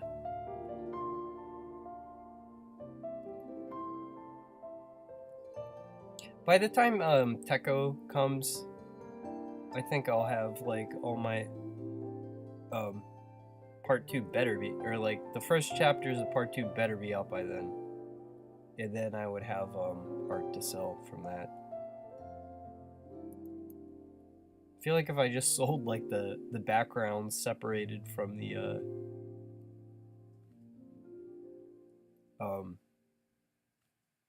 animals, those might sell like better. I don't know. Some of the stuff I'm painting now. Like if people just want a coral reef.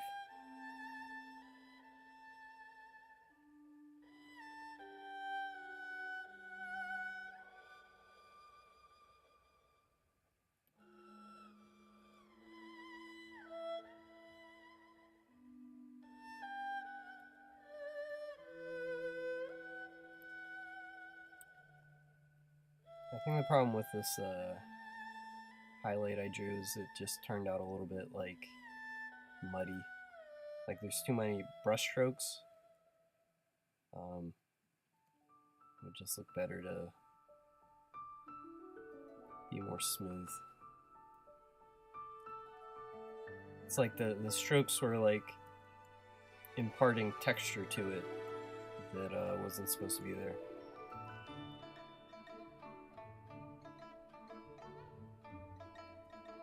Like reflections are not furry, you know?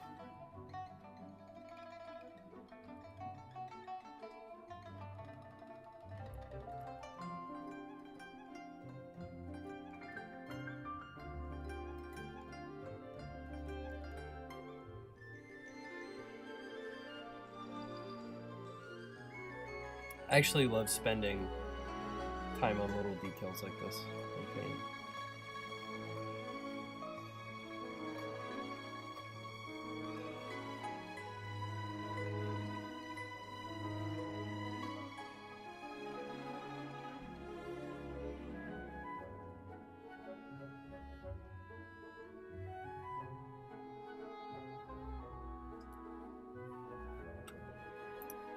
Is the music loud enough for you guys? Can you hear it? I'm trying it out slightly.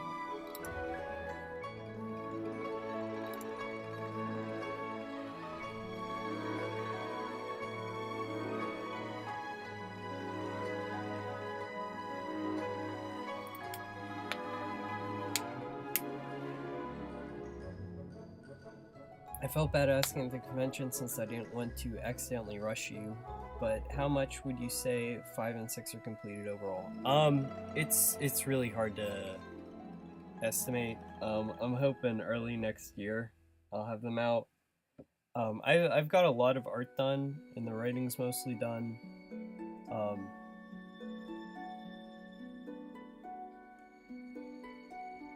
It's like part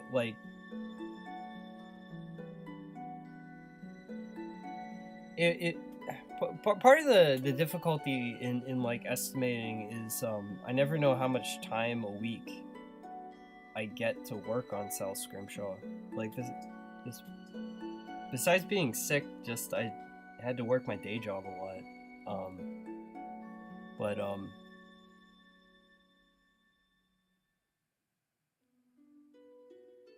should be early next year. I'll have another update. It's just really hard to say. I can't. It's like also like I can't keep putting it off much longer, or not putting it off, but it's like delaying would be a better word. You know, it shouldn't take forever. It's just I don't know. I'm working on it.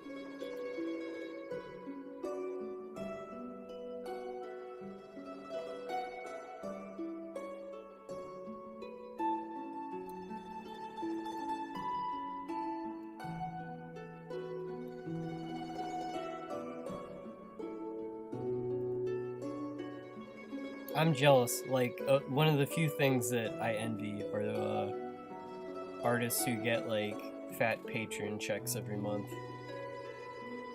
just to be them, you know. But I need to release more Cell Scrimshaw if that is to be my future. So.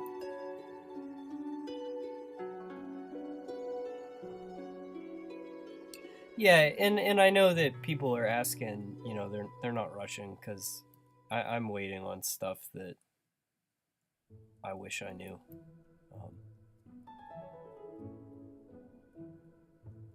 Like there is like this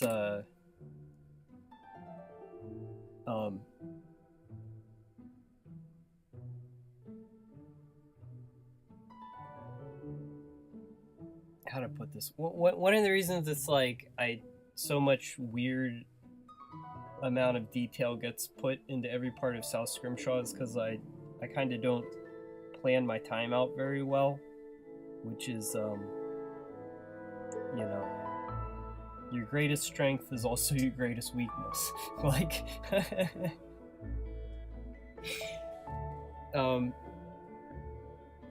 but there is a scene. I have a lot to do, but there is a scene coming up that I am intentionally blocking out in a way that will expedite the illustration. You know, like.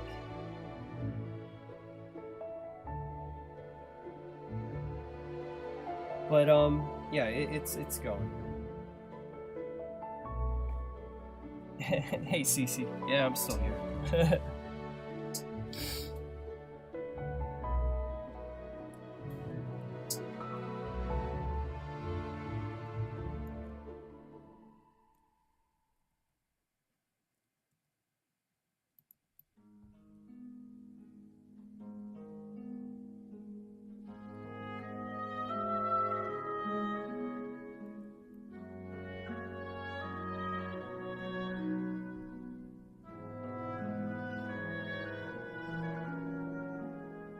I feel like this line is too harsh.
That's a little bit better. Still, it's kind of...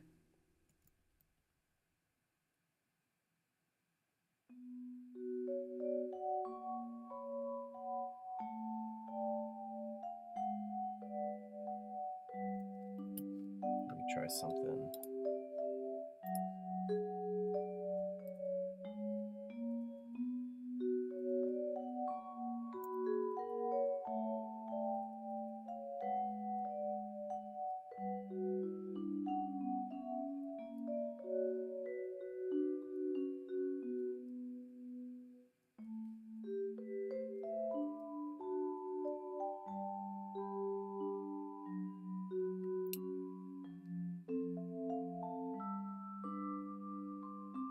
Oh, very like. Well, thanks. It's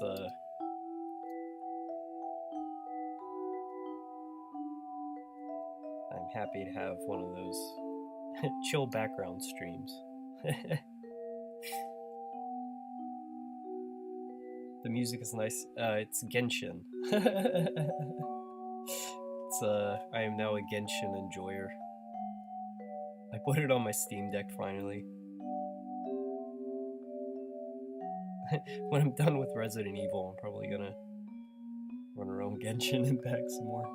It's a good game. This is Genshin Impact music.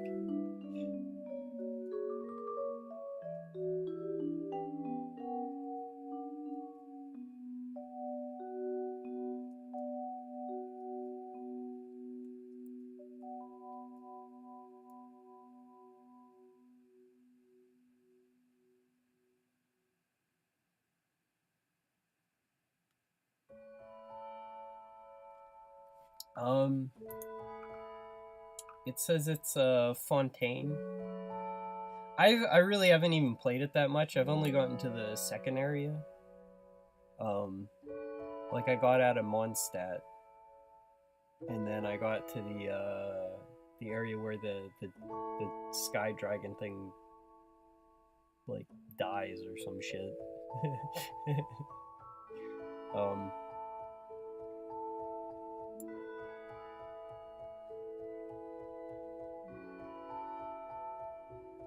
I was playing it in the vineyard on my phone though, which is like I hate playing things on my phone. It was just all I had. But yeah, that's why I installed it, is because like it was the most real video game I could get.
I need to get rid of those guys. They're messing my line work up.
kind of want to draw this guy a little bit cartoony.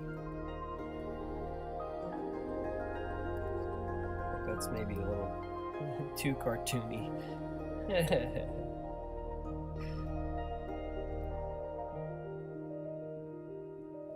Maybe what I should do that would help me draw is if I drop the shape of the whale for a minute.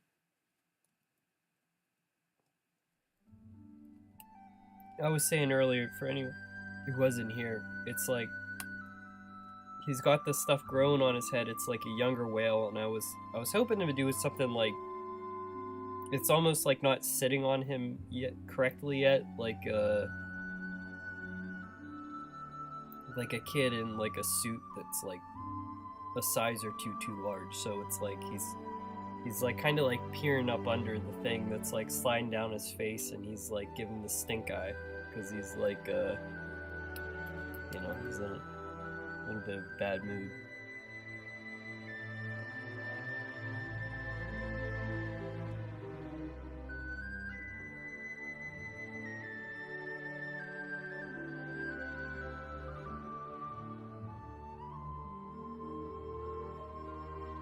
Mouth is cute.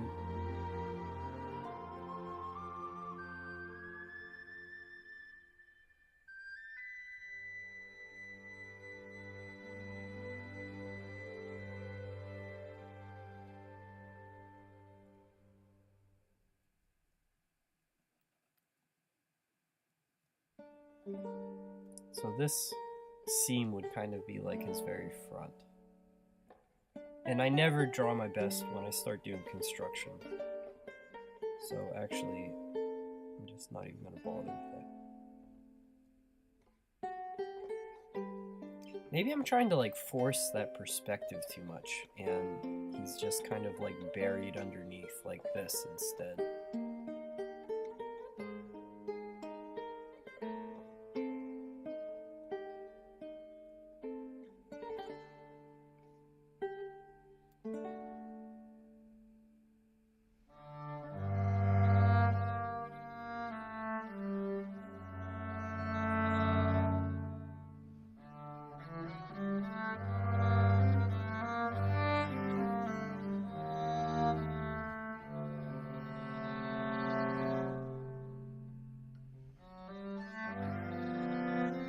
Alright, yeah, it's getting late, CC.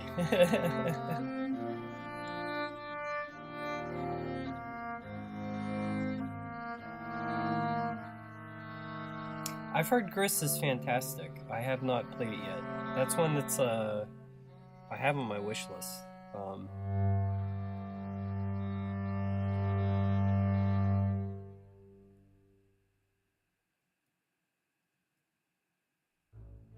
I think Gris falls into the category of like too many good games to play and haven't gone to. You know, it's like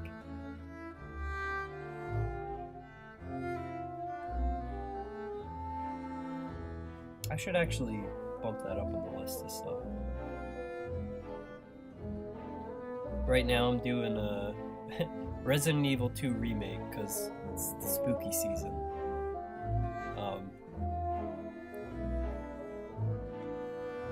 After that, I gotta finish reading Fate, which I am enjoying. And then after that, I might finish Signalis. Or how long is Gris? I kind of like. If it's shorter, that might be fun.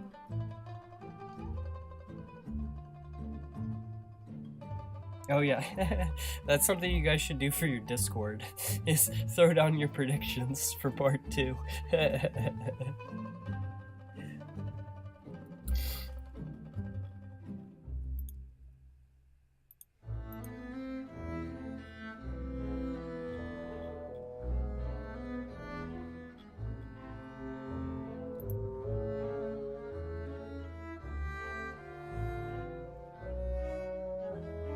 I hope readers,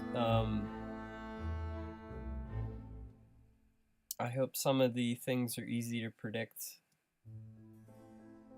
you know, because then it's like an actual sequel, you know, you want to, but I hope there are some of it's novel, because like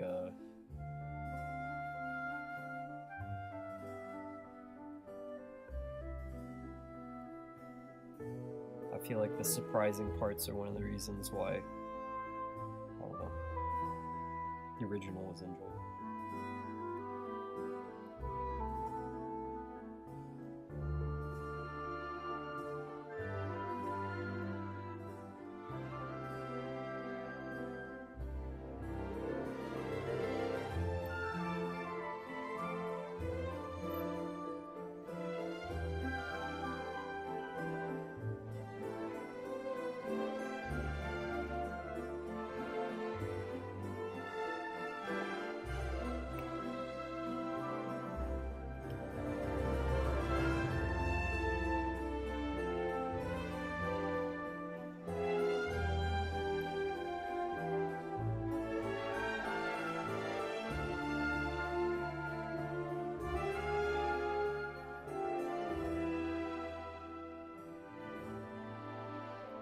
Yeah, his eye was not be way back there.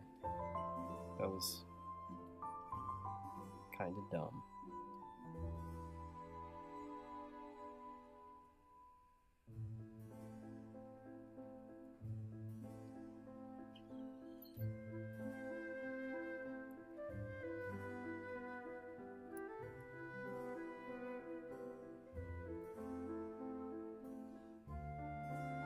See, that's funny. That's like he's actually struggling to keep up with this thing growing on his head.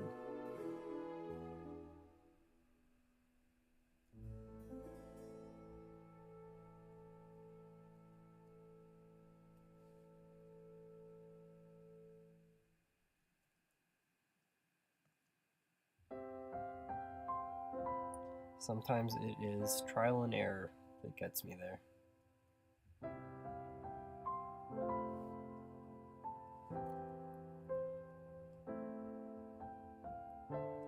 I'll clean this line up in a second. I just want to make sure.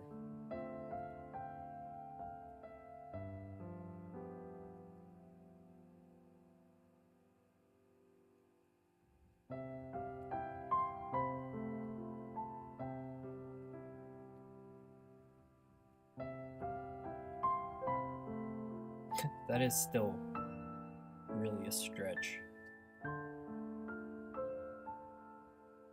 I'm gonna try this.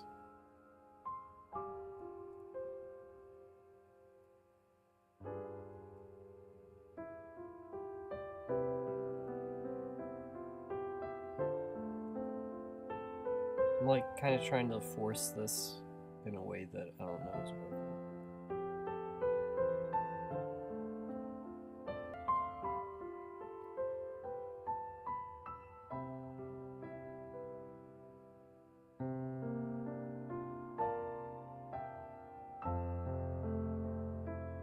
Yeah. You didn't expect the hunter whales to come back. Yeah.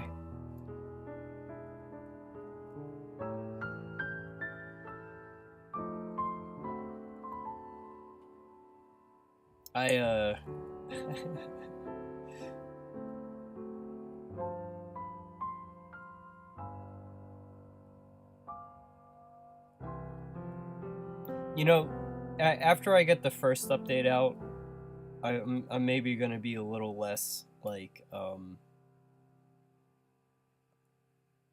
protective over like revealing literally nothing, or revealing as little as possible, and then people can like spoil as much as they want.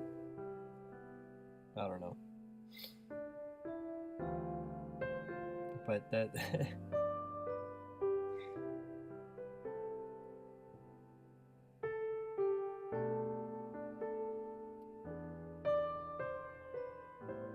Hey, Kangles, good to see you again. Or K.A. Angels.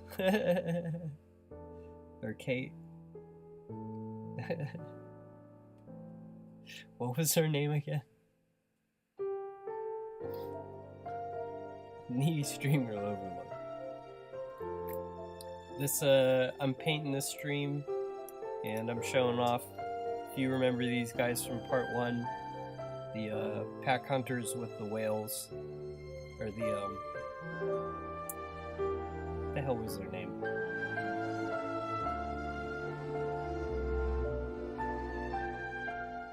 Man, my brain is not working. The sharks were the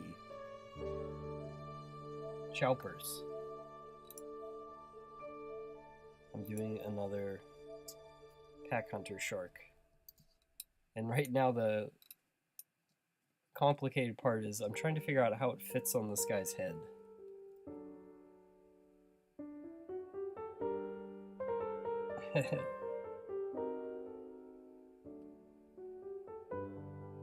Convention was really good, really great.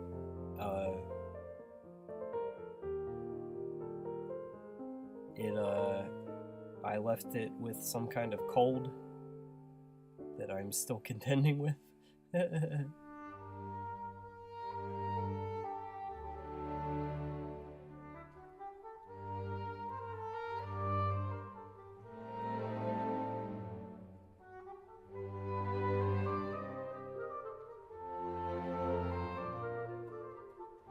But yeah, it was a really great time.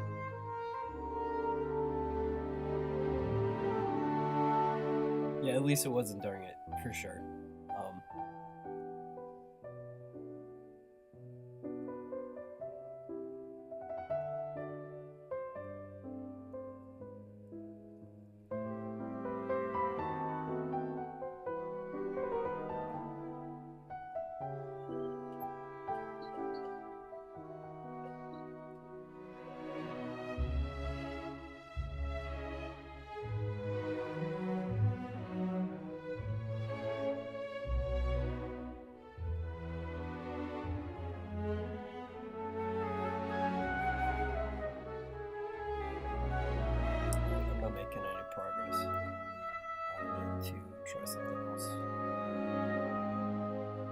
The other way I often try to fill in forms is just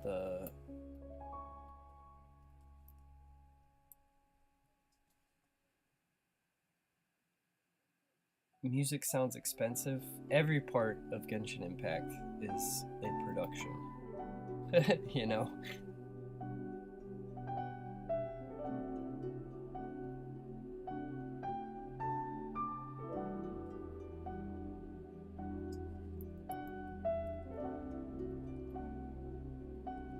It's easiest for me to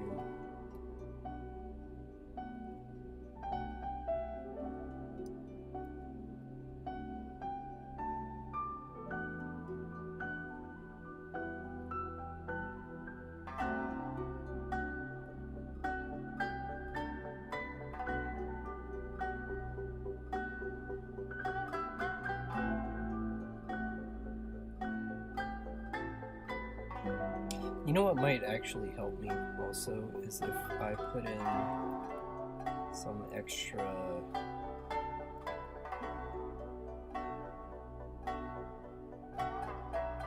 there we go. Yeah, so this will be like, I think I'm on to something. Sometimes it's like when you have an idea of how you want to do something, it's a little bit like trying to circle the square to get it to work. It's like, this idea will work. Like, this thing can sit on top of someone's head.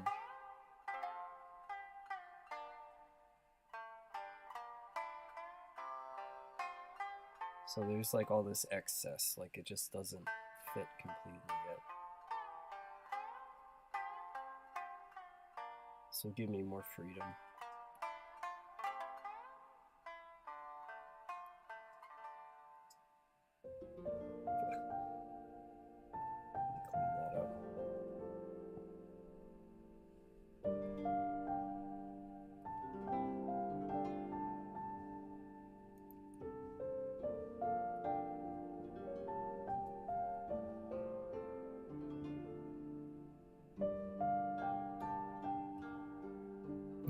You booked another show.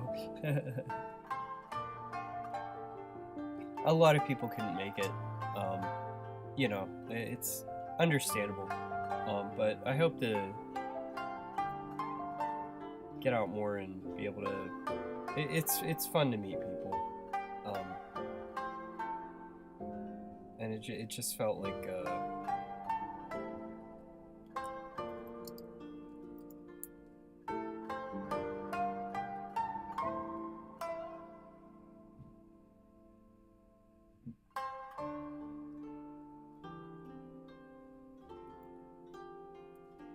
I kind of forgot that I was talking mid-sentence. It was good to do, and I'm glad that I was out there. It's a thing I would like to do more of.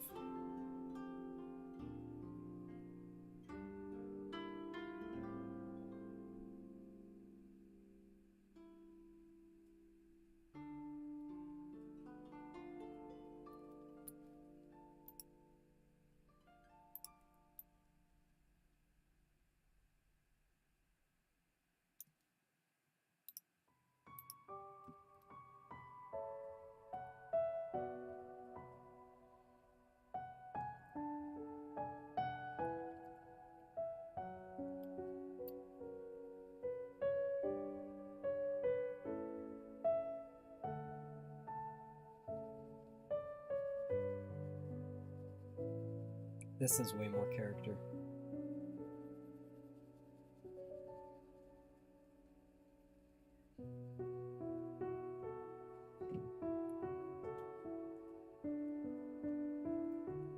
It's funny, like that little detail in the back just like sort of solved it for me.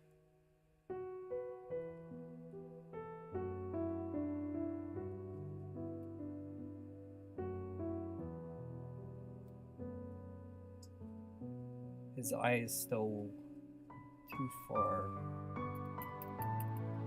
How far back I can push this? The head feels correct.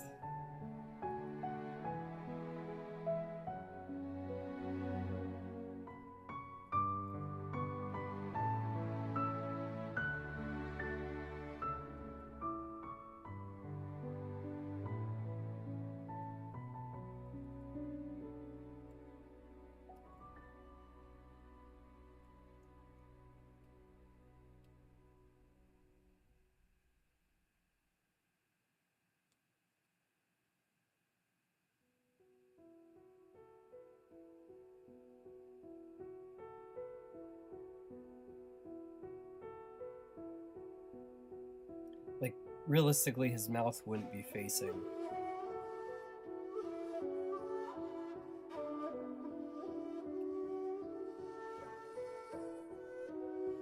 I draw these whales, like, just so, like, oval.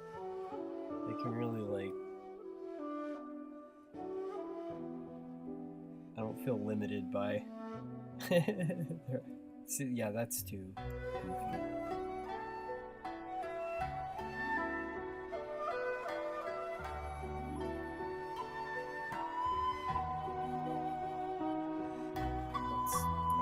I'm getting there.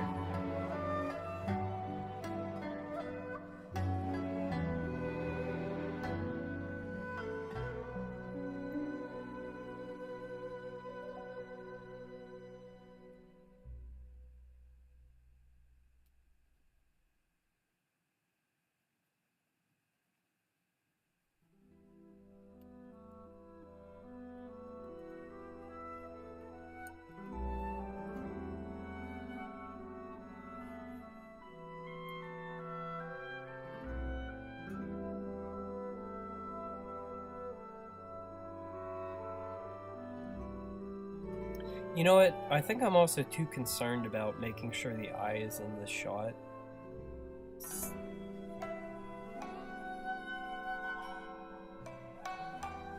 Like, if I'm fine just having the eye not visible, then, you know, what's it really even matter?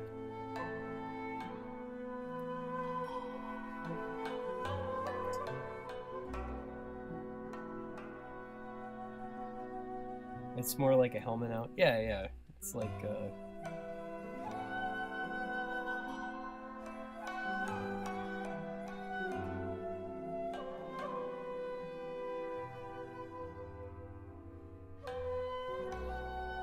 Well, that's cool. Yeah, enjoy tomorrow. I'm really happy that, you know, you were able to come in spite of the misgivings.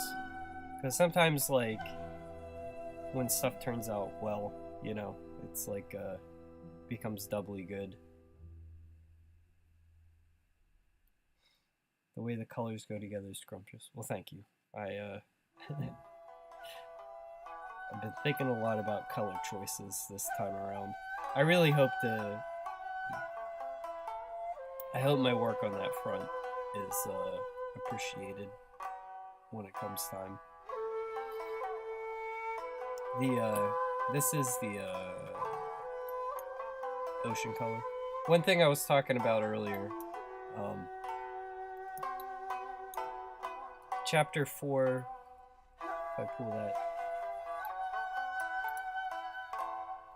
the coral reef, the Great Reef, generally has like a really strong greenish yellow cast to the whole thing. It was like very intentional. And part of that's just like I felt like it gave it like a good like uneasy or like I don't know, it just sort of like fit like the emotional vibe that I was aiming for. And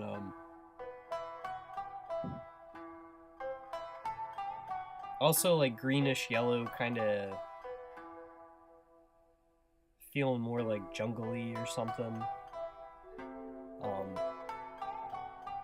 But the mood is supposed to be much different for the future chapter. So the background ocean is going to be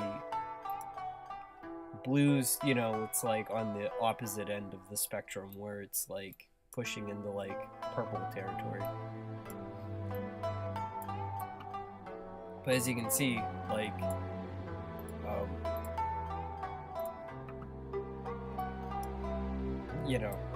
like this sort of green is not in the color palette of chapter 5.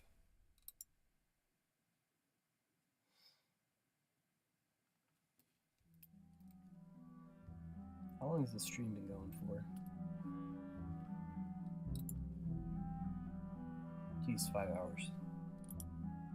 I feel like I should have been able to paint this guy in quicker than that, but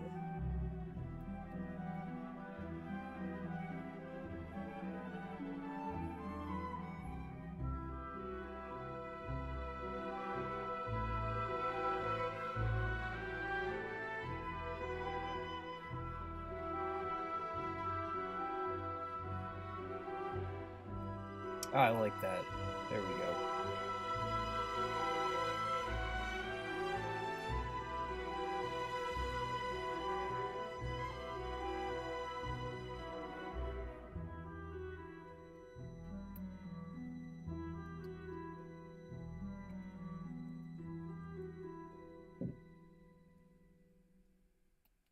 So his eye would be like there. Then it's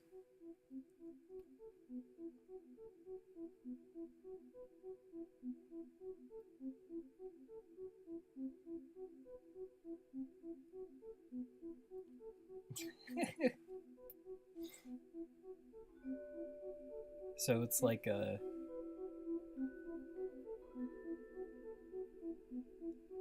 his little like how his thing like kind of became unseated.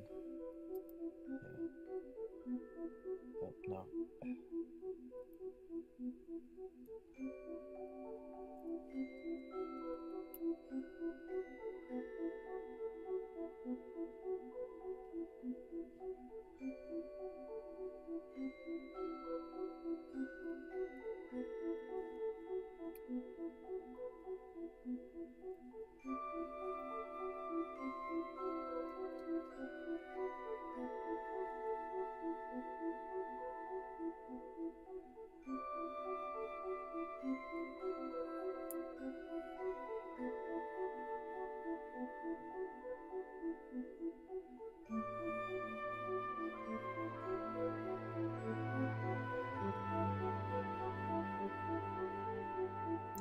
Like, this is supposed to be like sitting further back, and it got like knocked forward. And he's like still trying to figure out how to get it to put back into place. And he's unhappy about it.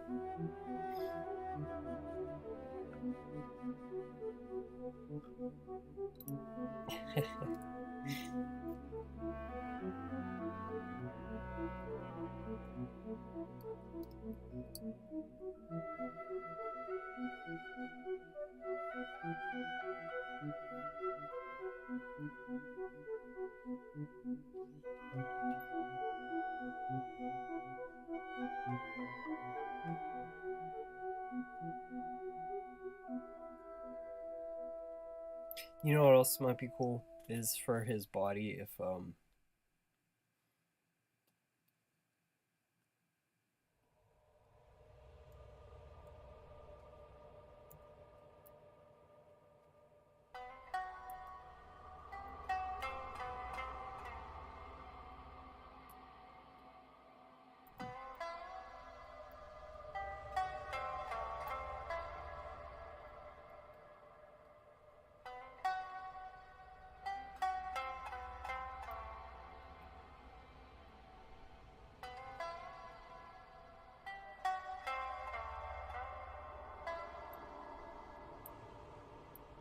like he's got spots.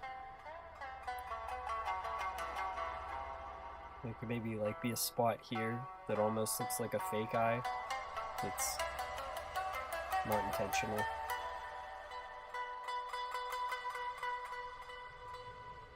That's fun. I like that.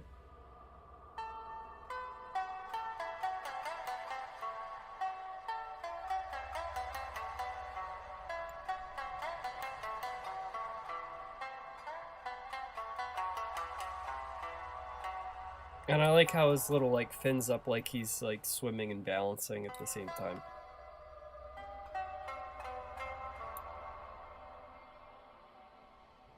I'm gonna call that I got the thing done I wanted to do today. Also, for anyone who just showed up, if you'd like to see it, this was the little armature I got. Not armature. This is the clay model that, because this guy is a character, and I have to draw him from multiple angles. And something that complex, it's like just having this to be able to rotate and shoot from different angles is important. I'm gonna, not to like overhype it, there's not a lot of him in chapter 5 or 6, but there are a couple ones that I don't know, like I can add to this over time, or I could bake it and paint it if it needs to change. Let's see if it's kind of this might give me a better look.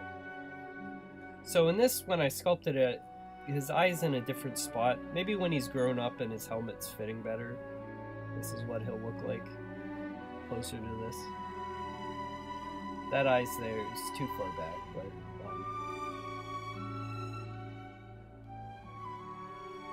these background monitors are like throwing off the... But anyway, so that's like, that's one of those dudes.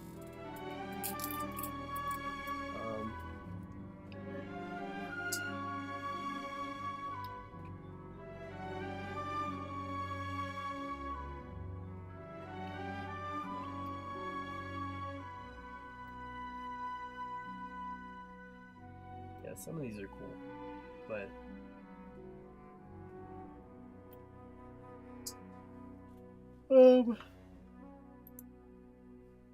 cool. Well, kind of feel, dude, it's been like I said earlier, I forgot my chair and have a back. I almost totally tipped over. All of October felt like a wash, like in that like I couldn't make art while I was getting ready for the convention, and it took like way too long to like, I don't know. It not wait. It took time, and then I got sick, and then it's been super busy at the day job, and it's like unacceptable how little artwork I got done. So that didn't even feel like what was it? It was a very easy 5 hours. To like, I finally get to do the thing I like to do. And it's just like, I was actually working earlier in the day too. So feels good. Also, I talked earlier in the day about some gouache stuff, but I was super distracted and felt inarticulate. So I might, I do want to post a video where I talk about how I do digital, and like, because I think it's useful to hear artists talk about how they make their art, not because like I'm a genius or something, but it's like any artist provides insight when you hear them explain themselves. So I might take the footage from this and then just like re-record what I wanted to say so that it's more articulate. It's hard to like paint and explain something complicated at the same time.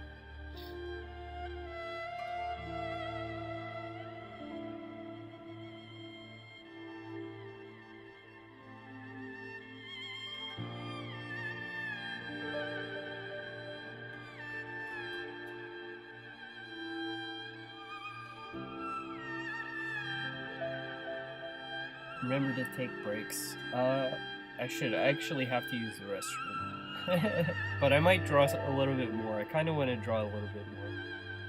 I'm having fun drawing. A month or so, a mix of 3D and 2D. Very short animation. That's cool. And then he gave up. I can't draw well. No, everything is I would say animation in particular is like one of the most like labor intensive types of art, but I don't know, just making stuff is fun. I love like compositing 2D stuff onto like 3D, like whether it's like filmed or like anything. It's fun. I love that like 3-dimensional and flat combo. I should compile photos of the models somehow after everything is done. Yeah, I need to save my production reference material better than last time. I still occasionally dig up stuff from Part 1 that should have been in the making of DLC that I'll probably throw in there at some point.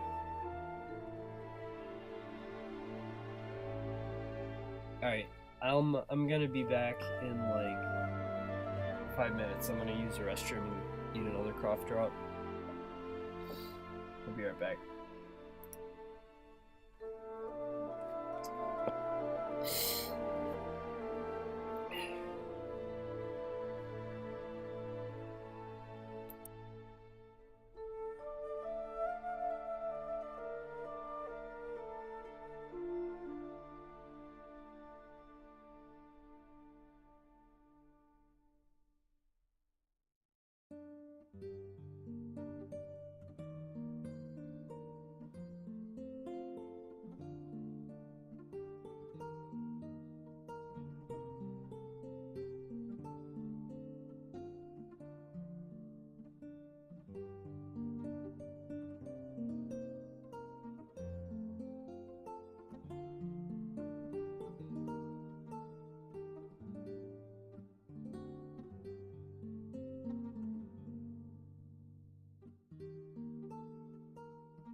Hey, I was just saying this is Samson.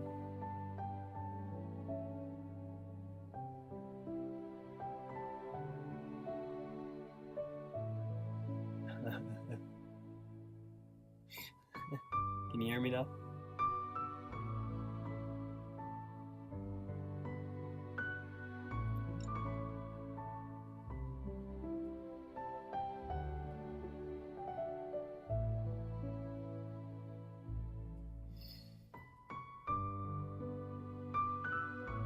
Alright.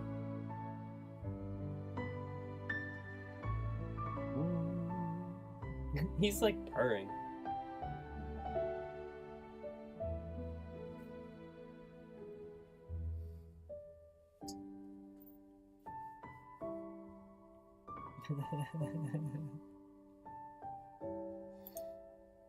Can I show you guys something I bought? Hang on.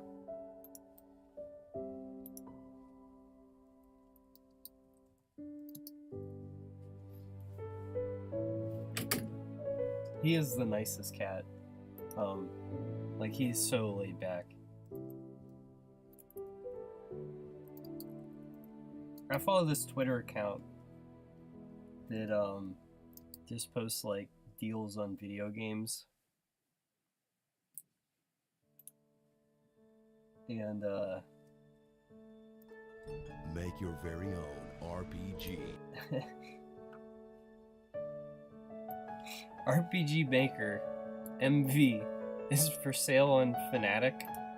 It's usually $80. You can buy it for like 15 right now. And I was like, ooh. Dude, 15 bucks.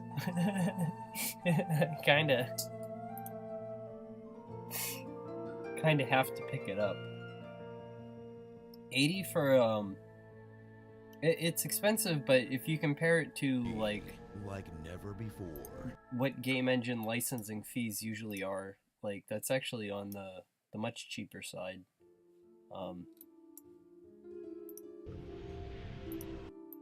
But that's not even like the premium RPG Maker, because there's so many. Like MZ is like $100. But anyway, I got it for 15. It's on sale for at Fanatical. I think the sale is still going on. And you get the Steam key from them too. But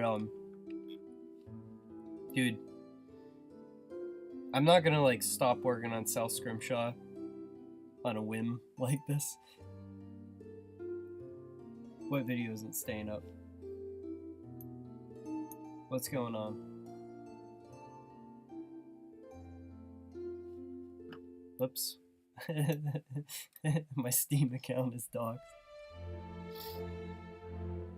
I don't think it matters.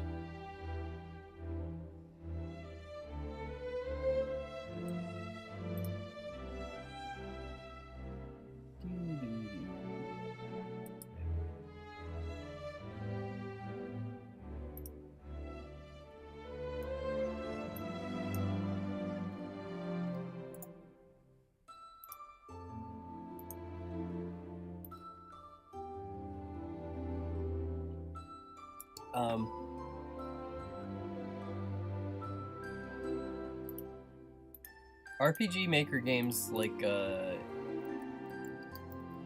I've talked a lot about Yumeiki, which is how MV was made in MV, which is the one I just got. That's what the MV stands for, but, this is like a classic. There was like a whole genre of like, late 2000s, 2010s RPG Maker games. It's just like a really fantastic program. And there's like a following for people who use it to make weird stuff, and I don't know. If I do make one, it will be very short, I swear. But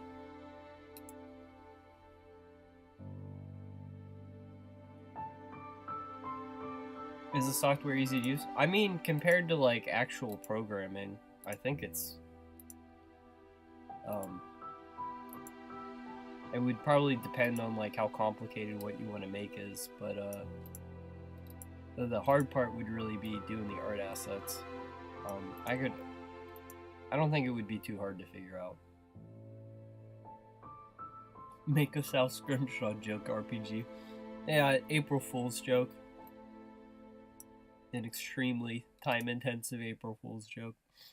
It's like I don't think I would do a joke. Like I would seriously try to make some like cringe Kino style I don't know. I would try to make something that like fits the genre. It just sounds like fun. I think it would be, but I like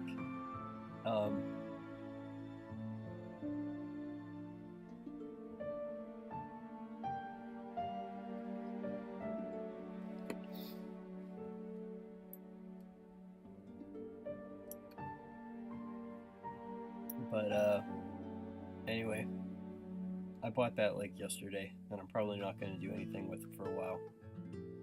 But we should do like a design doc on stream.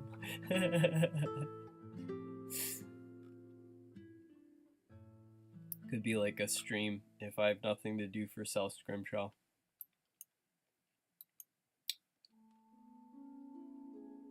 Make your horror game. No, I would make the I have a different one I want to make.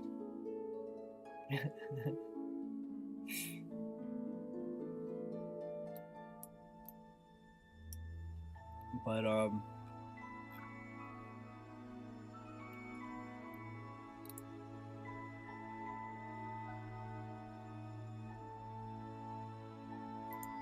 I do have a horror game, but it's still pretty early on. I don't know. I'm good at writing like the first chapter of stuff, and then losing interest as it spirals in complexity.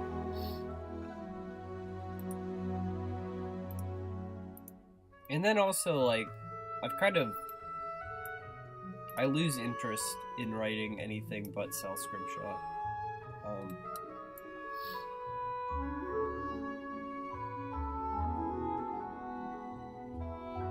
Grimdark. But I want to do like fun Grimdark.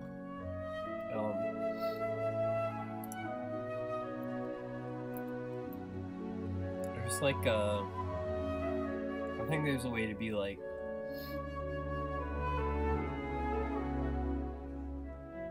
grimdark or without being like soul crushing. I don't know.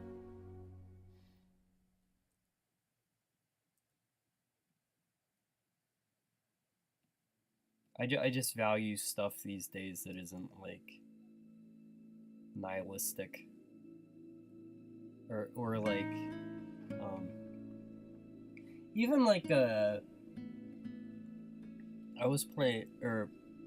been playing Resident Evil 2 Remake, but I was checking out the remake of Silent Hill 2, which I thought was like much better looking than I was fearing.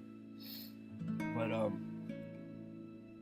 Resident Evil 2 is fun, and Silent Hill 2 is like such a fucking downer that it's like I actually want to play this one. Like this is like depressing ass game. So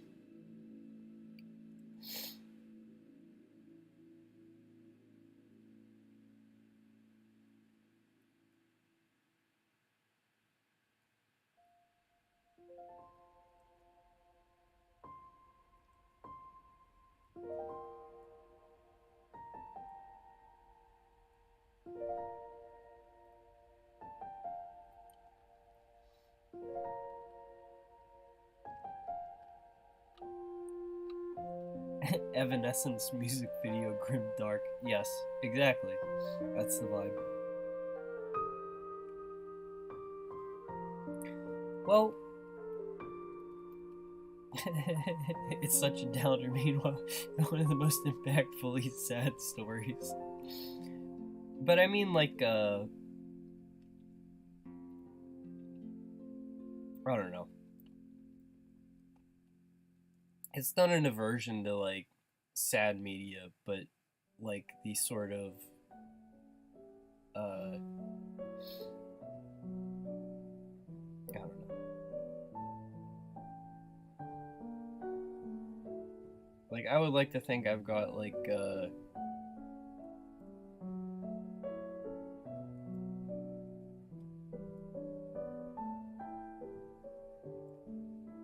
don't know. Not articulate at the moment, clearly.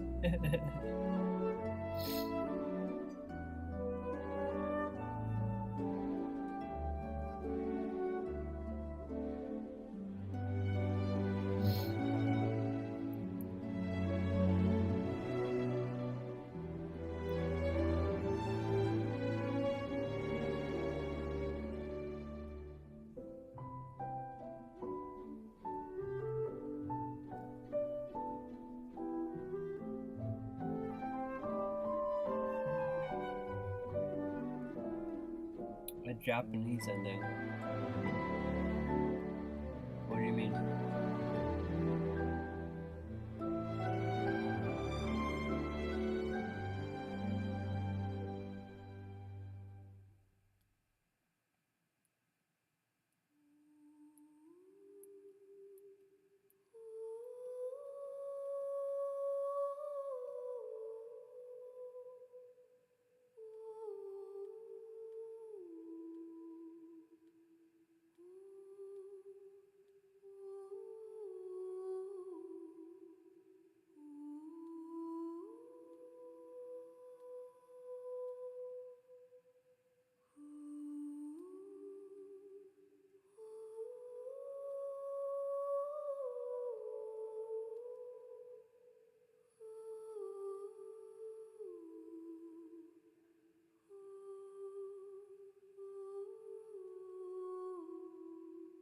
The Silent Hill song.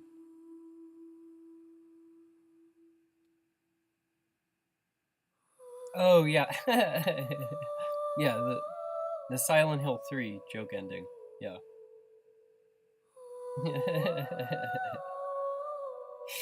I guess yeah. Silent Hill has levity too. I guess.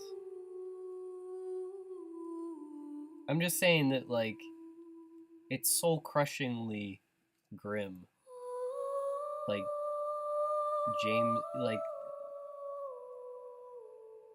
running around like an apartment complex, crushing skull. I don't know.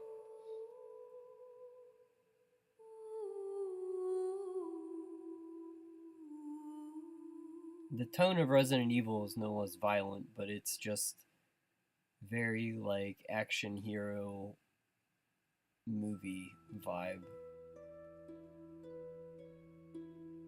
I don't know.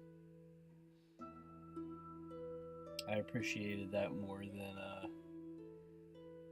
existential terror of guy who smothered his wife and is in denial about it. They're both good, but I guess I need some levity in my life at the moment. Like,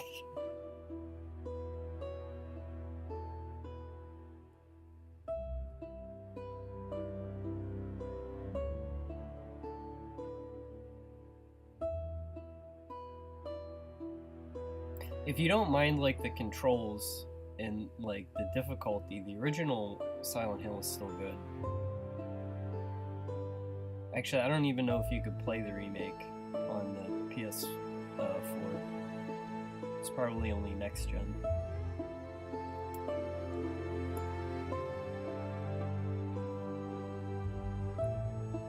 The original Silent Hill games are good, but they are, like, the darkest video games. like some of them, like just in terms of like the themes.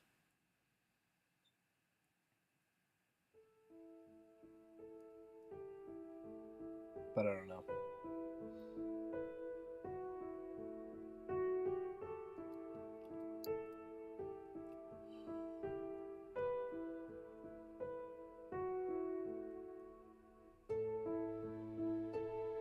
The remake, I have to give it credit though. Like the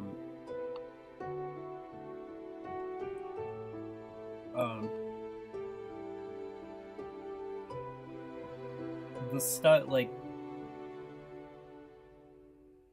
it is very well made.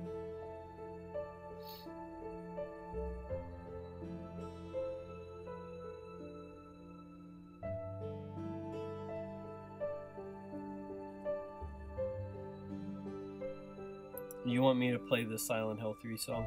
Alright. I might end my stream. I'll play your Silent Hill 3 song.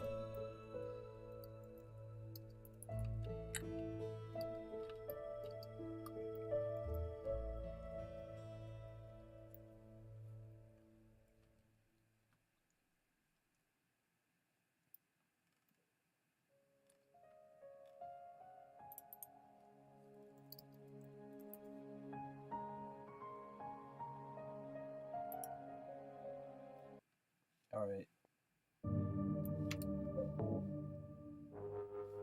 Wait a minute. Let me do this real quick.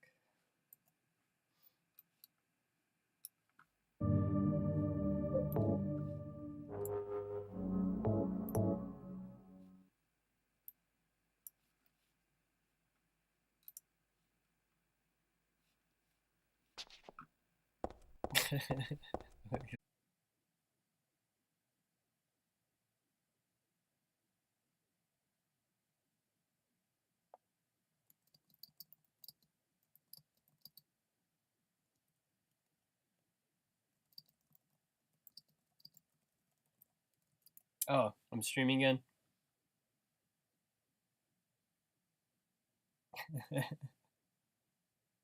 Alright. Glad we didn't have to end on that awkwardness.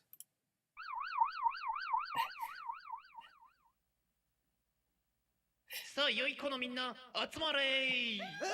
don't know why you love this so much, Mingus.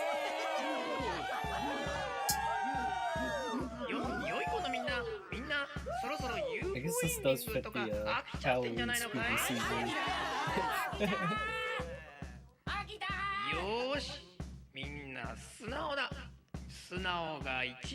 Honesty helps you grow big and strong. それじゃあそんな成長期のみんなでサイレントヒルの歌を歌おうかな。 These games are peak. よーし、いくよ。One, two, go. This is the joke end of Silent Hill. All the every game of Silent Hill, it's like you gotta do this like really obscure checklist of finding items. But if you do everything correctly, it turns out it was like all the horror was like aliens or like something super goofy. Like, I think it was the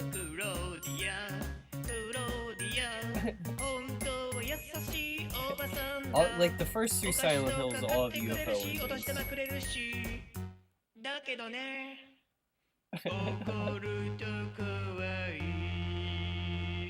This is pretty good. This is biggest spamming chat.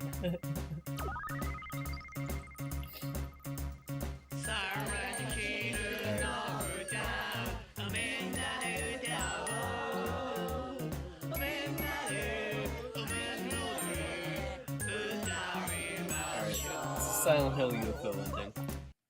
Thank you for sharing, Morgan. But I think I lost my stream music. Where'd that go?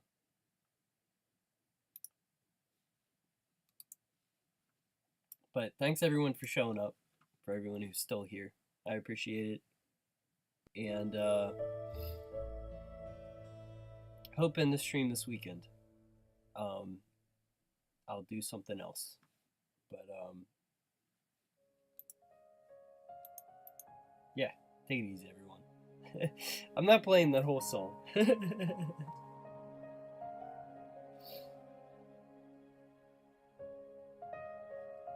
I appreciate it, man.